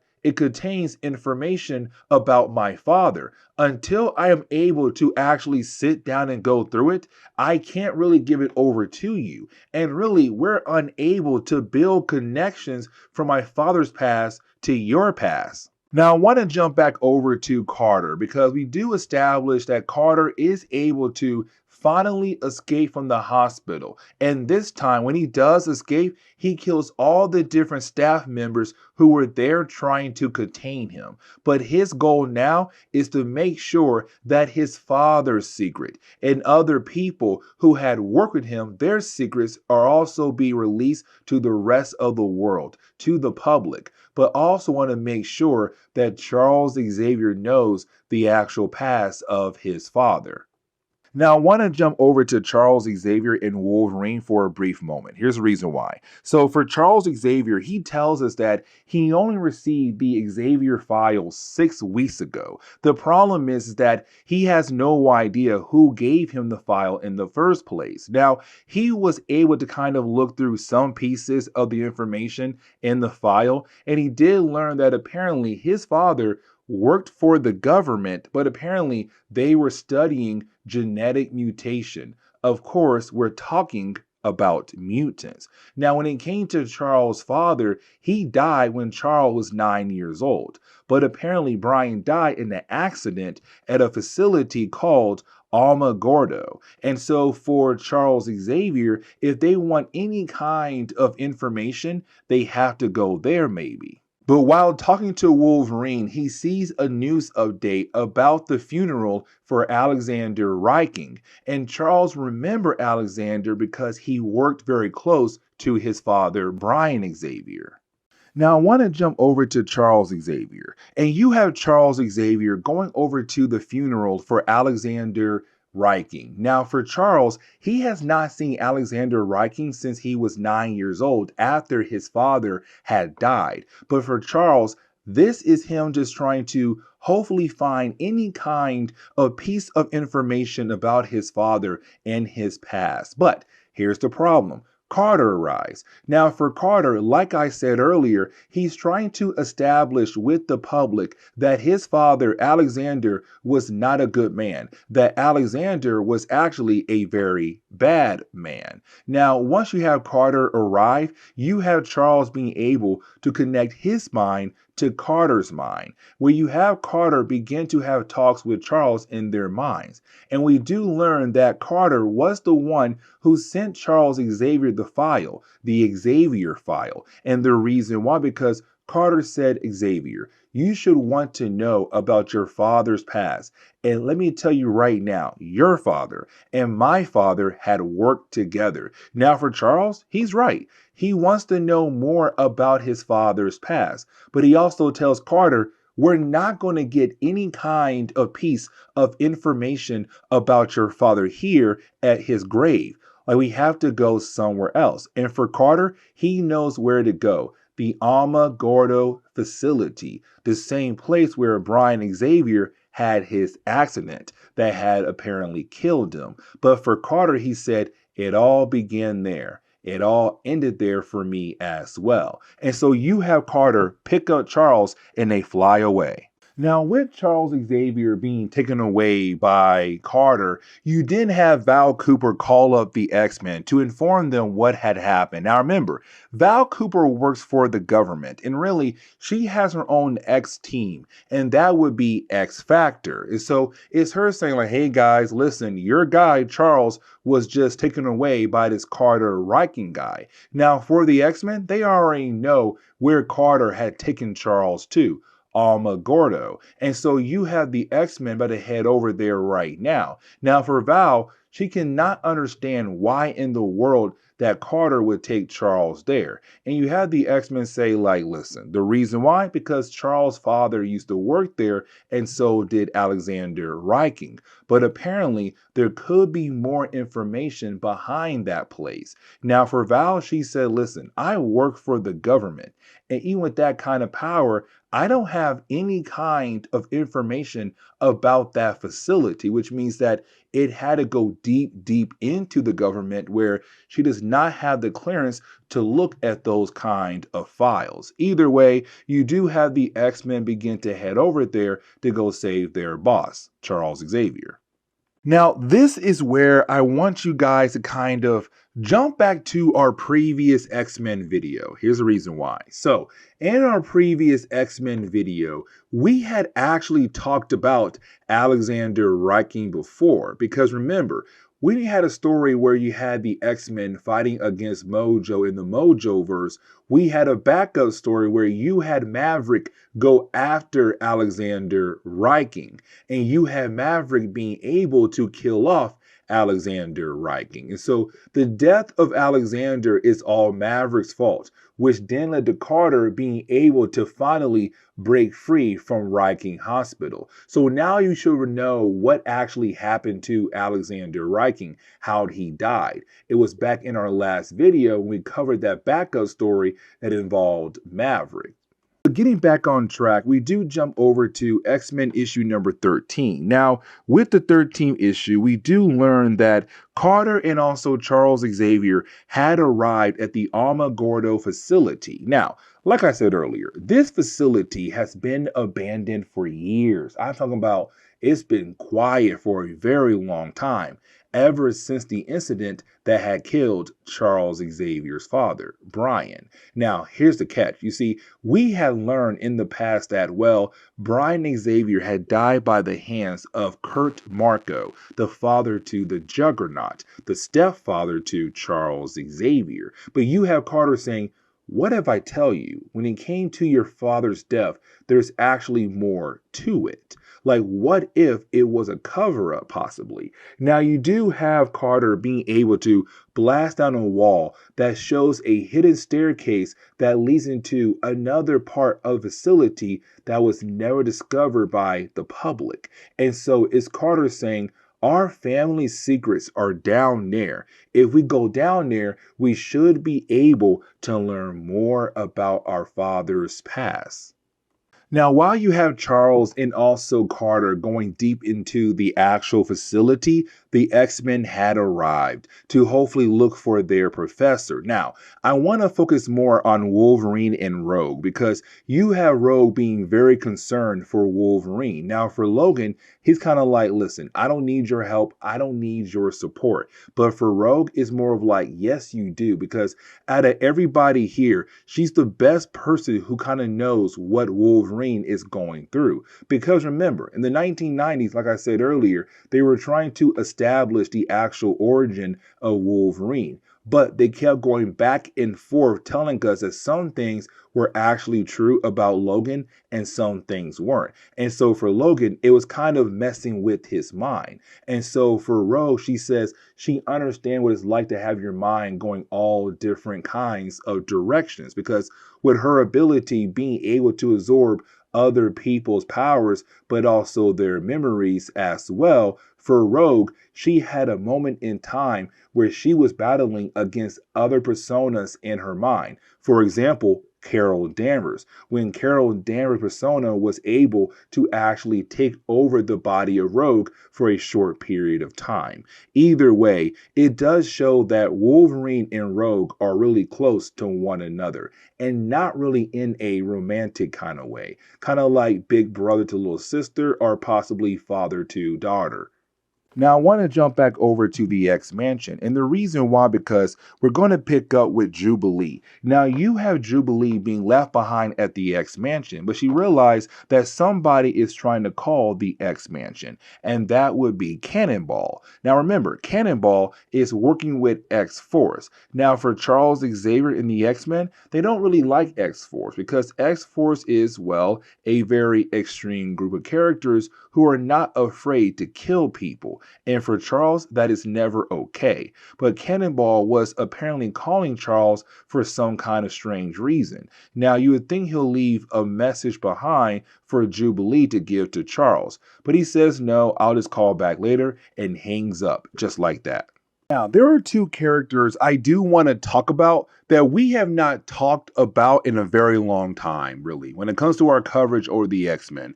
That'll be Fire Fist and also Skid. Now, remember, Fire Fist and Skid were technically trainees for the original X Factor team, but also after they had left X Factor, they kind of joined the New Mutants for a very short period of time. But then they were kind of forced to join the Mutant Liberation Front that's being led by Strife. And remember, when it comes to that group, they're telling the public that they're going around attacking different government facilities as a way to make sure the government will not try to go after the mutants or hold mutants against their wills. Now, we also learned that Strife has some other plans down the road, but he also looks just like Cable. Now, with all that information, he had Fire Fist and Skid go get a piece of art that kind of shows the face of Apocalypse. And apparently for Strife, it's time for him to get his revenge against get his revenge against Apocalypse for what he has done to him in the past. Now, the ending of this book does wrap up very quickly here as we jump back over to the X-Men fighting against Carter Reiking. Now, like I said earlier, for Carter Reiking, he does have the ability to generate plasma energy. But here's the big catch though. He needs a special kind of mechanism that really helps him channel that power correctly.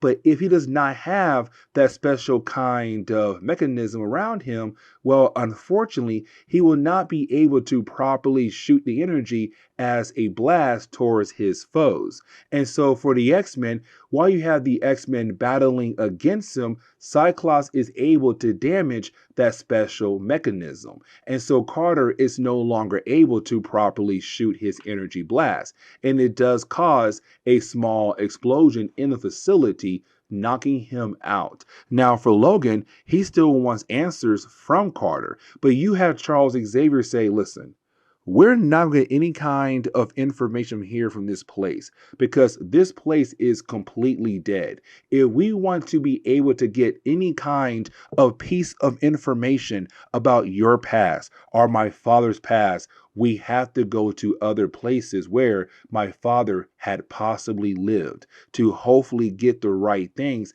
we need to know about what he was working on and also maybe more secrets of Logan's past. What's going on there, YouTube? Welcome back to another comic book video. Okay, so we are going to continue our coverage over the X-Men, but now it's time for us to dive back over to some more Uncanny X-Men. Today we're going to cover issues number 291, 292, and 293. Now, this is a three-part story arc where we kind of going to continue our coverage of the Gold Team. Because remember, in the early 1990s, X-Men got really popular. You had a lot of different X-Men teams. X-Factor, X-Force, Excalibur. But you had two X-Men teams. And so when it came to Charles Xavier, he realized he had 14 different X-Men members. He said, you know what? I'll make two teams, Gold Team and Blue Team. Now, if you were following Storm Team, it took place in Uncanny X-Men. But if you were following Cyclops Team, it took place over in just the X-Men book. Blue and gold. Storm's gold and Cyclops is blue team. Now, today's video, we're going to focus on a certain character known as Mikkel. And Mikkel is the older brother to Colossus. And he first appeared a while back in our coverage over Uncanny X-Men, but now it's time for us to, well, remove him from the book for a short period of time. And so getting into today's video, we're going to jump over to Uncanny X-Men issue number 291, where we actually pick up with Colossus opening the door to Callisto, who does seem to be severely injured. Now, guys, remember, Callisto used to be the leader of the Morlocks. Now, remember, the Morlocks were a group of mutants who lived in the tunnels of New York. And the reason why?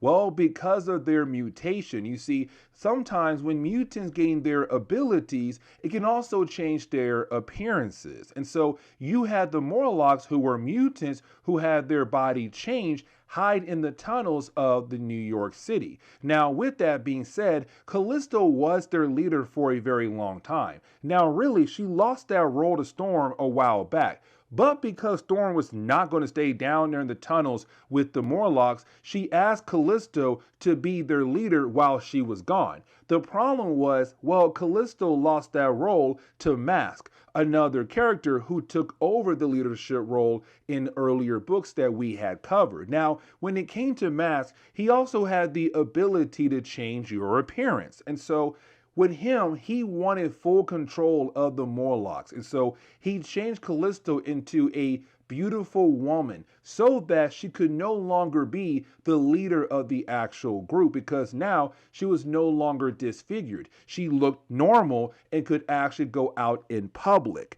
Now, with all that being said, we cannot forget that back in X-Force, Mask died. He was killed off by Cable in X-Force. And so with all that information, we learned the Morlocks had apparently attacked Callisto, and she was only barely able to make it over to the X-Mansion. But she did not come alone. She actually came with another character, and that would be Healer.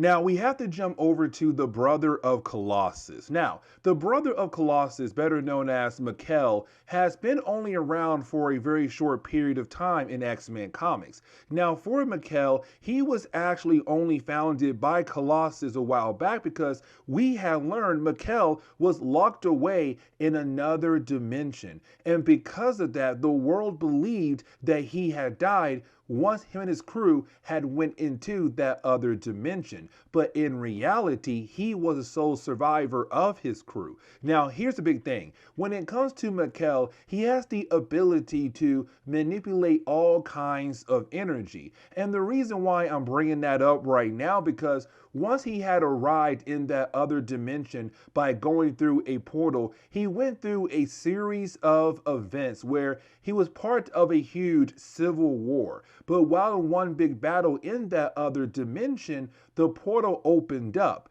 and he had to use his powers to close the portal. The problem was, when he did that, it sent out a huge feedback, killing every single person who was near him at that battle site when he had closed that portal. And so ever since Colossus and the X-Men had brought him back over to the main Marvel universe, well, he has been having these headaches. And with those headaches, he began to see all these different dead bodies of people he had killed when he had closed that portal in the past. And so for him, it's kind of like his mind is slowly falling apart. And it only began once he was able to come back into the main Marvel universe. Now, this is going to be very important when it comes to the idea of him kind of being removed from comics.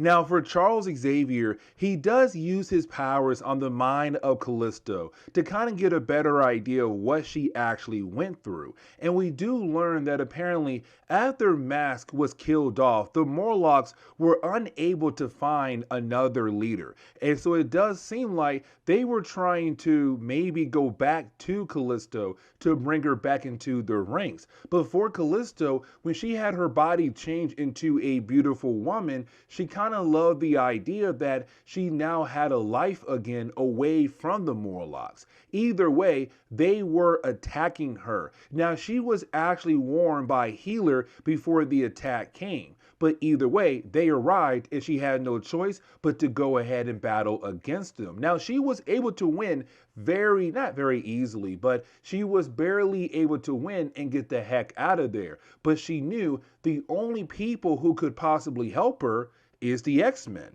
Now, things get a tad bit crazier where you have Mikkel being able to jump into the connection going on between Charles Xavier's mind and also Callisto's mind. Because for Charles Xavier, only the X-Men were invited inside the second connection, but somehow Mikkel was able to jump in even though he was not invited. And so for the X-Men, they're very confused of how powerful Mikkel truly is. Because like I said, the man has the ability to manipulate all types of energy. Now with all that information, Mikkel is saying, listen, I think the X-Men are overreacting. Like yes, she was attacked by her old group, but I don't think the X-Men have to jump down the Morlocks tunnels and stop them because it seems like they just need a new leader. It seems like they're lost because they have no leader anymore. Now you do have Storm begin to blame herself, and here's the reason why. Because let's not forget that in the past, Storm was the leader of the Morlocks once she was able to take down Callisto. But the problem was Storm was still an X-Men, and so she could not stay in the tunnels with the Morlocks. And so she left Callisto in charge while she was gone.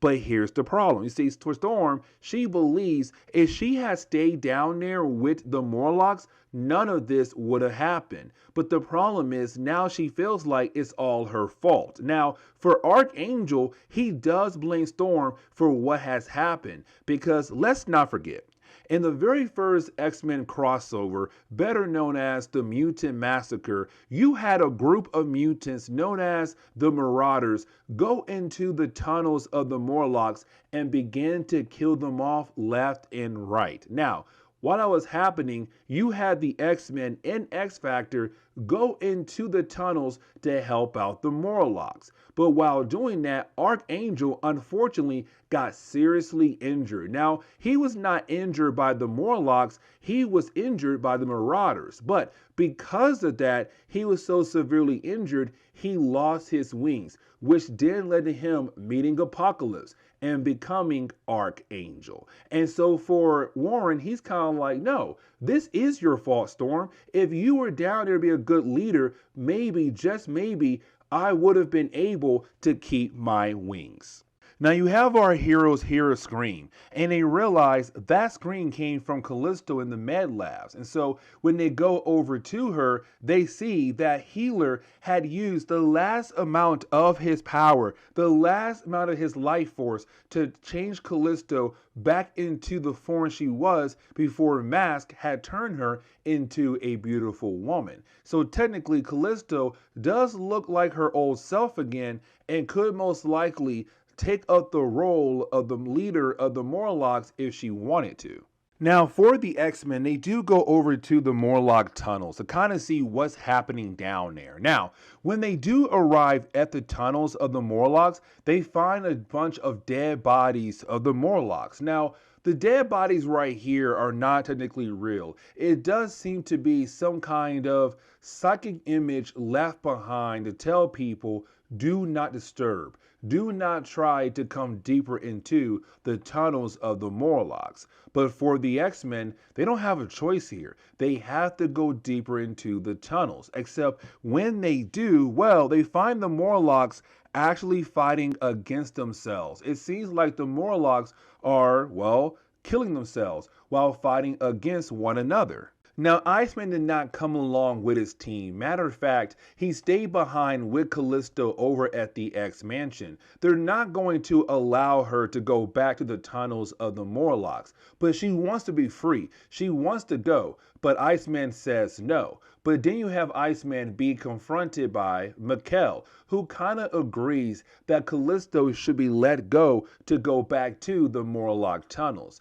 And this begins the process of us seeing Mikkel being removed from X-Men comics for a short period of time, but also kind of hinting at the idea that Iceman is truly a powerful mutant. Now, I want to jump back over to the X-Men who are in the tunnels of the Morlocks. Here's the reason why. Because you have Charles being able to kind of realize that all the Morlocks seem to be linked together mentally. Like all their minds have been connected for some unknown reason by an unknown source. Now, this could have been done by Mask, but the problem is Mask does not really have the ability to mess with people's minds like that. He's able to change your face, which could then do some mental damage to you because the way you look now, but he does not have the ability to connect people's minds. Now for Storm, she kind of hates what she's seeing going on with the Morlocks. The whole idea that she should have been down here to help them out a long time ago. But you did have all the Morlocks recognize her as their leader, the one that kind of had stepped away, had abandoned them. And so you had all the Morlocks begin to surround her. Now, we cannot forget that Storm is claustrophobic. And so with all these different Morlocks just surrounding her in a very tight space, she begins to freak out to the point where she used all her powers to break open a hole that leads back to the surface of New York. But now Storm is kind of out of the game at the moment. Until she's able to come back down, it's now up to the rest of the X-Men who came over here to the Morlock tunnels. Archangel, Bishop, Iceman, and also Jean Grey as well. Now, as we dive into Uncanny X-Men issue number 292, we pick up with Storm still kind of freaking out, but you have Colossus, Jean Grey, and also Bishop in the last three X-Men to kind of hold off the Morlocks, because thanks to Storm kind of opening a hole that leads up into the surface of New York, you now have the Morlocks just going on a rampage across New York. Not all of New York, but the area they're in currently. And you have all of these innocent people now being affected. Now, Archangel actually left mid-battle, and we're going to see why later on in this chapter and the next one. But for right now, it's up to Colossus, Bishop, and also Jean Grey to hold down the Morlocks until Storm is able to rejoin them, but also find out why all their minds are being affected. Now, for Bishop, he wants to go ahead and start killing them off. He's all like, hey, you know what? It's time for me to start shooting people. But you have Colossus say, no, we as the X-Men do not harm the Morlocks like this. Now, for me personally, Colossus is crazy because Colossus had killed people in the past up to this point in X-Men comics. But hey, he's all like, we are not going to be killers. We're going to find a better way to actually help out the Morlocks. Now, I want to jump back over to the X-Mansion because let's not forget, to Mikkel, Callisto has the right to go ahead and leave the mansion and go back to the Morlocks. Now, the only person who can stop Mikkel right now is Iceman. But let's not forget that for Mikkel, he has the ability to manipulate energy. And so he begins to turn Iceman into water. You heard that right. Into water. And so it kind of shows that Iceman is not really up to par to battle against Mikkel. But then we jump over to Archangel. Now, for Archangel, the reason why he left the battle, because let's not forget, he lost his wings here in the Morlock tunnels back in the Mutant Massacre. And so for Archangel, he goes to the same exact spot where he had lost his wings. And for him, that was the moment where Angel had died, but the birth of Archangel. And for him, he hates the idea of what he has become. Now, for Charles Xavier, he was able to figure out who is responsible for all the Morlocks for going crazy. It would be a mutant better known as Brain Cell. Now, Brain Cell has the ability to connect his mind to other minds nearby him, like the Morlocks. But he's also able to kind of feed them what he feels at the moment. So, for example, with him being scared, with him having fear about the future of the Morlocks, you have the other Morlocks kind of being able to feel what he is currently feeling. And so you have the Morlocks kind of going on a riot because of him. And so for Charles, he realized what he has to do if he wants the Morlocks to stop rioting. And really, when we jump back over to the X-Men, we kind of see how bad it has gotten out there in New York. The rioting has gotten a whole lot worse. And you have the X-Men still trying their best to kind of hold back, but you didn't have Jean Grey realize that there is a possibility that they may not be able to just hold back. And let me explain why. Because the Morlocks, they have a range of different kinds of abilities. And with those different kinds of abilities, they are able to do a lot of damage to the city, but also to the people of New York. And so with that being said, you have Jean Grey realize that some mutants in the Morlocks cannot be saved. That most likely, to save the lives of innocent people, they might have to start killing people or at least shutting down their minds. Now, getting back over to the X Mansion, the battle between Iceman and also Mikkel continues on. Now, here's the big catch. You see, Mikkel is trying to teach Iceman a lesson because, again, Mikkel has the ability to manipulate energy. And so he was able to realize that there's more to Iceman than we actually know, kind of hinting at the idea that Iceman could be a real powerful mutant if he's actually able to tap into his powers, if he is able to actually learn more about his abilities. If Iceman was more focused about learning his powers rather than being with the ladies or possibly doing other things in his life,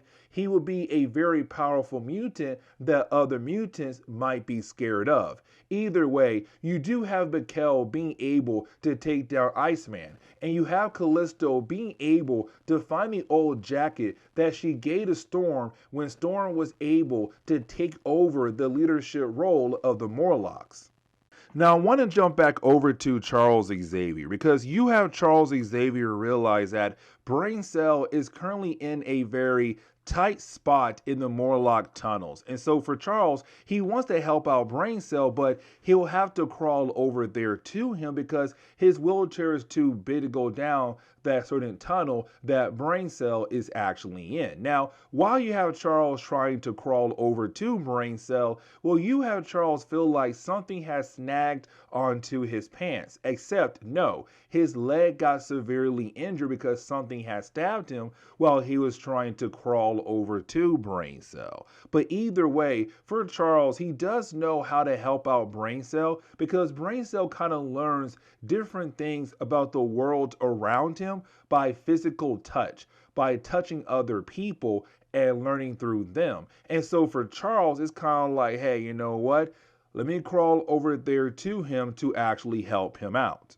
Now, for the X-Men, they kind of feel relaxed because you didn't have the Morlocks begin to go back into their tunnels. But for the X-Men, they're kind of still worried about the idea the Morlocks might do something else down the road or something very soon because they still have no leaders. They're still kind of like wild people living in the tunnels of New York. And so you have the X-Men go into the actual Morlock tunnels to kind of figure out what to do with the Morlocks. Now, at the end of this book, you didn't have Mikkel and Callisto standing over the body of Iceman. He's not dead, no, but Mikkel was able to defeat Iceman. But now these two characters have free access to go back over to the tunnels of the Morlocks.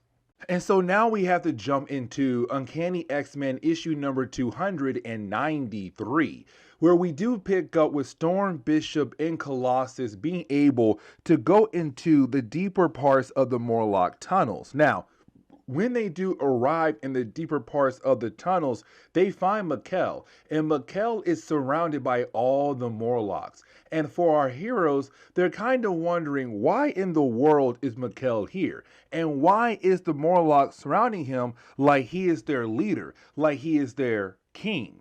Now, if you're wondering, hey, where's Jean Grey? Where's Charles Xavier? Well, Charles told Jean Grey to find Archangel so that she can help him through his certain situation at the moment. While you have Charles trying to work his way back over to his wheelchair to hopefully rejoin the X-Men.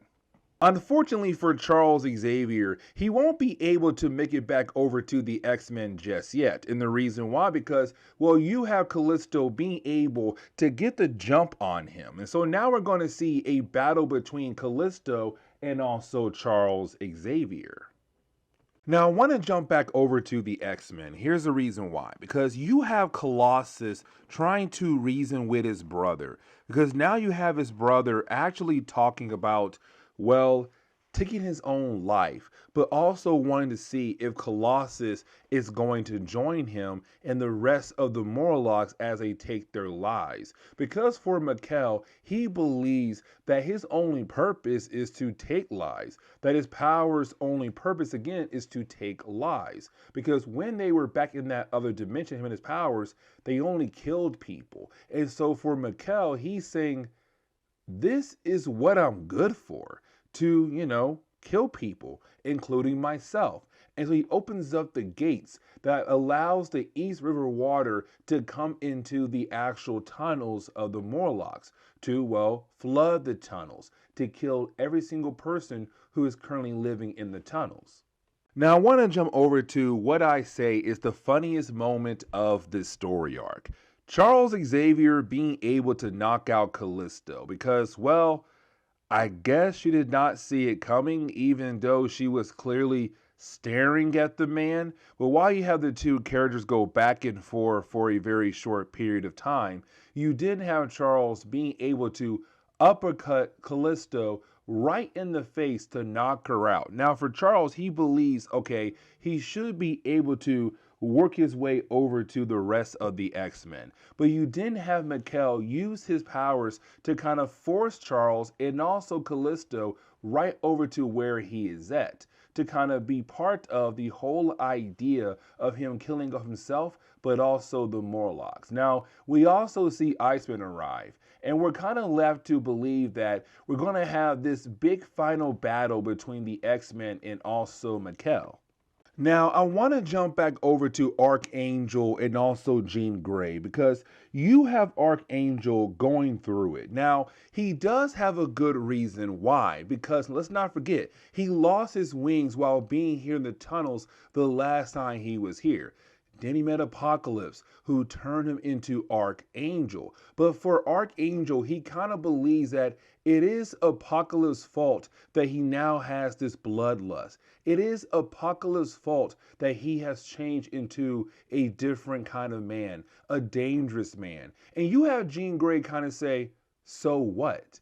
Like, even though Apocalypse had given you those tools to be that kind of person, you are still responsible for your own actions. Like, yes, he may turn you into a bloodlust character or some kind of crazy being, but it's up to you to take those tools and become the man you want to be. It's her saying, like, dude, you're overreacting. Like, yes, he changed you, but you can still have a normal life, but you have to regain control of your life.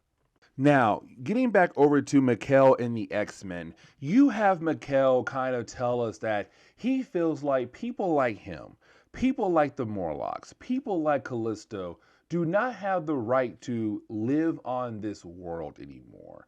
And so for Mikkel, it's time for them to, well, go away. Now you have Colossus trying his best to talk his brother out of the idea of killing him and the others because let's not forget that Mikkel has not met his little sister yet, Ileana, of course better known as Magic. And so for Colossus, he's trying to reason with his brother. But the rest of the X-Men, they kind of realize Mikkel cannot be reasoned with. And really, Mikkel does not want to kill off Colossus nor the X-Men because to Mikkel, they still have some time to live. They need to survive to do what their lives are destined to do. He's kind of like, no, you still have so much time on this planet. But for me, no, I'm out of it. And so you have Mikkel begin the process of bringing down the entire tunnels of the Morlocks, where you have Mikkel being able to put the X-Men in some kind of energy bubble to get them the heck out of the tunnels, and the tunnels collapse. And we're kind of left to believe that the Morlocks are dead, but also Mikkel. Now, I'm going to tell you right now, no, they're not dead. This leads into another series coming out down the road on my channel where Storm gets a 4-part miniseries. With that 4-part miniseries, Mikkel comes back, and I want to say the Morlocks do as well. But the book kind of ends on a very sad note because you do have Colossus call up his sister. And she had no idea what was the big surprise that he had for her, because him and Mikkel was supposed to go back to Russia to have Mikkel meet his little sister, the sibling he was never able to meet. But now you have Colossus calling his sister to tell her, hey, that surprise ain't coming. And so she's left to wonder, what was the prize in the first place? Now, if you saw our last video, you know that Storm lost Forge. Forge left the X-Men, he broke up with Storm and left with Mystique. And so we pick up with Storm kind of sad because the plants that she brought with her from Kenya have all officially died. Now, I got a problem with this. I got a lot of problems with this because, you see, the X-Men had gone through a lot ever since Storm had joined the X-Men. Let's not forget, there was a point in time where the world believed the X-Men were dead. The school got blown up. The X-Men were actually stationed in Australia, of all places. Like, you were away from your plants for a very long time. How in the world did these plants stay alive even after the entire mansion was blown up? Either way, because she lost Forge and now her plants, she kind of feels like she's left alone with no kind of support. And you have Bishop being that guy in her corner, supporting her, trying to comfort her. And so we are continuing this idea of Storm and Bishop possibly getting together. But this is where we are going to end today. Guys, we are finally here. We are finally here. The Executioner song crossover. And this is going to be amazing. Guys, I am so pumped for this crossover. Now, with that being said, when it comes to the Executioner song, it is a 13-part crossover, technically only 12. The 13th part is really more of a epilogue, more like an aftermath book. But I still want to go ahead and throw that book into our actual coverage over the entire crossover. Now, today's video, we're only covering the first 2 chapters. And here's the reason why. Because a lot of stuff happens in just the first 2 chapters of this crossover. You are talking about the idea of Cable trying to kill off Charles Xavier. You are talking about the idea of X-Factor fighting against X-Force. You are talking about the idea of the possibility of Apocalypse coming back, but also because, well, his horsemen are here as well. Like, there are so many different moving pieces happening at once in just the first 2 chapters of this crossover. So, today's video, we're only covering the first 2 chapters that came from Uncanny X-Men and also X-Factor. The next video, I'll try to cover more than just 2 chapters. But yeah, guys, let's go ahead and dive into this crazy event. So the first chapter takes place in Uncanny X-Men issue number 294. Now, in the opening pages of this chapter, we do pick up with Archangel. Now, when it comes to Archangel, he's currently using a image inducer to make himself look normal because, again, when he was Archangel, he had blue skin and his wings did not look, well, not that nice looking. But around his time in Marvel Comics, he was dating a woman known as Charlotte Jones. Now, Charlotte Jones had just lost her husband a while back, who was a police officer. And so after losing her husband, she had quit her job as a nurse and became a police officer, but to also kind of get more money as well. Either way, she had begun dating Archangel, and the 2 characters about to head over to a concert, a very important concert that's going to begin everything for this crossover. Also, we see Archangel trying to, have some fun time the limo on the way over to the actual concert. But now we jump over to the concert, and we do learn that the actual concert for is a character known as Lila Cheney. Now, we had actually talked about Lila before. You see, Lila was kind of like Dazzler, a big time pop star. I want to say she's a rock star instead. Either way, for Lila, she is also a mutant, but she's a big time teleporter.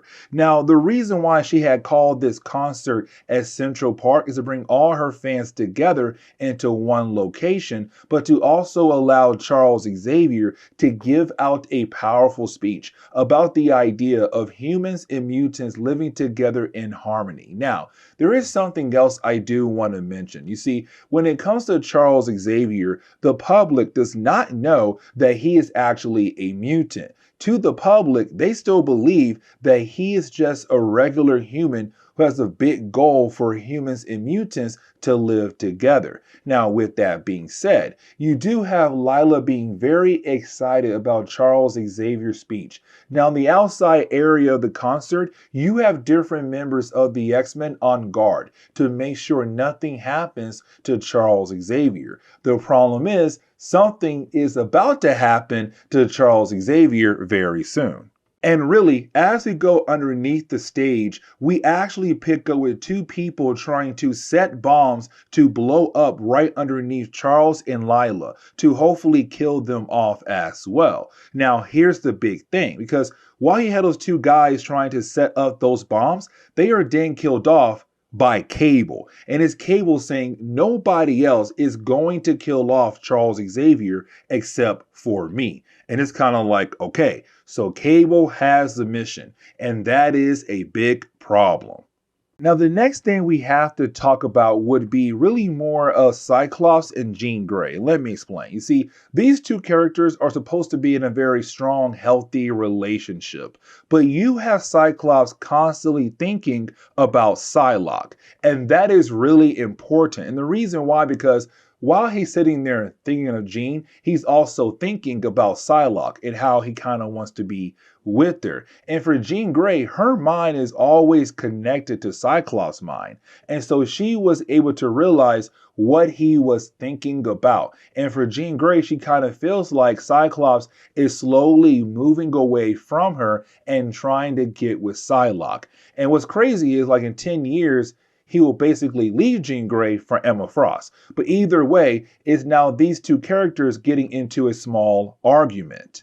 Now, Cyclops and Jean Grey, they're at a diner, but across the street, you have Iceman and Colossus at the grocery store doing some grocery shopping. Now, this is Iceman also telling us that Opal, his girlfriend, is kind of wanting to spend some time away from him. So we're starting to move away from Iceman and Opal being in a relationship with one another. Now, for Iceman, he also wants to see if Colossus want to sit down and actually talk, because in our last video for the Uncanny X-Men, for Colossus, he had just lost his brother Mikhail. And so for Iceman, he wants to see if Colossus is actually okay, or if he needs someone to actually talk to. But for Colossus, he's kind of like, no, I do not want to talk at all about the death of my brother. Now, there is something else I do want to talk about, and that'll be Gambit and Storm, because you have the two characters also at the concert, right? Now, recently for Storm, she had just broken up with Forge, and so she is now a single woman again. Now, in recent videos, it did seem like maybe her and Bishop might actually end up together, but right now, she's still single. Now, for Gambit, it does seem like he's trying to be that good friend, like, hey, he got word that her and Forge had broken up, and he want to be there for her, be that good friend. But at the same time, it still seems like Gambit is somewhat flirting with Storm, kind of like, hey, I heard you're single now, and you know what? I'm also single, and my wife is apparently dead now, so, like, what's the move? Now, at the same time, it's still him trying to be that good friend, but also seems like, hey, you're single, I'm single, let's see where this could possibly go.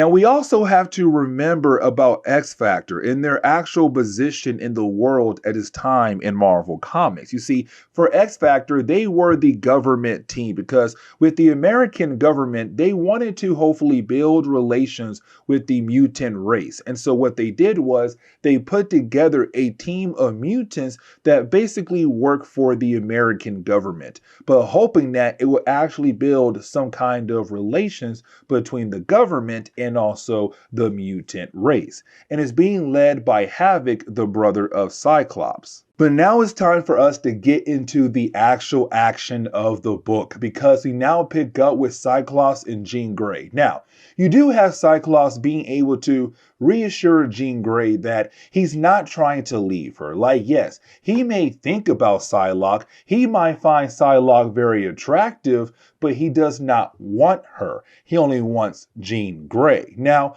once he's able to reassure her, well, that is when our heroes are attacked by Caliban. Now, Caliban we have not seen in a good while. Caliban used to be a Morlock. And remember, Morlocks were a group of mutants who lived underneath New York because when they gained their mutant abilities, well, their body had changed to the point where they were no longer able to hide in the public. Now, for Caliban, he did leave the Morlocks after the mutant massacre, and he did join X Factor for a short period of time, but he also joined Apocalypse side, and really, he became one of the horsemen for Apocalypse. Now, for Caliban, it does seem like he's still working for Apocalypse, and that is why he's here to attack Jean Grey and Cyclops. But the problem is, the last time our heroes saw Apocalypse, they thought they got rid of him. And so they're very confused on why in the world Caliban's here right now trying to attack them.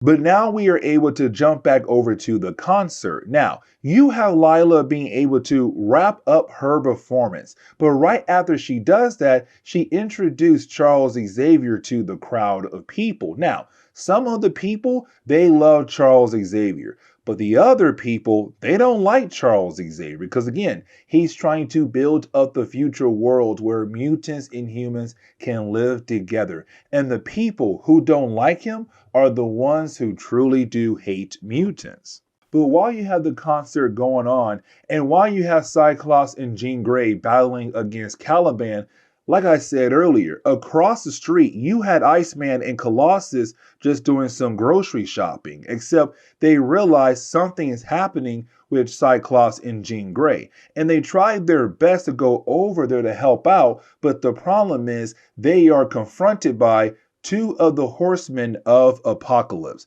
and that will be War and Famine. And so you have those two horsemen of Apocalypse begin to fight against Colossus and Iceman. So now everything is beginning to pop off, but we still got some more things to come very soon in this chapter. Like I said earlier, the whole idea of Cable trying to kill off Charles Xavier, because you have Charles out there just trying his best to give out his speech about what he is trying to build, what he wants to see from both humans and mutants. But while he's on stage, again, trying to give out this speech, you have a few people just booing at him. You have a few people cheering him on. But then you have Cable pull out his gun, point his gun right at Charles Xavier, and bam, just like that, Cable had just shot Charles Xavier in front of the crowd of people who were there for the concert. The X-Men began to freak out because now it seems like Charles Xavier might have possibly just been killed off by Cable.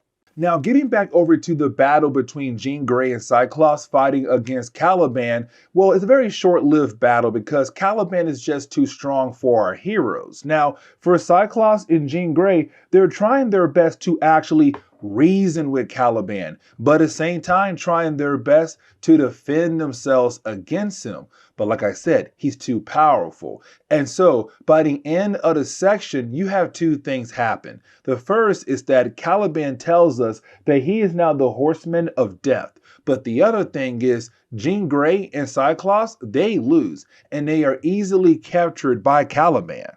Now, for Iceman and Colossus, they're still fighting against the other two horsemen. Now, that battle also does get wrapped up very quickly, but it does go in a different way, meaning that you do have the heroes being able to actually defeat both the two horsemen of Apocalypse, but you have the two characters teleport away back to the base of Apocalypse. But now for Colossus and Iceman, they're kind of wondering what in the world is going on here, but also, where is Jean Grey and Cyclops at?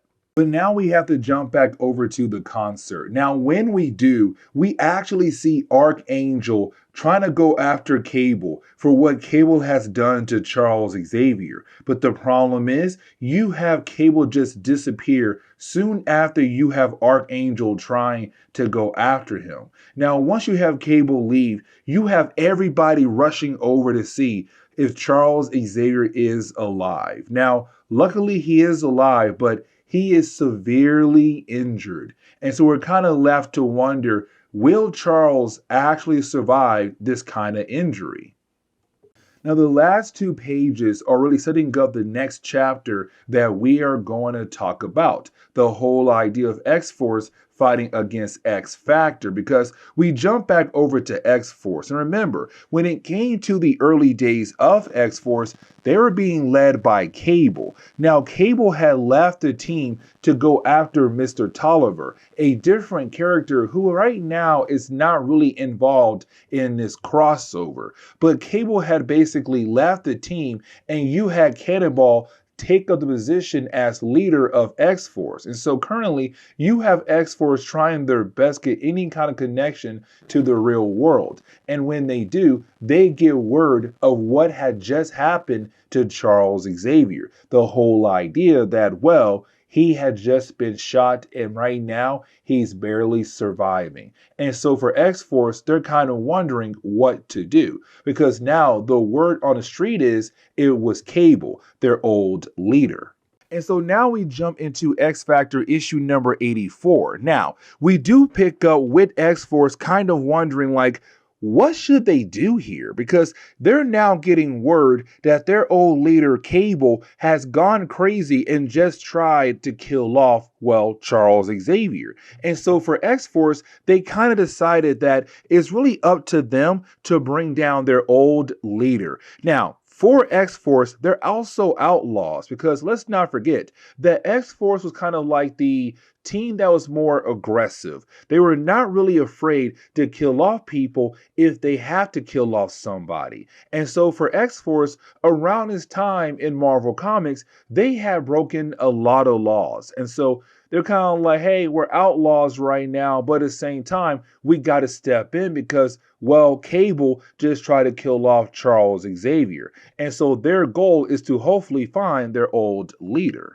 But now we have to jump over to the hospital, where we actually see the doctors trying their best to save the life of Charles Xavier. Now, you do have some members of the X-Men there as well at the hospital, but also members of X-Factor as well. Now, for some of the members of X-Factor, it makes sense they would be there because some of them were part of the X-Men when Charles Xavier was in charge. And, well, Wolfbane, she was part of the New Mutants that was again being watched by Charles Xavier. So some of these characters do have connections to him. But also, let's not forget that Charles Xavier has been trying to work with the government to hopefully build relations between humans and mutants.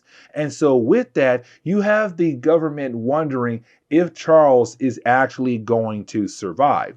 But also Val Cooper is getting involved. Now, let's not forget that Val Cooper is the liaison for X-Factor, meaning that she has to watch over them to make sure they stay in line because, again, they are a government mutant team. But either way, you have all characters realizing that all they can do is just wait and see if the doctors are able to save his life.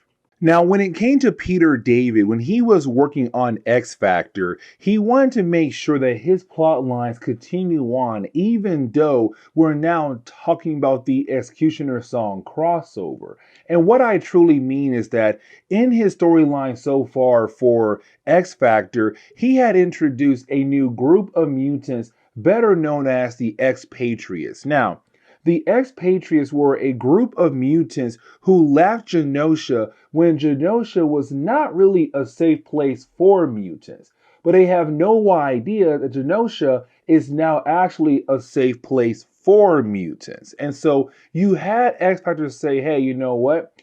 We're going to take you back to Genosha and show you it is actually a better place now for mutants. But before they were able to do that, you had X Factor take the expatriates out of New York to show them what America is like. But one of their own got seriously injured because he was a mutant trying to create statues in the middle of the park. But the humans in the park thought that he was trying to burn down the actual area. And so they have brutally beating him down to the point where he barely survived the beating. And so we see him currently in the hospital just trying to recover. Now, something else Peter David is trying to tell us is about Wolfbane, because when it came to Wolfbane written under Peter David, we had learned that something is wrong with her. Something is different about her, where her emotions are all over the place, but also she has some kind of weird attraction towards Havoc. Either way, when it comes to Wolfbane, she hates the idea of just waiting in the hospital, hoping to see if Charles is going to survive. And so for Havoc, he says, listen, you know what? To keep you busy, I need you to go to the concert area and see if you are able to locate Cable's scent. Because if you are able to do that, we can follow that and hopefully find Cable and figure out why in the world he had attacked Charles Xavier for. You also have Havoc tell Strong Guy to go with Wolfbane to the concert area. Now, we have to jump back over to Archangel for a brief moment, because for Archangel, we are beginning to see him kind of slip when it comes to his mental state, because for Archangel, he has gone through a lot in a very short period of time. For example, when it came to his wings, he lost his wings in the middle of the mutant massacre, but then he met Apocalypse, who did promise him to give him his wings back, which Apocalypse did, but they were metal wings. Now, on top of that, when it came to Apocalypse, he also gave Archangel a bloodlust. And so for Archangel, he has been trying his best to kind of control that lust for blood, but also trying to make sure that he's not following down the influence of Apocalypse. And so for Archangel, he also has become a tad bit more aggressive when he's trying to tame his bloodlust. Either way, he's now declaring to go after Cable, but to also go after Apocalypse as well for what he has done to Archangel. But getting back over to Strong Guy and also Wolfbane, they do arrive at Central Park, the area where the concert took place at. Now, when they do arrive, you have Wolfbane trying her best to look for any clues that could help them figure out where Cable had went to. But while doing that, X-Force arrived. Now, when they do arrive, you have Strong Guy and Wolfbane kind of high because technically they're outnumbered. And even though our two characters want to use their powers to arrest X-Force, again, they're outnumbered. And so for right now, all they can do is just, well, hide.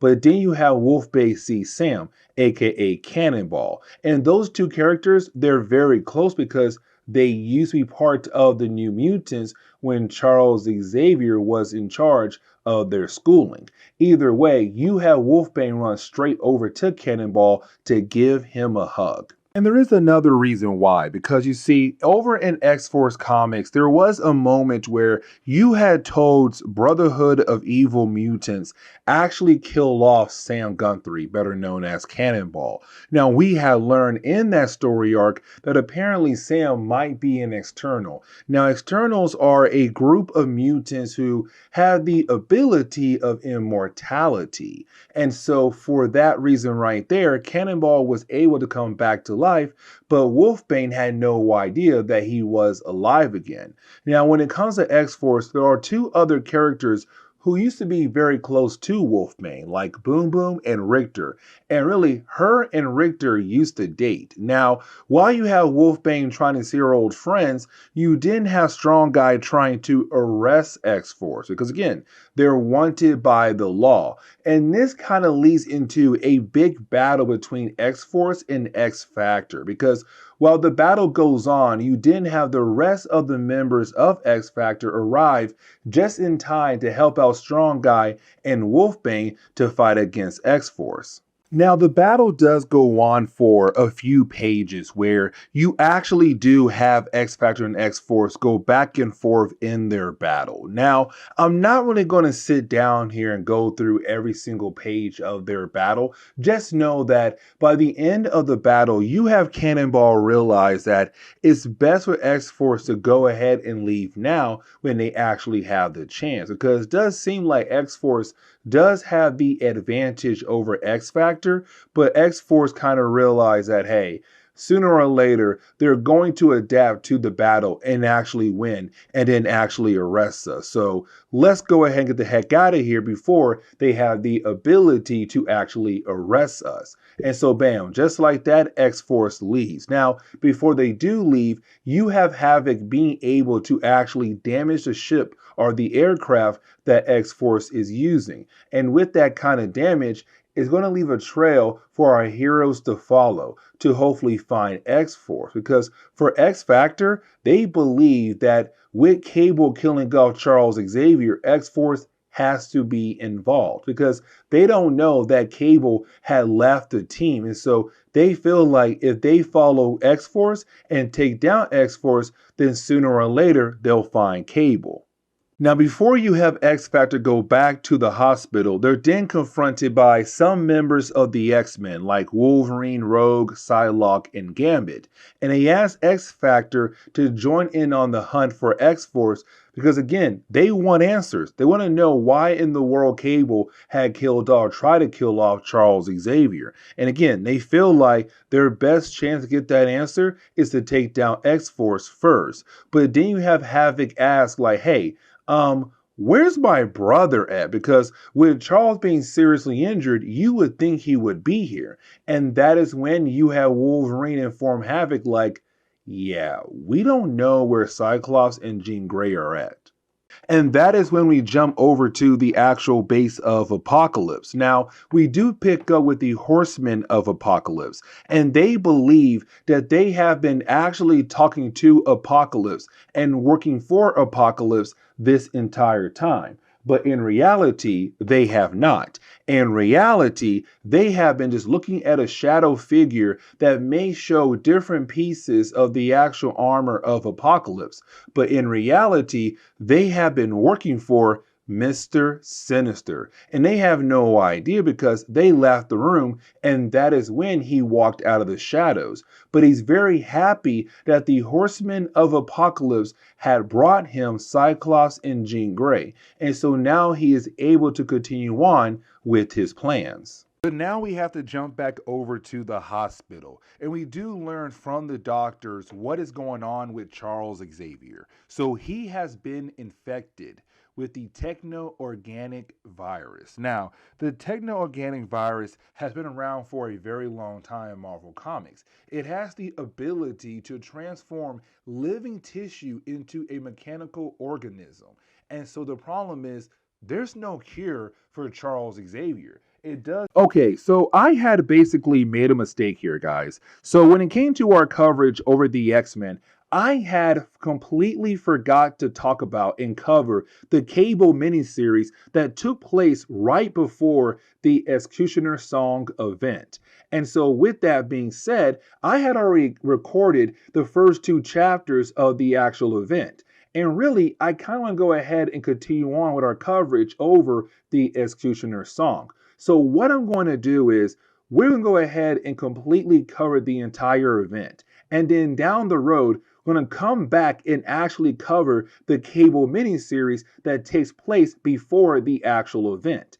And so if you're somebody following our playlist, don't worry. I'm going to make sure all the videos are lined up in the correct order so that you'll be able to have the full understanding of what is happening with the X-Men around this era of time, especially if you are a Cable fan. Now, with all that being said, today's video, we're going to cover Executioner Song Chapter 3, 4, and 5. The next 3 chapters of this huge, big event for the X-Men. Now, when it comes to these 3 chapters, we are not really going to learn a lot about what's happening with the X-Men. Really, when it comes to these chapters, we're going to see more battles happening between different X teams, but also X characters as well. Like, for example, we're going to see Apocalypse beat down on the X-Men. Y'all heard that right. Apocalypse beating down on the X-Men. But also, we're going to see Bishop get his butt kicked by Mr. Sinister. Like, I feel bad for the X-Men in these 3 chapters, really. Now, we're also going to see that there's some bigger moves being made behind the scenes by a certain character. A character that has been hyped up a lot when it came to our coverage over X-Force and X-Factor. And that would be Strife.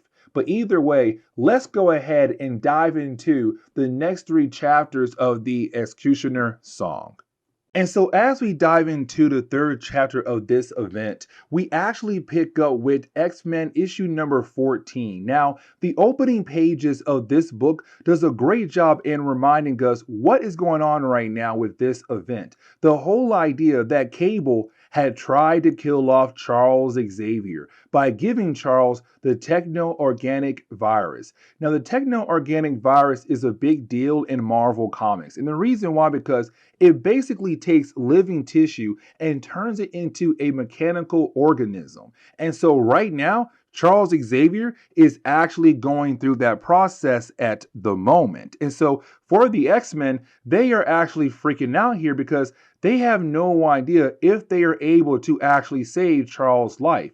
And the thing is, there's no actual cure. And so it's the X-Men trying their best to at least find one, or to at least find a way to slow down the process so they're able to find a cure to get rid of the actual virus. Now, like I said earlier, it was Cable supposedly who had shot Charles Xavier, who had gave Charles the actual virus. And for the X-Men and X-Factor, the last thing they heard about Cable was that he was the leader of X-Force. Now, they have no idea that Cable had left X-Force behind and Cannonball had taken over the role as the leader of the team. Either way, for our 2 teams of heroes, they believe if they go after X-Force, they should be able to find Cable. If they find Cable, then maybe they can find a way to save Charles Xavier. And so now we're seeing the hunt for X-Force truly begin here.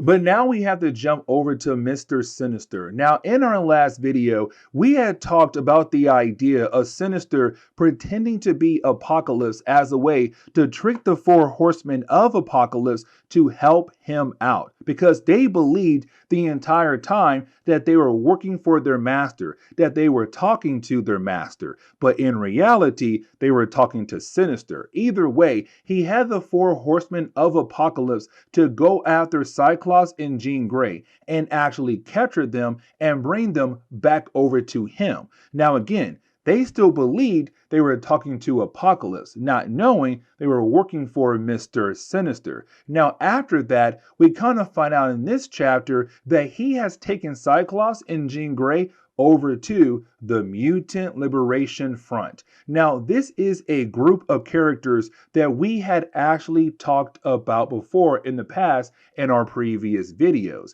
You see, originally, they were a group of characters that are being led by Strife. Now, at this point in our coverage over the X-Men, we don't know much about Strife. All we know is that he looks like Cable, and he also hates Cable a lot as well. And that's really it. Now, when it came to him and his group, they were only going after different government bases that were kind of being used as a way to attack the mutant race.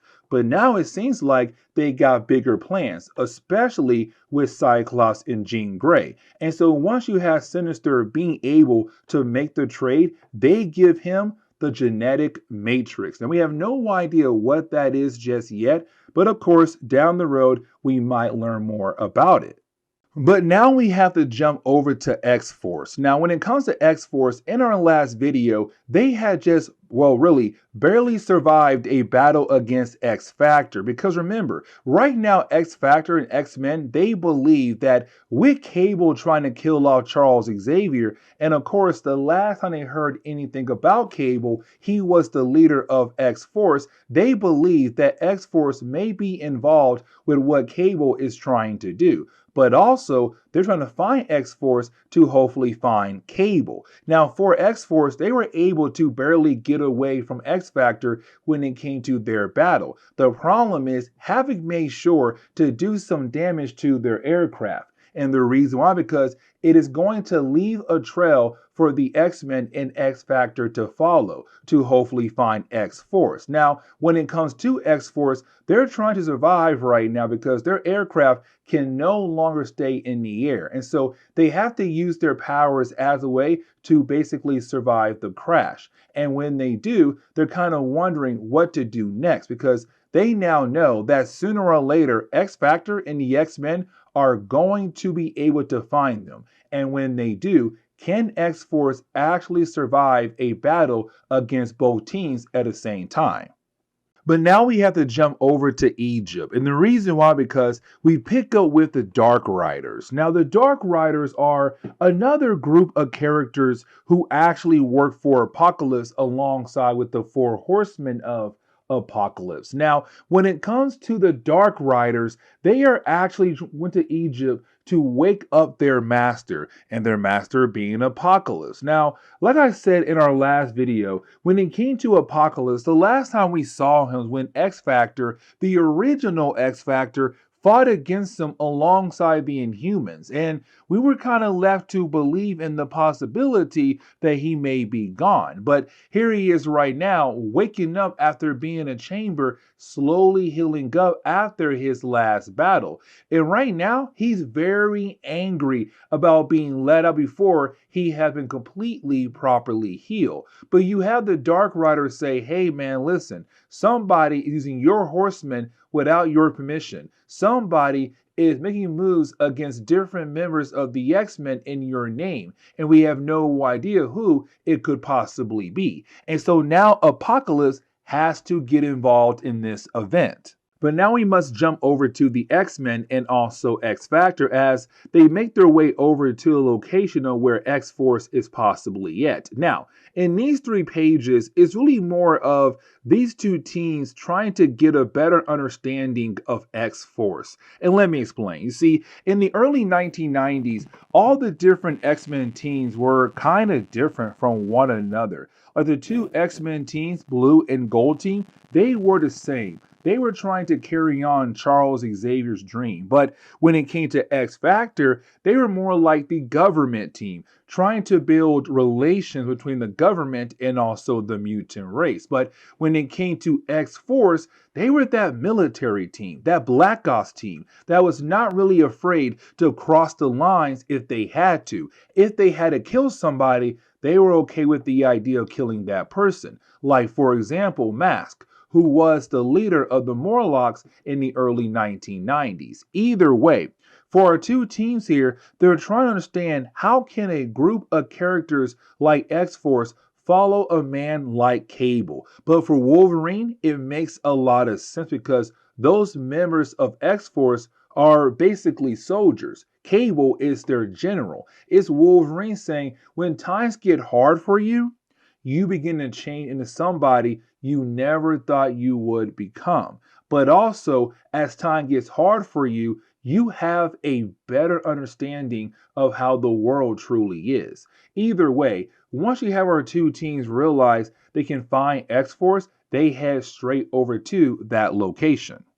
Now, I want to jump over to Cable because Cable has actually been gone the entire time this event has kicked off, which means that the Cable we saw earlier was not actually Cable. And that is why I said when it came to the Cable miniseries, we should have covered that series before the actual events of the Executioner song. But don't worry, down the road, we're going to cover that actual story. Either way, with Cable being able to come back to this time, he gets to update what happened while he was gone. And he comes to find out that Charles Xavier had basically been shot at, has been given the techno-organic virus. Now, for Cable, he's all like, that should have never happened.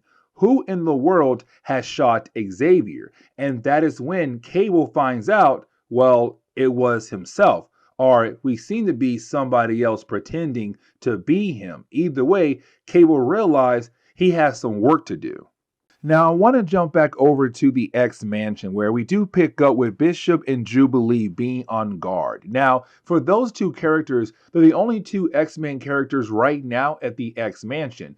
Both of the X-Men teams right now are on different missions. You see, the blue team, which is usually Cyclops' team, they're on a mission with X-Factor right now to find X-Force. While you have the gold team right now on a mission to find out what happened to Cyclops and Jean Grey, and why did Apocalypse possibly kidnap them. And so for Bishop, he had decided to stay behind as a way to protect Charles Xavier. And Jubilee, well, she also stayed behind as well. Either way, with those two characters, they're on guard right now of the entire mansion, except somebody was able to sneak their way into the actual place. And so for Bishop, once the alarms goes off, he runs back inside, and we come to find out it was Mr. Sinister. But now he has two hostages between him and Bishop. That will be Stevie Hunter and Val Cooper. Now, for Mr. Sinister, he says he came here to make sure that Charles Xavier pays for his sins. In the ending of this chapter, we jump back over to the X-Men and also X-Factor as they arrive at the location of where X-Force has been hiding at. And so for these two teams, at first, they're kind of wondering, where is X-Force hiding at? But then by the end of this chapter, you have X-Force pop out, and they kind of realize they have no choice here. If they want to get away from the X-Men and X-Factor, they're gonna have to fight against them right here, right now, in the middle of the jungle or desert. And so this leads into the next chapter where we're going to see X-Force trying their best to handle two different X teams coming at them at once.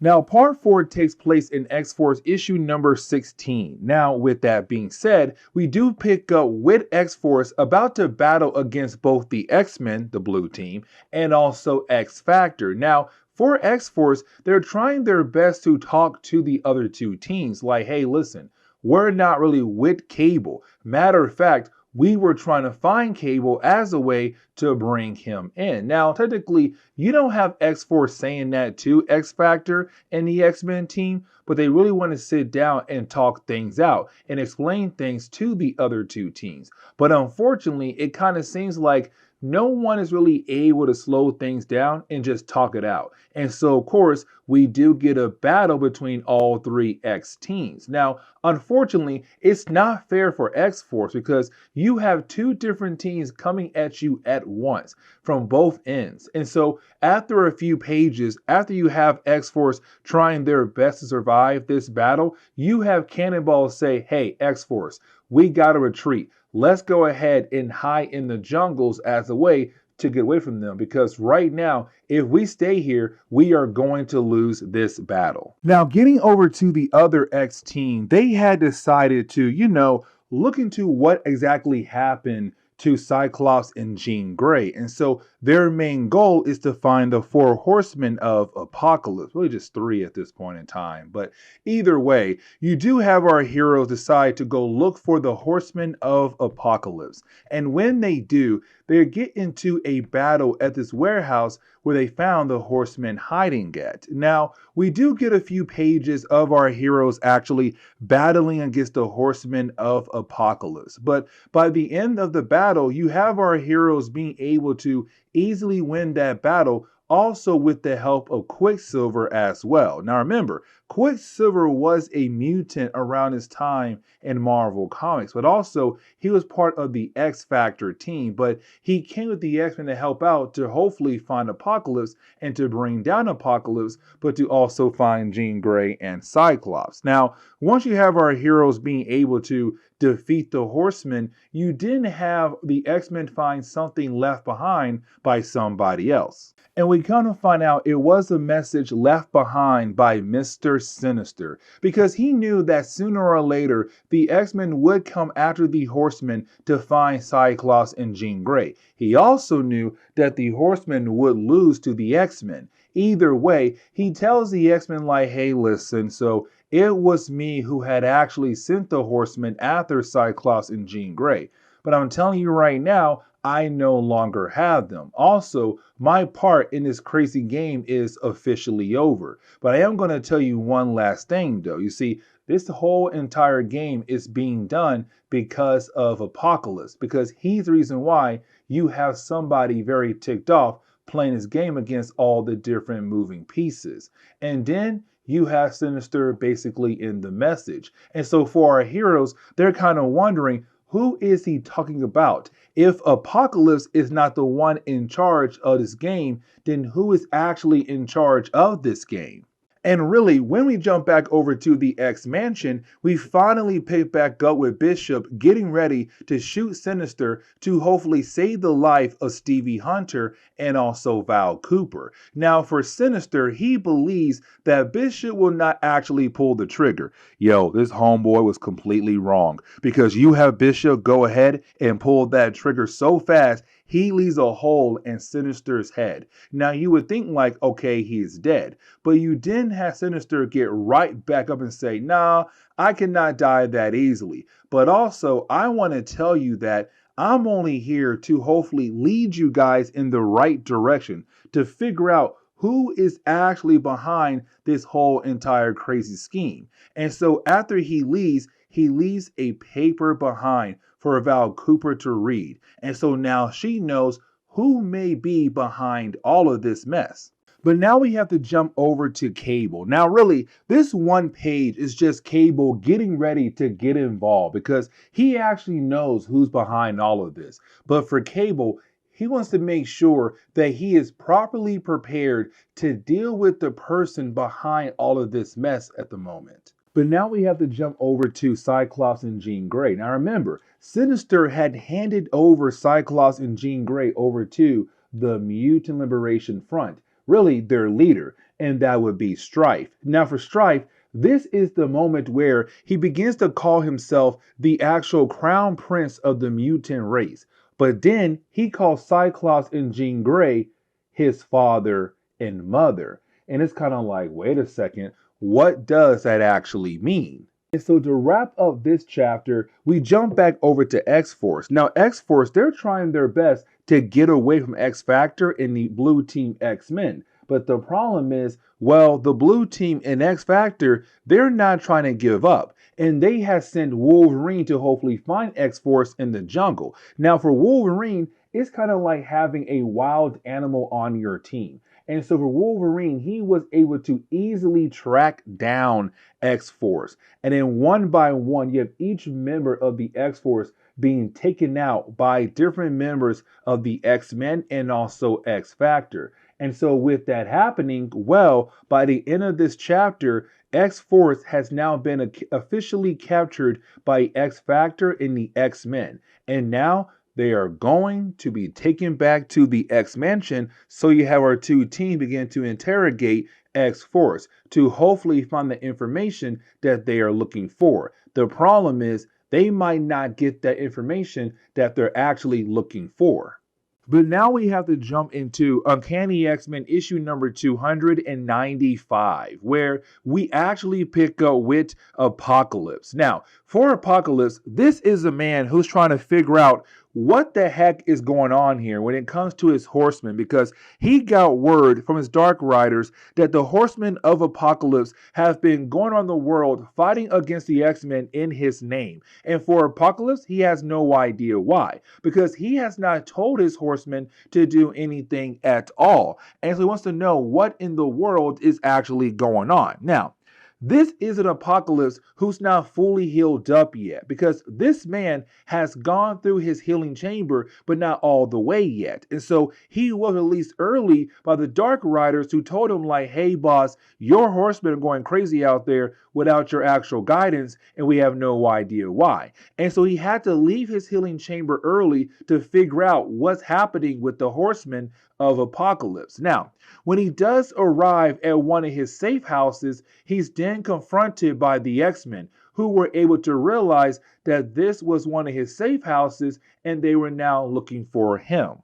Now, I want to jump back over to the X-Mansion. Here's the reason why. Because X-Force is now prisoners for X-Factor and also the X-Men. But also, I kind of want to say that for X-Force, they are a young group of kids who were unfortunately turned to soldiers for some kind of war that Cable had against unknown enemies across the world. And so for Polaris, she hates the idea that these young kids are being locked up as prisoners. And so for Havoc, he says, you have to understand that technically right now, they are best chance to finding Cable. But also for Havoc, it's kind of like those kids chose a path. They chose the path to become soldiers. They're no longer really trying to follow Charles Xavier's dream. But either way, X-Force is now prisoners of X-Factor and the X-Men. Now we actually jump back over to Psylocke, and you really have Psylocke standing by Charles Xavier, and she sees a techno-organic virus slowly killing him off. Now for Psylocke, she kind of feels like the best way to actually help out Charles Xavier is to help him move on. But at the same time, she wants to make sure that it's something that he wants to do. Either way, she is called away for a big meeting. But now we're kind of left with the idea that Psylocke might actually do it. Now, we actually do get a small preview of the battle between the X-Men and also Apocalypse, because like I said earlier, Apocalypse is going to give the X-Men one heck of a beatdown. And so you do have the Gold Team trying their best to battle against Apocalypse. And at first, it may seem like because he's in a weaker state, they might actually win. Guys, let me tell you right now, that was one heck of a mistake for the X-Men to think they'll be able to actually take on Apocalypse. But now we have to jump back over to Jean Grey. Now remember, Jean Grey is currently a prisoner for, well, strife. And we have no idea why yet. Now earlier, we saw him call Jean Grey and Cyclops mother and father. And him call himself the prince of the mutant race. And so we're kind of left to believe in some kind of way that he is actually the child of Cyclops and Jean Grey. But the question is, how?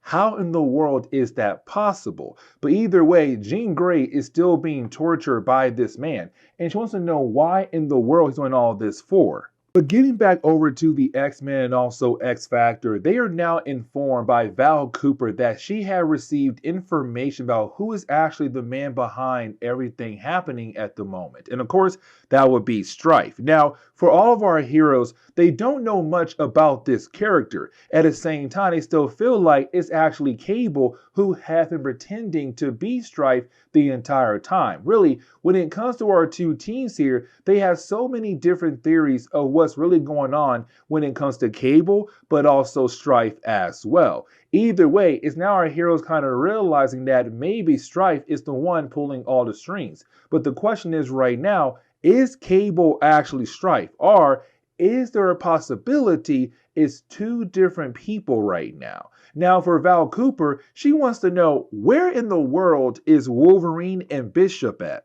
And we kind of find out that Bishop and also Wolverine had went over to Department K. Now, Department K is really more like the special government branch for Canada. And the problem is, well, Department K was not really able to share resources to Val Cooper and X Factor when it came to hunting down, well, Cable.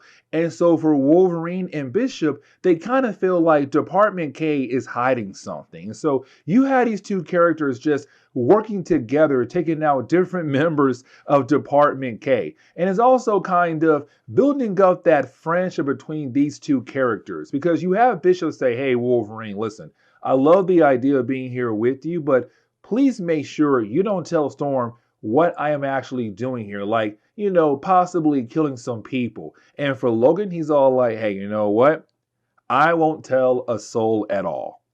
Now I want to jump back over to Apocalypse because you have Apocalypse delivering that beatdown over to the X-Men because you have the X-Men believing that they might have a chance in actually beating down on Apocalypse. Like I said earlier, this is Apocalypse in a weaker state. Like they should be able to win, you would think. But no, y'all, this is Apocalypse. This man ain't playing around. This man said y'all have truly messed up. And so you have Apocalypse beat down on all the X-Men Gold team right there in his safe house. Now, for Apocalypse, he realized that what the X-Men were saying could possibly be true. There's somebody else out there pulling all the strings. But the question is right now, who? And so you have Apocalypse realize that he has to reserve his powers until he's able to find out who is the real person behind all of this mess. But now we have to jump back over to Gambit and also Havoc. Now you have these two characters meeting up with, well, Cannonball. Now, when it comes to this meeting, it's really more of Gambit and Havoc wanting to know what Cannonball knows about the Mutant Liberation Front, the group being led by Strife. Now, for Cannonball, he does not know much about the actual group. Really, for him, he knows about the same amount of information as the other two groups know. He might know a tad bit more, but that's really it. But for Cannonball, it's kind of like, listen, if you're trying to figure out which safe house they're staying at, I might have an idea. But before I am able to share that kind of information over to you, I need you guys to know that I want a deal being made. Basically saying like, hey, I want to see X-Force be released without any kind of charges at all. Now for X Factor and the X-Men, they're kind of like, that's not going to happen. But guess what? If you help us, we'll allow X-Force to help us out to bring down Strife. Now for Cannonball, he does agree. But the problem is though, he's kind of like, listen, I don't know the exact location of which base he could possibly be at, but I might have an idea, maybe. Now, the ending for today's video is going to be one heck of a cliffhanger because you actually do have a story jump back over to Wolverine and also Bishop, who are currently still at Department K. But while being there, well, somebody else arrives. And that would be good old Cable. And Cable's all like, great, I found these two guys. And these two guys are about to fight against Cable. And so this is where we are going to end today's comic book video. So please, leave me. Okay, so it's time for us to continue our coverage over the Executioner song. Now, technically, we already covered the first 5 chapters of this crossover. So today's video is going to be another 3 more chapters we're going to cover. So part 6, part 7, and also part 8. Now, part 6 does take place in X Factor issue number 85. And really, the opening pages of this chapter does remind us where we left off at when it comes to our last video. Now remember, at the end of our last video, you had Wolverine and Bishop attacking Department K. Now Department K is the government branch or the secret government branch for Canada. When it came to Wolverine and also Bishop, they realized that Department K is not really trying to help out the X-Teens find Cable. Because remember, right now, most of the X characters believe that Cable was the one who has shot Charles Xavier with the techno-organic virus. Now, in reality, it wasn't Cable. But the problem is, Cable has to prove that he's actually innocent. And so for Cable, he went over to Department K as well. The problem is, Bishop and Wolverine were already there. And so when they see him, they're like, hey, wait a second. we have been trying our best to find you because we still believe that you were the one who has shot Charles Xavier. And so we do see both sides begin to battle against one another. But now we have to jump over to X Factor, X-Men, and also X-Force. Now remember, these three teams are now working together to hopefully find Strife, because recently, thanks to Mr. Sinister, they were given intel that kind of said, like, listen, the real person behind everything going on in this crossover is not Apocalypse, it's not me, Sinister, and it's also not Cable, it is Strife. Now, when it comes to our heroes, they don't know much about the character. All they do know is that he is the leader for the Mutant Liberation Front, and that is really it. Now for X-Force, they know most of the bases they actually use across the world. And so for X-Factor and the X-Men, they're kind of like, listen, X-Force, if you are actually able to figure out which base they are staying at, talking about Strife in the Mutant Liberation Front, it'll be really grateful, but also we could possibly save the life of Charles Xavier. And so thanks to X-Force, they were able to find the main base for Strife Group. But the question is right now, is Strife there when you have the X-Men, X-Factor, and X-Force attacking the place at the moment? But now we have to jump over to Apocalypse. Now, this is Apocalypse trying his best to do some detective work, because in the earlier chapters, he found out that somebody was using his name as a way to trick his horsemen to do their dirty work. And of course, it was Mr. Sinister. But really, for Sinister, he told the horsemen to only kidnap Cyclops and Jean Grey, and then he had handed them over to Strife. But either way, for Apocalypse, he's trying to figure out who is actually behind everything. Now, he found one of the bases that belongs to Cable, but he also realized the tech that Cable used is very advanced, very similar to the same kind of tech that Apocalypse has been using for a while now as well. And so for Apocalypse, he's kind of wondering, if this is Cable's base, but its technology is just as advanced as mine, that means one of the members of X Factor might be secretly Cable and we had no idea. Now for him, he's not really talking about the new X Factor team. He is talking about the original X Factor team. Cyclops, Jean Grey, Iceman, Archangel, and also Beast. Now, really, most of this chapter is just more fighting. So, for example, we jump back over to Bishop and also Wolverine trying their best to fight against Cable. Now, really, for me, this is kind of impressive for Cable because he's actually able to hold his own against both Bishop and Wolverine. Now, really, when I say hold his own, it does last for like a few more panels. By the time you get to page 3 of this section, you have Bishop ready to go toe-to-toe with Cable. And so it kind of left to wonder who would actually win, Cable and Bishop, because these two characters, they both come from different timelines, different futures. Either way, their battle continues on. But getting back into some more action, we jump back over to X Factor, X-Men, and also X-Force as they continue to battle against the Mutant Liberation Front. Now, when they do attack this base and they do find different members of the actual group, for our heroes, they realize they have now found the main base of the Mutant Liberation Front. But either way, now their battle continues on as well. But now we have to jump over to Cyclops and Jean Grey. And here's the reason why. Because in the first chapter of this event, we saw the 4 horsemen of Apocalypse kidnap Cyclops and Jean Grey. Now, like I said earlier, the only reason why the horsemen did that because they believed that Sinister was actually Apocalypse. Either way, they were completely wrong. But now for Cyclops and Jean Grey, they are current prisoners of Strife. Now, in an earlier chapter, we had Strife call Cyclops and Jean Grey the king and queen of the mutant race. And he called himself the prince of the mutant race. So we're kind of left to believe that maybe Strife could be the actual son of Cyclops and Jean Grey. Either way, they're currently his prisoners, and we have no exact idea what he has planned for them down the road.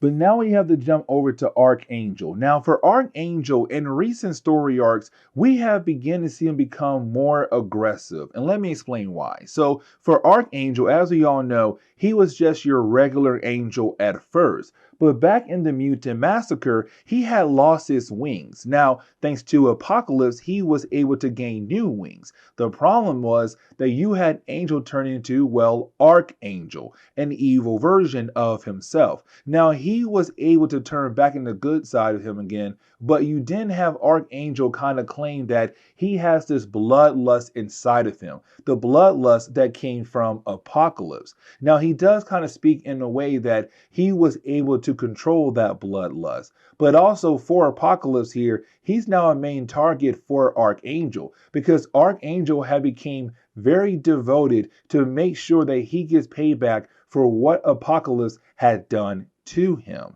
Now, we do see Archangel fighting against some members of the Mutant Liberation Front, but one of them tried their best to come from behind to get the jump on Archangel. But while he was turning, his wings also turned with him, cutting off the head of that member of the actual group. Now, for Archangel, he's trying to say, like, hey, it was a complete accident. Like, really, I was turning, my wings turned, and it cut his head off on accident. But at the same time, can we truly believe that?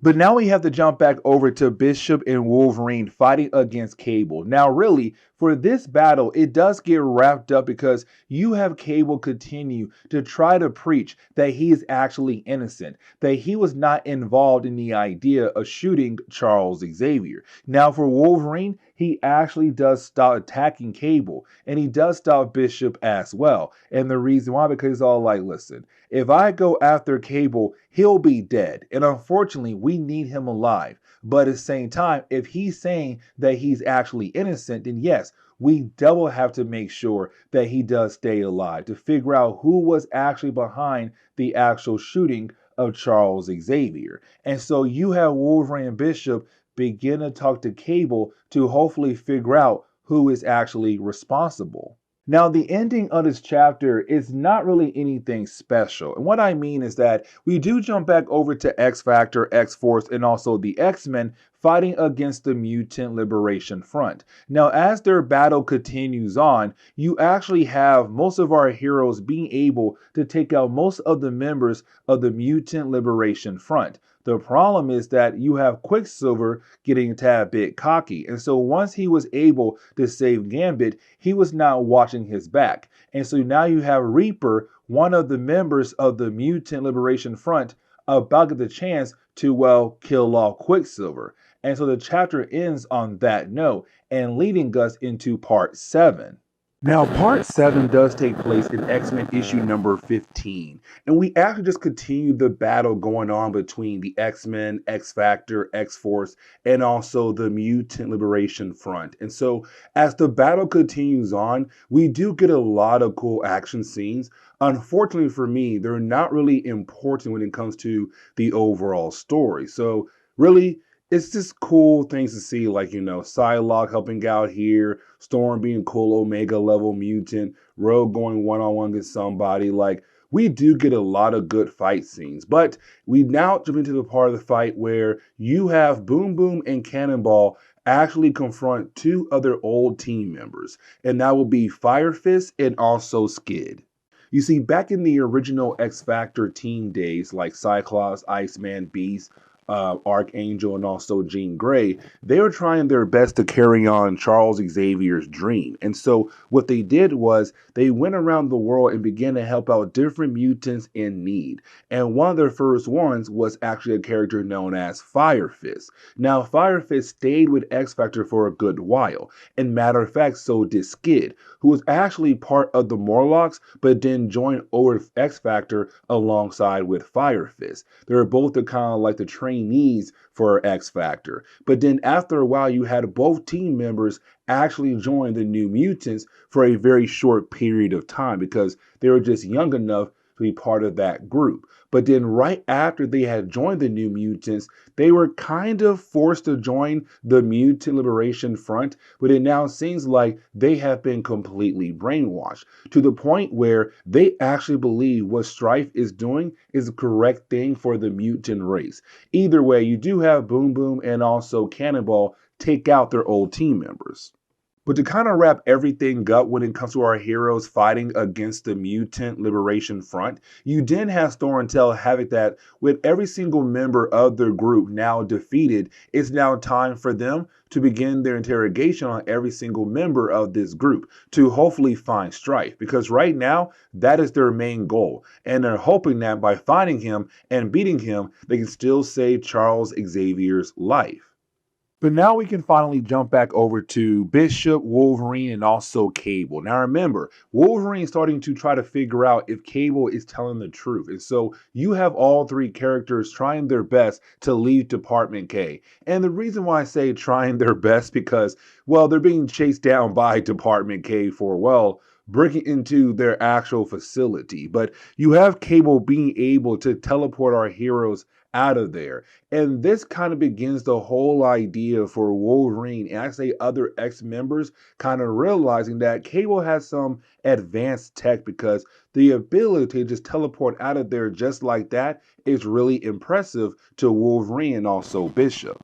Now, for Colossus, we do get a page where we are reminded that he had just lost his brother, Michael. And remember, Michael just came back right after you had the birth of both the Gold Team and Blue Team for X-Men Comics. And so for Colossus, he was kind of happy about the idea of finally having his brother back after believing for so many years that his brother was dead, to only now having his brother dead once again, but this time for real. And so for Colossus, he's kind of wondering how can he tell his sister, who she never met, that her long lost brother who came back to life is dead again? And how can he tell his own parents that?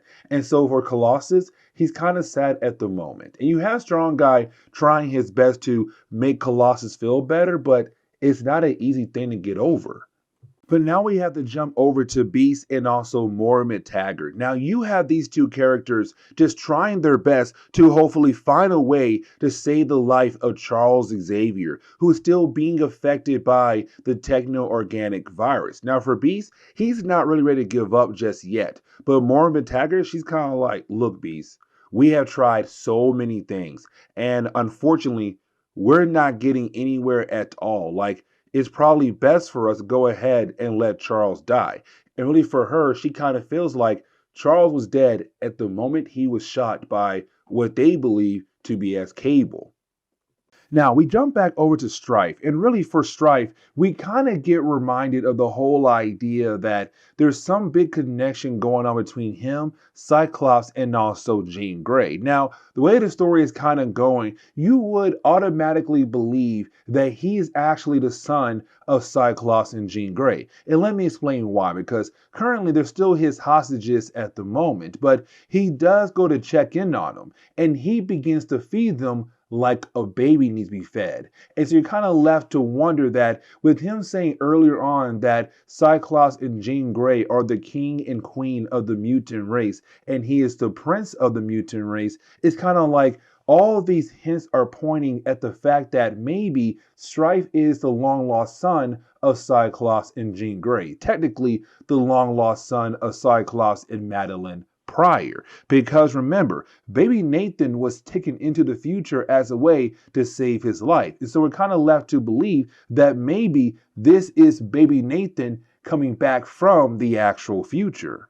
Now, the ending of this chapter is really more of the book kind of saying like, okay, we're going to get the battle between Apocalypse and also Strife, because you do have Strife go over to Egypt, where of course is the home base for Apocalypse. Now, the Dark Riders, they are there to protect Apocalypse while he's still in his healing process. But the problem is the Dark Riders, they don't stand a chance against Strife at all. And so he was able to defeat them so easily that like in 2 pages, the battle is completely over. And so then you have Strife walk over to the healing chamber of Apocalypse. He's all like, nah, bro, it's time for us to battle. It's time for us to have that big battle once and for all. And for Apocalypse, he knows that unfortunately, he has no choice here. If he wants to survive, he has to battle against Strife, even though technically at the moment, Strife has the upper hand.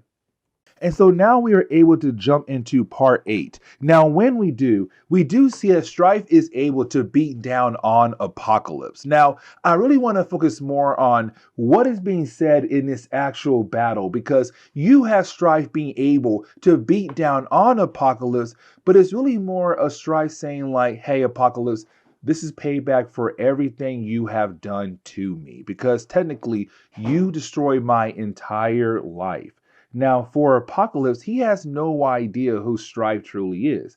He says, listen, I don't know who you are. I have no idea why you are after me at all. But for Strife, he's really doubling down on the whole concept that Apocalypse had done something to him in the past to ruin his entire life. And so for me personally, it was kind of like Marvel saying like, hey, we're throwing hints out left and right for you guys to kind of say that this could be possibly baby Christopher or baby Nathan coming back from the future, being very upset for what Apocalypse did to him when he was a baby. Now, for Apocalypse, he is stabbed by some blade that only one person has been stabbed with in Apocalypse past. Somebody that he has supposedly killed. Either way, you do have Apocalypse being able to get the heck out of there. And for Strife, it really does bother him a lot. But also for Strife, the great thing is that for the Dark Riders, they watched the battle. They watched their master Apocalypse lose to Strife. And so now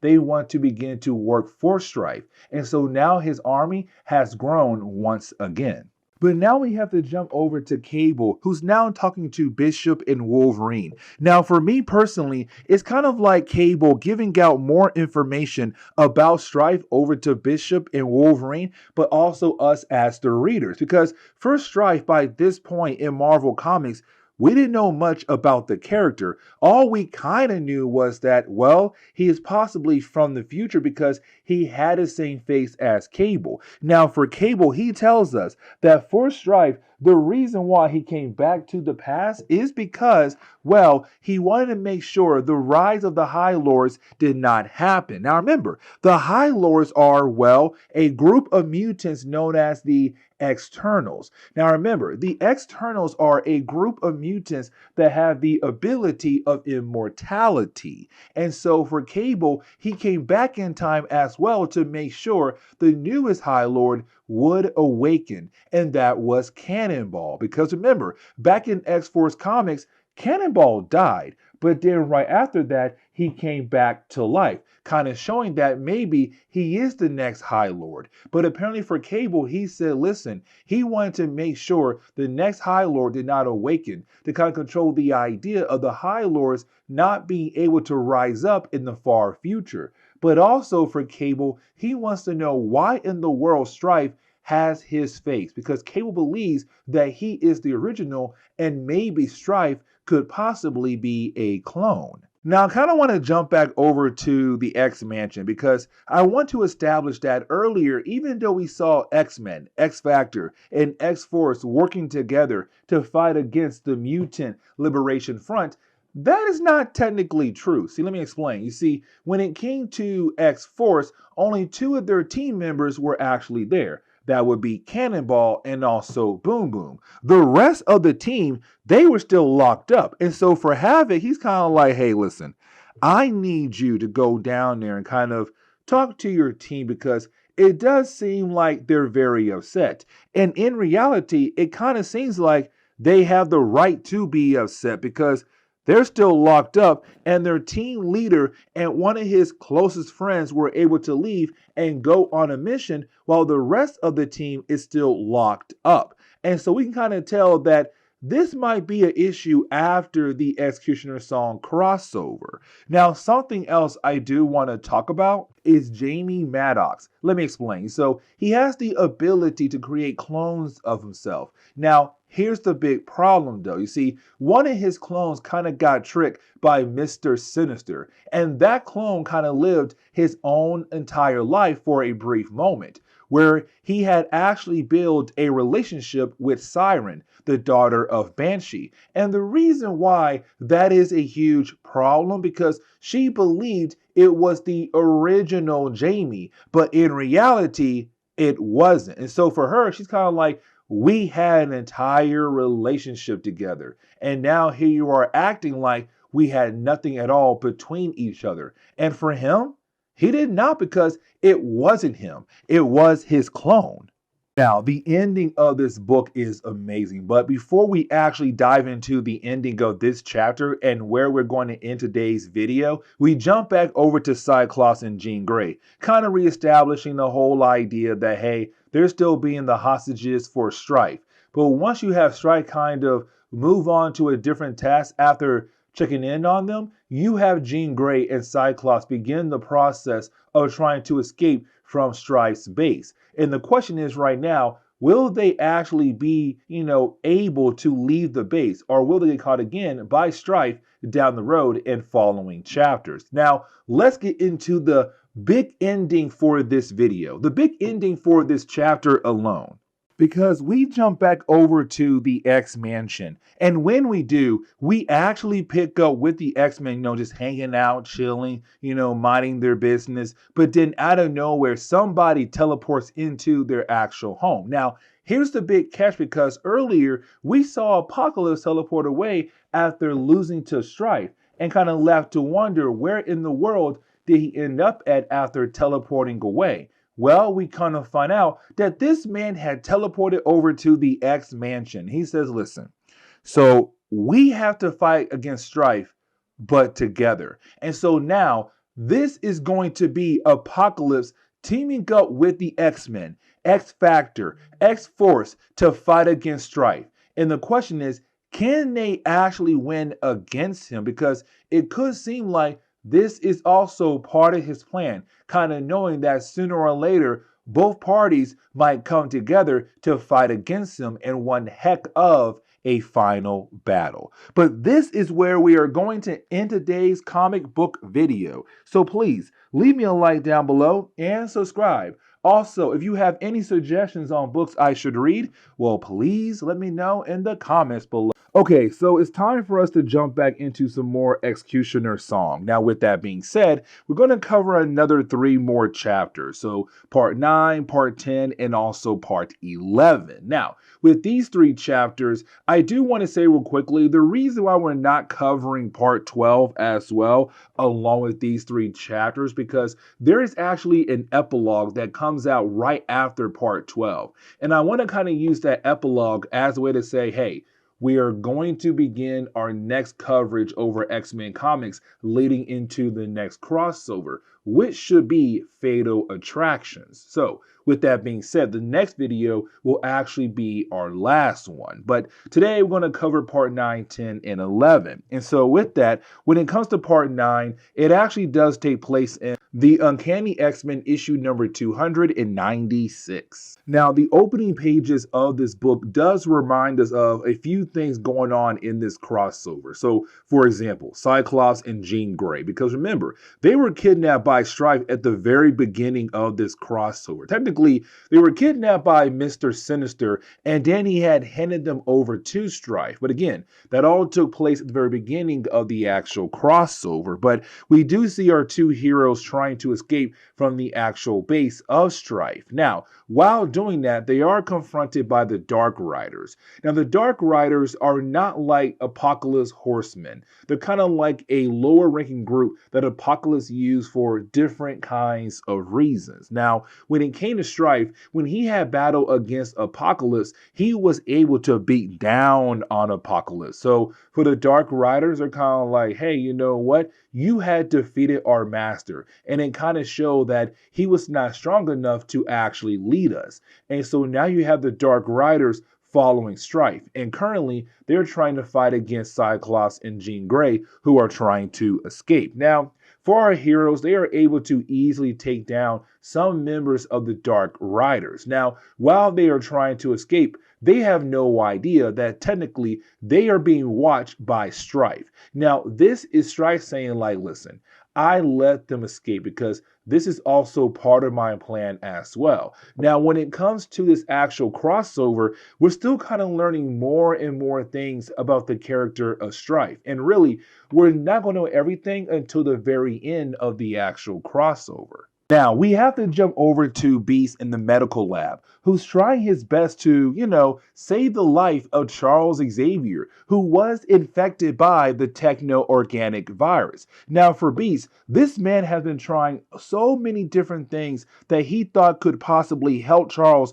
fight against the virus. The problem is, nothing is working. And so for Beast, it does seem like he may have found something else that could possibly work. But then, in the middle of him trying to figure out if it could work, he is then messaged by Moira Taggart, who then tells him that she has a message that was left behind by Strife.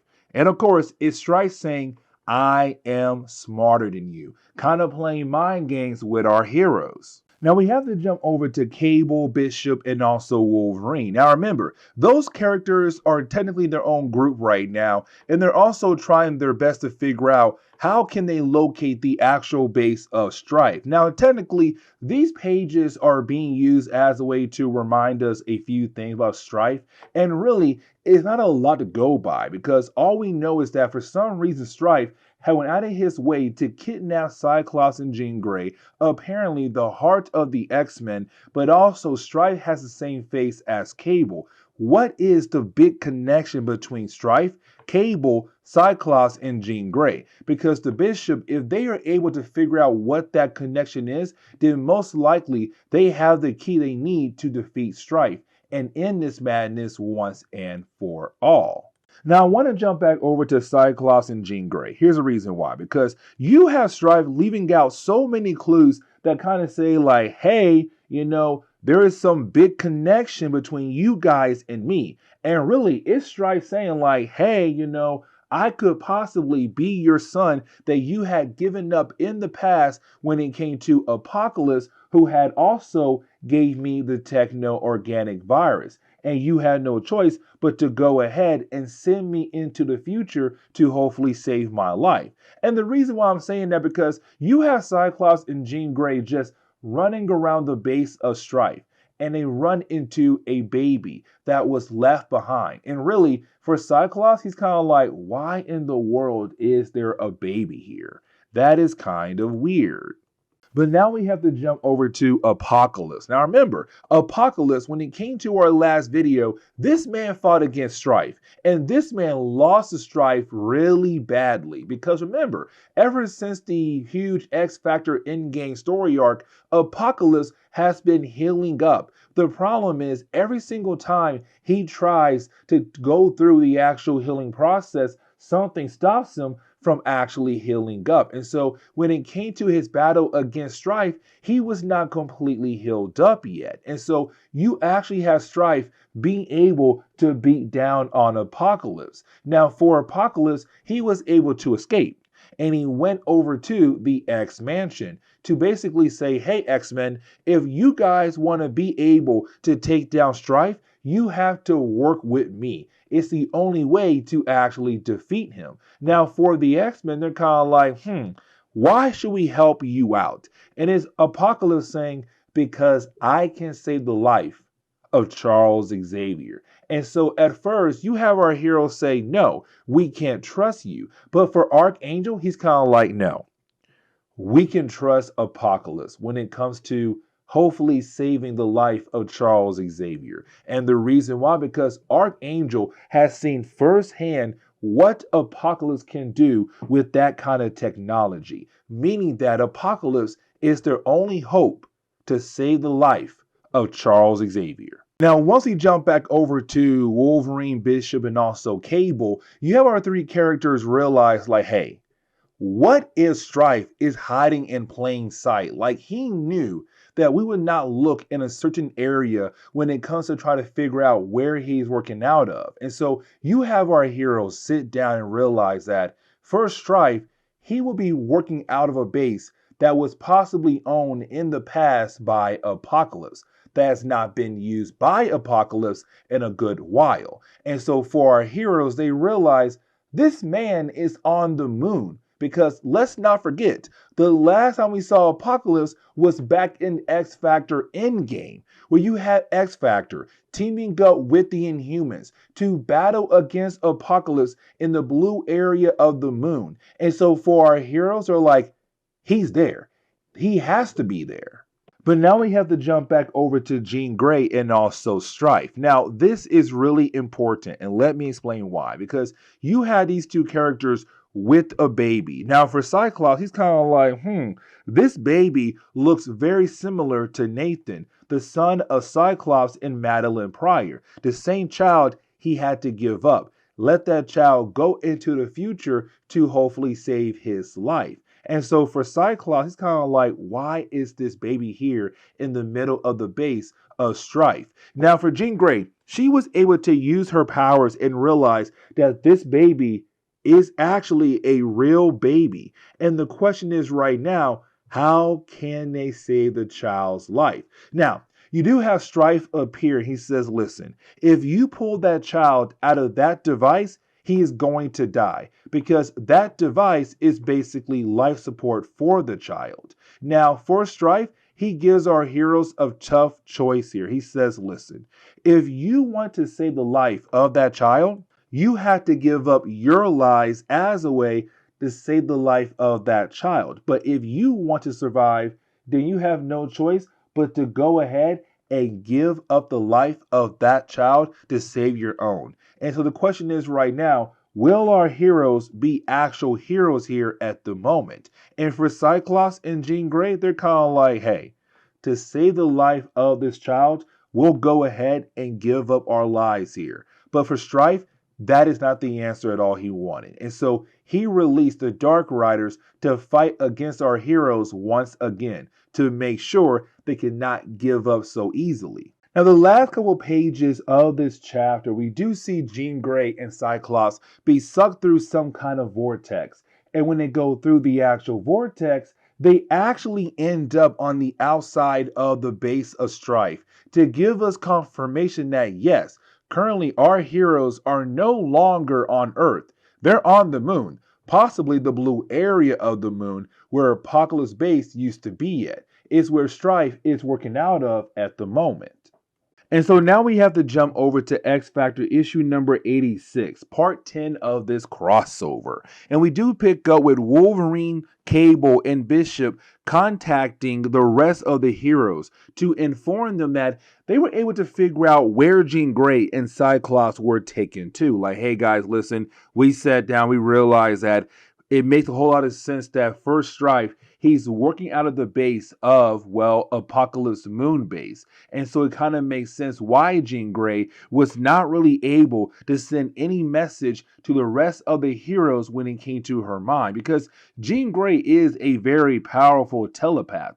But at the same time, though, she's not really that powerful to send a message across space from the moon over to Earth. And so for our heroes, it kind of makes sense. Now, we're also establishing the whole idea of Wolverine and Jean Grey. Not establishing, really more of re-establishing, because for a while now, it has not really been mentioned the fact that Jean Grey is also madly in love with Wolverine. Now, Cyclops, he comes first, but Wolverine, he's a hard second. And so for Logan, he's kind of like, I didn't realize that she was trying her best to contact me when it came to her psychic abilities. But now I realize that she has been, and now I also know they're on the moon and we have to go there now in a hurry. Now, Wolverine, Storm, and Bishop, they'll go there first. The rest of the X-Men will catch up as soon as they can.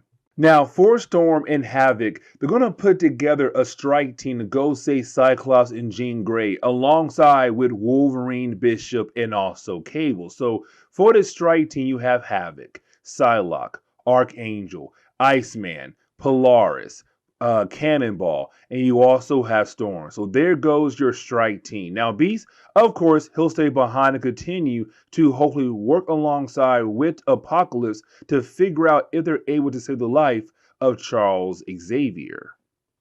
Now, I wanted to quickly jump back over to Cyclops and Jean Grey because even though they're technically outside the actual base of Strife and are having a hard time breathing, you have Jean Grey being able to create a force field around them. Now, with that force field, they are able to breathe. But that oxygen is going away very fast. And so for Strife, we see him continue to keep mentioning different things about the idea that he wants to get revenge against both Cyclops and Jean Grey for something they did in the past. And we're kind of like, what is it? And for our heroes, they have to hurry and figure it out before they run out of air.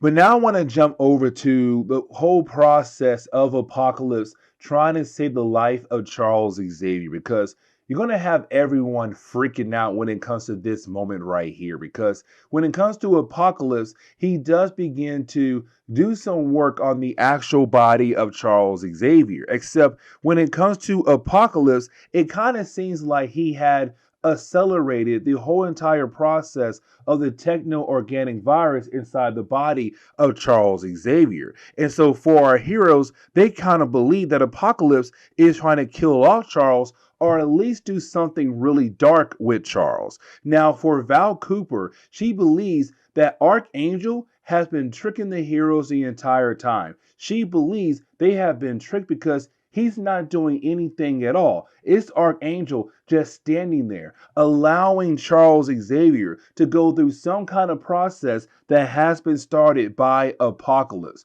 But you have Archangel say no. Like, he just stands there kind of like, woman, if you believe that I am not right now trying to kill out Charles Xavier, then you are completely crazy and wild. Like, I'm standing here because I know what Apocalypse is doing is gonna to the life of Charles Xavier. Now, I want to jump back over to Cyclops, Jean Grey, and also Strife. Here's the reason why. Because you have Strife still being that huge jerk where you have all three characters inside the bubble. Now, for Strife, he's okay. But for Cyclops and Jean Grey, they're running out of air very quickly here. And he wants them to beg for him to save their lives. But he already knew that these two characters were not going to do that at all. But for him, he still wanted to see them beg for him to save their lives. Now, I want to jump back over to Apocalypse, because you have Apocalypse explaining what he did to actually save the life of Charles Xavier. He said, listen, he had to grow the virus into a higher growth stage. And the reason why, because when it comes to the techno-organic virus, it feeds off organic matter. But the problem was, for the virus, thanks to Apocalypse, it had grown to a higher, bigger state than it was originally. And for Charles Xavier, even though he does have a lot of organic matter to feed off of, but not enough for a virus that has now been fully grown. And so it looked at Apocalypse as a new source of organic matter to eat. And so it left the body of Charles Xavier trying to go over to Apocalypse. But once it was out of the body of Charles Xavier, you then had Apocalypse being able to actually kill off the virus. So Charles is now saved, but he needs some time to actually rest. Now, to end this chapter, we do jump back over to Wolverine, Bishop, and Cable, who do teleport right over to where the base of Apocalypse used to be at on the moon. Now, when they do arrive, they are surrounded by an army of people who are currently working for Strife. So now for our heroes, if they want to be able to save the life of Jean Grey and Cyclops, they're going to have to fight their way over to Strife, and then most likely fight Strife to save Cyclops and Jean Grey. Now, the next chapter does take place in X-Men issue number 16, part 11. Now, we pick up with Bishop, Cable, and also Wolverine, like I said earlier, arriving at the base of Strife. Now, when they do arrive, they are surrounded by his entire force. And so you have our heroes just trying their best to survive. Now, at first, it does look like our heroes might be able to hold their own, but then you have Wolverine get hit hard. And so it does seem like maybe our three heroes are about to meet their end. But then out of nowhere, Havoc's strike team does arrive. So Storm, Havoc, Polaris, Psylocke, Iceman, Archangel, I want to say Rogue as well. You also have Apocalypse there, and they all arrive just in time to help out their team to fight against the forces of Strife. Now, while you have our heroes fighting against Strife's forces, you have Strife watching them. And for Strife, he's kind of like, look at them. Like, look at them fighting for so many different reasons. The way they fight, they have so much diversity in their fighting skills, their fighting purposes. But either way, for Strife, he said it does not matter because by the end of all of this, they're going to realize that I am there tomorrow, that I am going to win. Now, for Strife, he does walk out over to Cyclops and Jean Grey. Now, we are continuing to show how powerful Strife is because you didn't have Strife being able to use his telekinesis powers to move the wall so easily around him, Cyclops, and Jean Grey.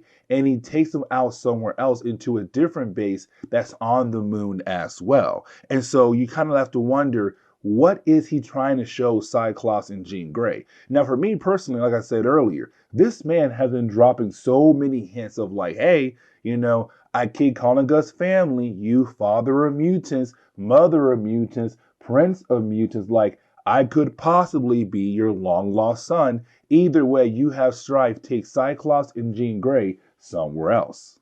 Now, I want to jump back over to Charles Xavier. Here's the reason why. Because you have Beast telling us that Charles Xavier is slowly healing up. But here's the big catch. You see, right now, Charles' body still has a very high temperature, 103. Now, for Beast, he feels like Charles' body is going to heal up properly thanks to Apocalypse. But for Beast, he's very worried about the mind of Charles Xavier. He kind of realized there's something going on inside the mind of Charles. The question is, at the moment, what is Charles going through when it comes to his mind? But getting back over to our heroes, and I guess also Apocalypse as well, you have our heroes begin to go their separate ways as a way to look for Cyclops and Jean Grey. Now, really for Apocalypse, he goes on his own. Really for Apocalypse, it's all about the idea of survival of the fittest because he believes that the weak does not deserve to live, but the strong, they deserve to live and actually lead the weak. And so for Apocalypse, it's kind of like, listen, I gotta prove something. I gotta find Strife and get my look back, basically. And so you have Apocalypse just walk away. Now, for the rest of the X characters, they break up into multiple teams to go look for Cyclops and Jean Grey. Now, after a few pages, you did have our heroes being able to realize that Strife has taken Cyclops and Jean Grey out to the surface of the moon. Now, in reality, it may seem like he had taken them possibly to a different base that's also on the moon as well.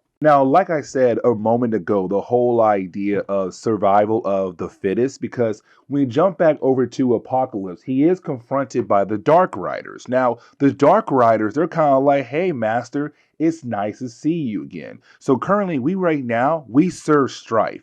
And because, again, Strife had defeated Apocalypse, survival of the fittest. And so for the Dark Riders, they want to prove that they're actually stronger than their actual old master. And so for Apocalypse, he's all like, okay, you want to do this? You want to use me as the test to see how strong you are?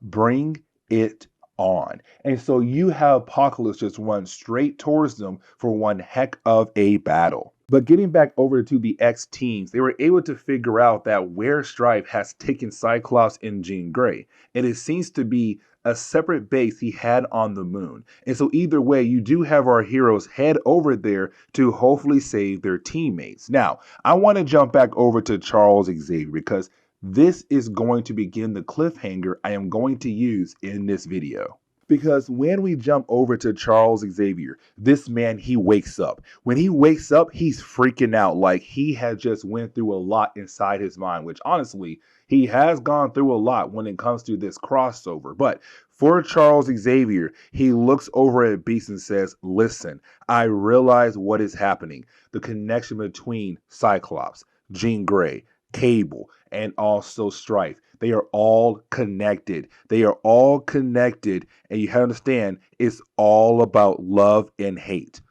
And so that is the moment where you have some of the X characters arrive at the base, the second base that Strife is currently using, where we see Jean Grey and Cyclops just standing there kind of being stuck in position thanks to Strife. But you didn't have Cable walk up. Now, when Cable walks up, you have Strife say, Come here, Nathan Dayspring. It's time for you and I to have a long conversation, my brother. And it's kind of like, wait a second, we are finally about to learn everything about Cable and Strife in this crossover. And so, in the next video, we'll cover the final chapter, also the epilogue of the Executioner song. Okay, so it's time for us to continue our coverage over the Executioner song. And now we have reached a point where we are going to jump into the final chapter of this crossover, but also going to cover the epilogue as well to kind of get the whole story put together for you guys. So,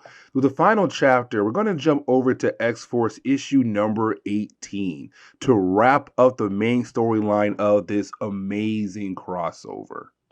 And so getting into today's video, we actually pick up with Cyclops and Jean Grey currently trapped inside a time vortex that is being used by Strife. Now, really, this is Strife trying to show everyone in the area the entire past of Cyclops and Jean Grey, because it's Strife's trying to say that he is actually the son of Cyclops and Jean Grey. It's him also saying that Cable is most likely a clone of Strife, and that is why Cable is actually around. That Strife is the biological child of Cyclops and Jean Grey, even though when it came to Cyclops, he had his son with Madeline prior. But anyways, moving on. But you do have Strife trying to say that he is the actual son of these two characters. Now, for Strife, he did put up a force field around him, Cable, Cyclops, and Jean Grey. Now, when it came to Cable, he did come to this part of the moon with an actual team of characters: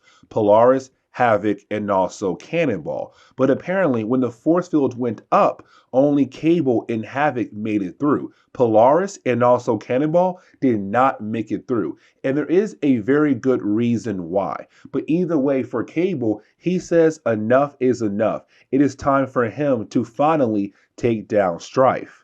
And so now we have to jump over to the rest of the X-Heroes who are on the moon currently. Now, the rest of our X-Heroes, they are looking for the Dark Riders. Now, the Dark Riders are another group of characters who are basically being used by Apocalypse when it comes to his plans against the world. Now, the Dark Riders, they had actually left Apocalypse's side. Let me explain why. You see, in the earlier chapters of this event, you had Apocalypse fighting against Strife. Now, Apocalypse, he lost that battle big time. And so because of him losing that battle, for the Dark Riders, they're kind of like, our master, Apocalypse, had taught us about the whole survival of the fittest. If you are weak, you do not deserve to live. But if you are strong, you have the right to lead the weak. And so for the Dark Riders, Apocalypse was now weak. And so for Strife, he was their new master, and they had joined his side. And so in an earlier chapter, when our heroes had arrived at the moon base of Apocalypse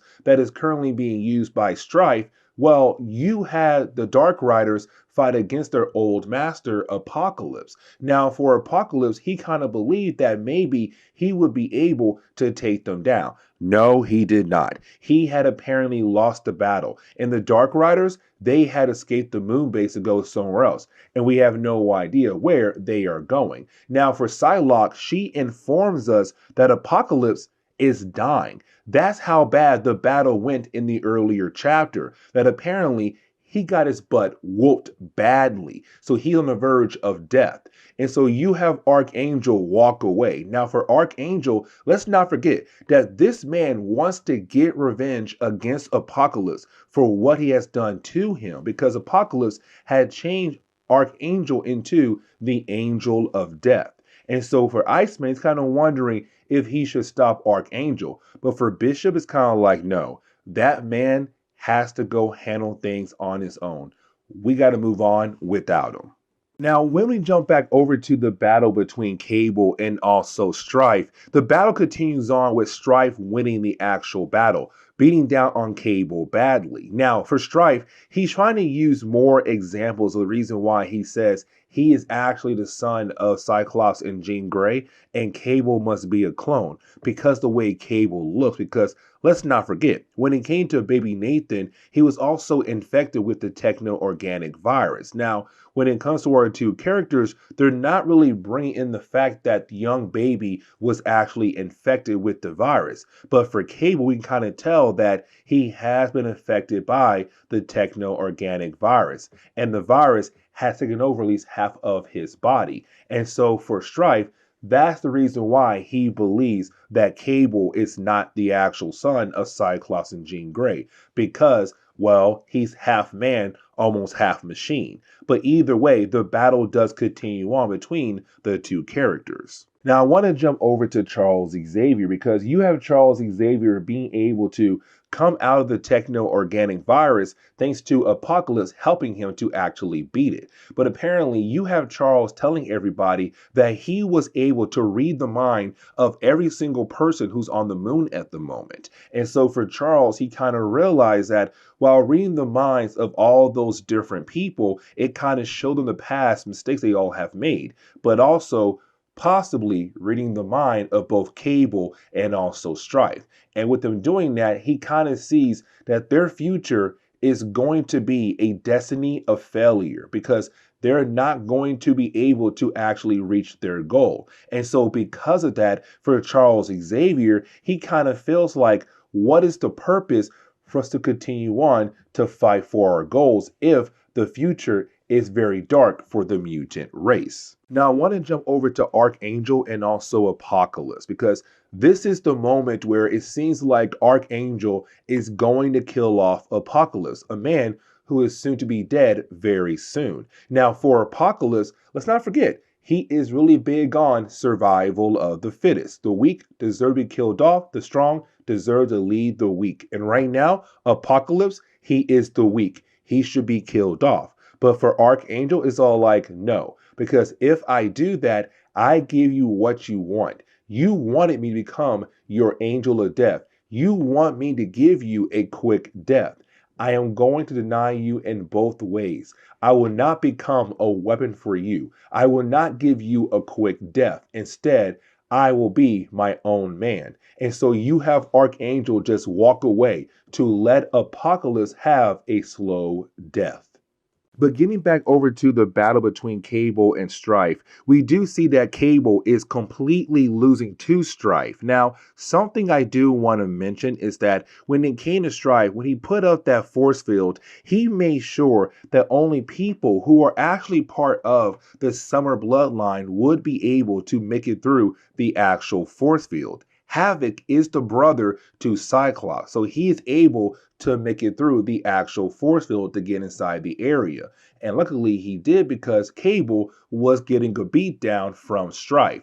Now you also have Cyclops and Jean Grey also being able to break free to join in the battle. But the problem is the machine that was used to open up the time vortex is falling apart, and that is becoming a huge problem. Now for Cable, he was able to create a device and hand the device over to Cyclops to use. The problem is though, you also have Cable activate his self-destruct system in his body. And so for Cyclops, he's kind of wondering what to do here. Because to Cyclops, he kind of wonders what happened when he pressed the button on the device that Cable had given him, because that device could control the time vortex or it could control Cable's self-destruct system. Either way, you have Cable say, go ahead and press the button now. And so Cyclops, he has no choice. He has to press the button. And so we see the time vortex begin to suck in everything in that area except for Havoc, Polaris,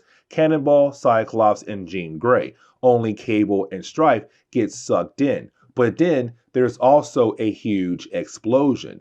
And so we're kind of left to believe in the possibility that Cable and Strife have both been killed off thanks to the time vortex and that explosion. Now, for Cyclops and Jean Grey, well, really Cyclops, he begins to believe in the possibility that Cable or Strife could have been his son. But the problem is, he never truly got the answer that he wanted. And so for him, for the next few days, years, months, whatever, he will always think about this moment, wondering if it's actually true that Strife, our Cable, is actually his son.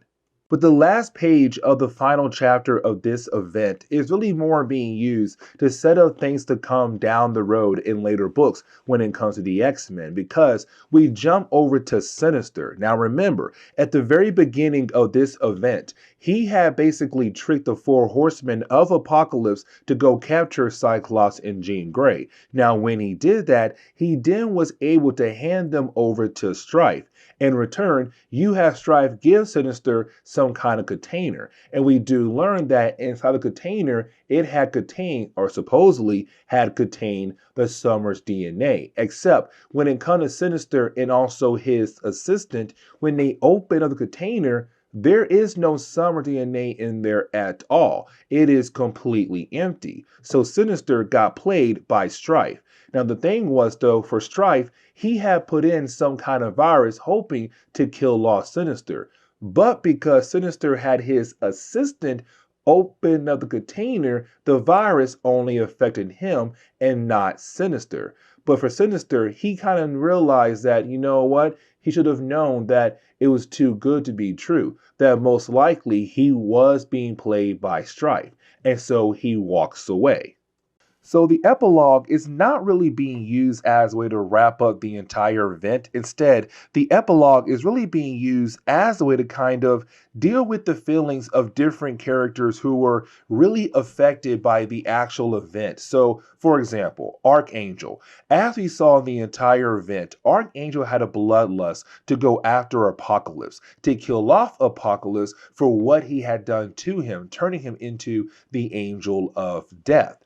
But as we saw by the end of the actual event, Archangel was no longer really trying to kill off Apocalypse. And so we see Archangel and Beast going to a diner to actually repair it, because this diner is really important to the original 5 X-Men: Cyclops, Iceman, Jean Grey, Beast, and also Angel. Now, the reason why they're going to repair the diner, because in the very beginning of this event, Cyclops and Jean Grey were at that diner when they were attacked by Caliban, and that battle had wrecked the entire place. And so it's Archangel and Beast going out of their way to repair the place, but also is kind of building that bond between the two characters, Beast and Archangel.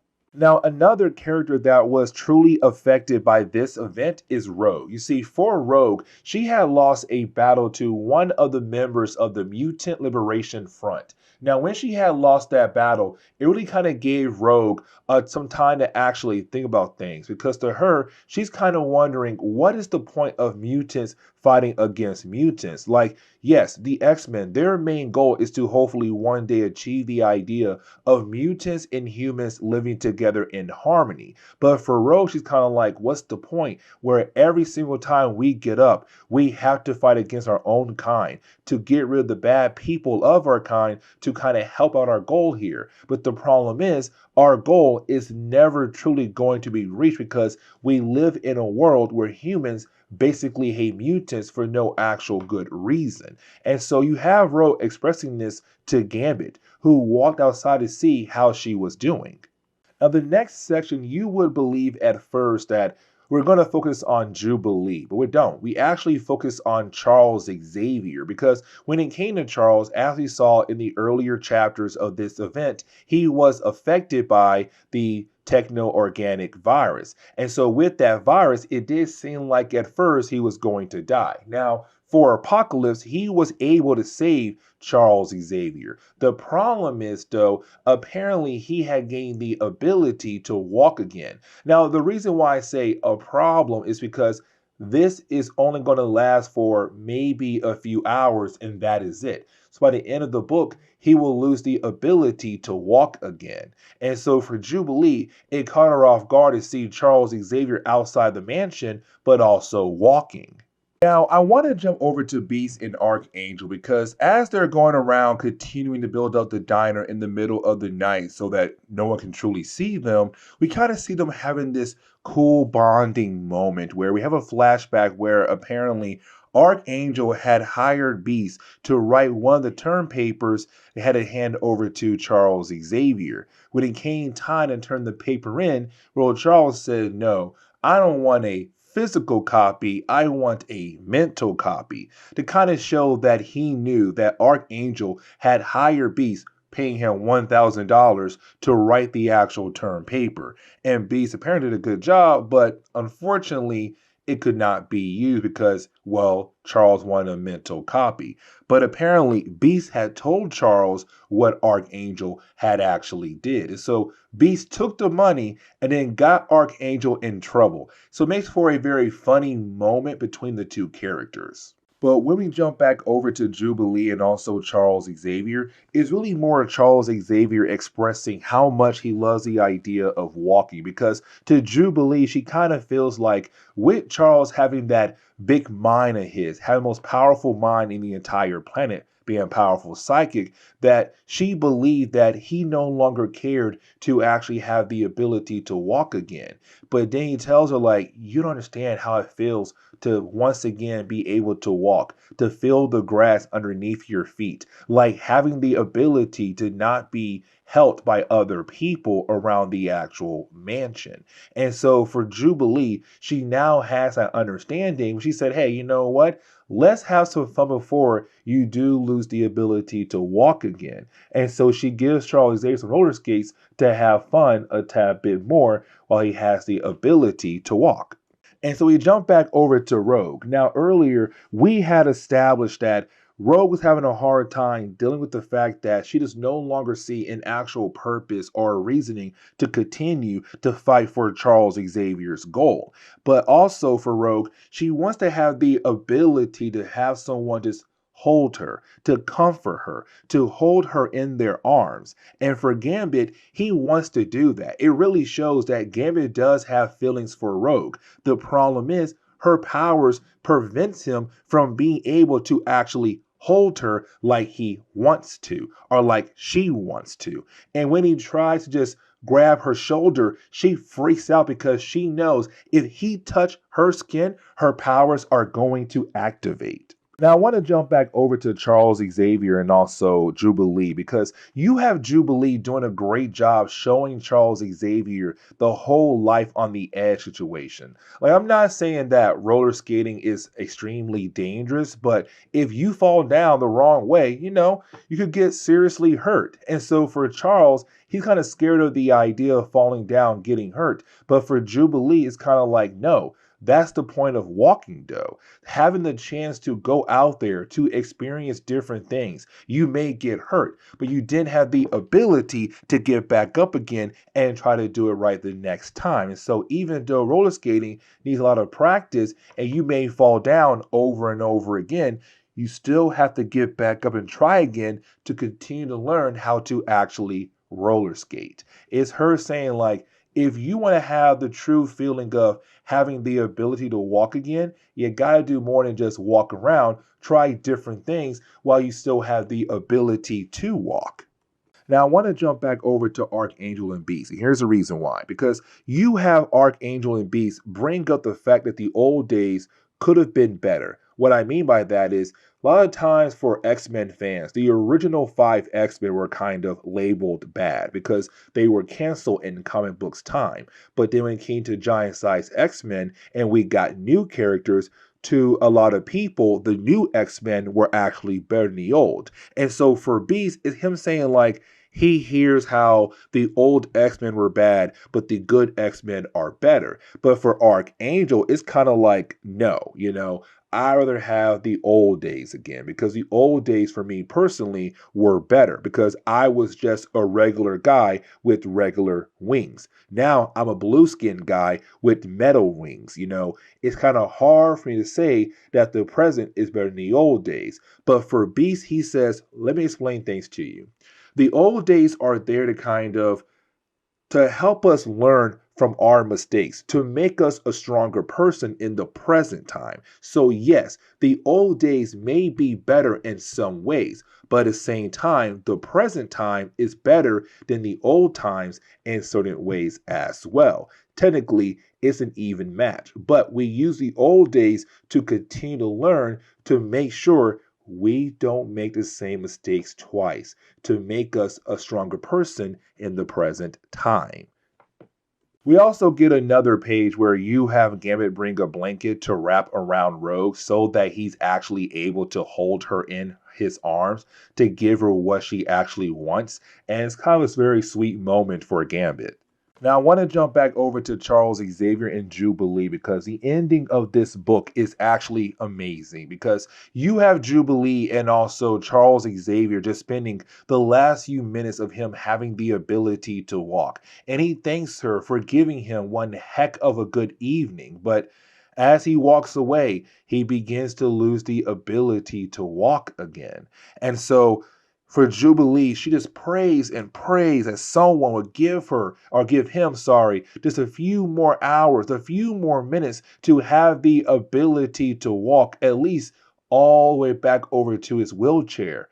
But unfortunately, he begins to slowly fall down. And you have Jubilee just go over there to help him and walk him over into the chair. And it kind of shows, like, for Jubilee, it began to show her being more, more mature than she has been in the earlier story arcs that we had done.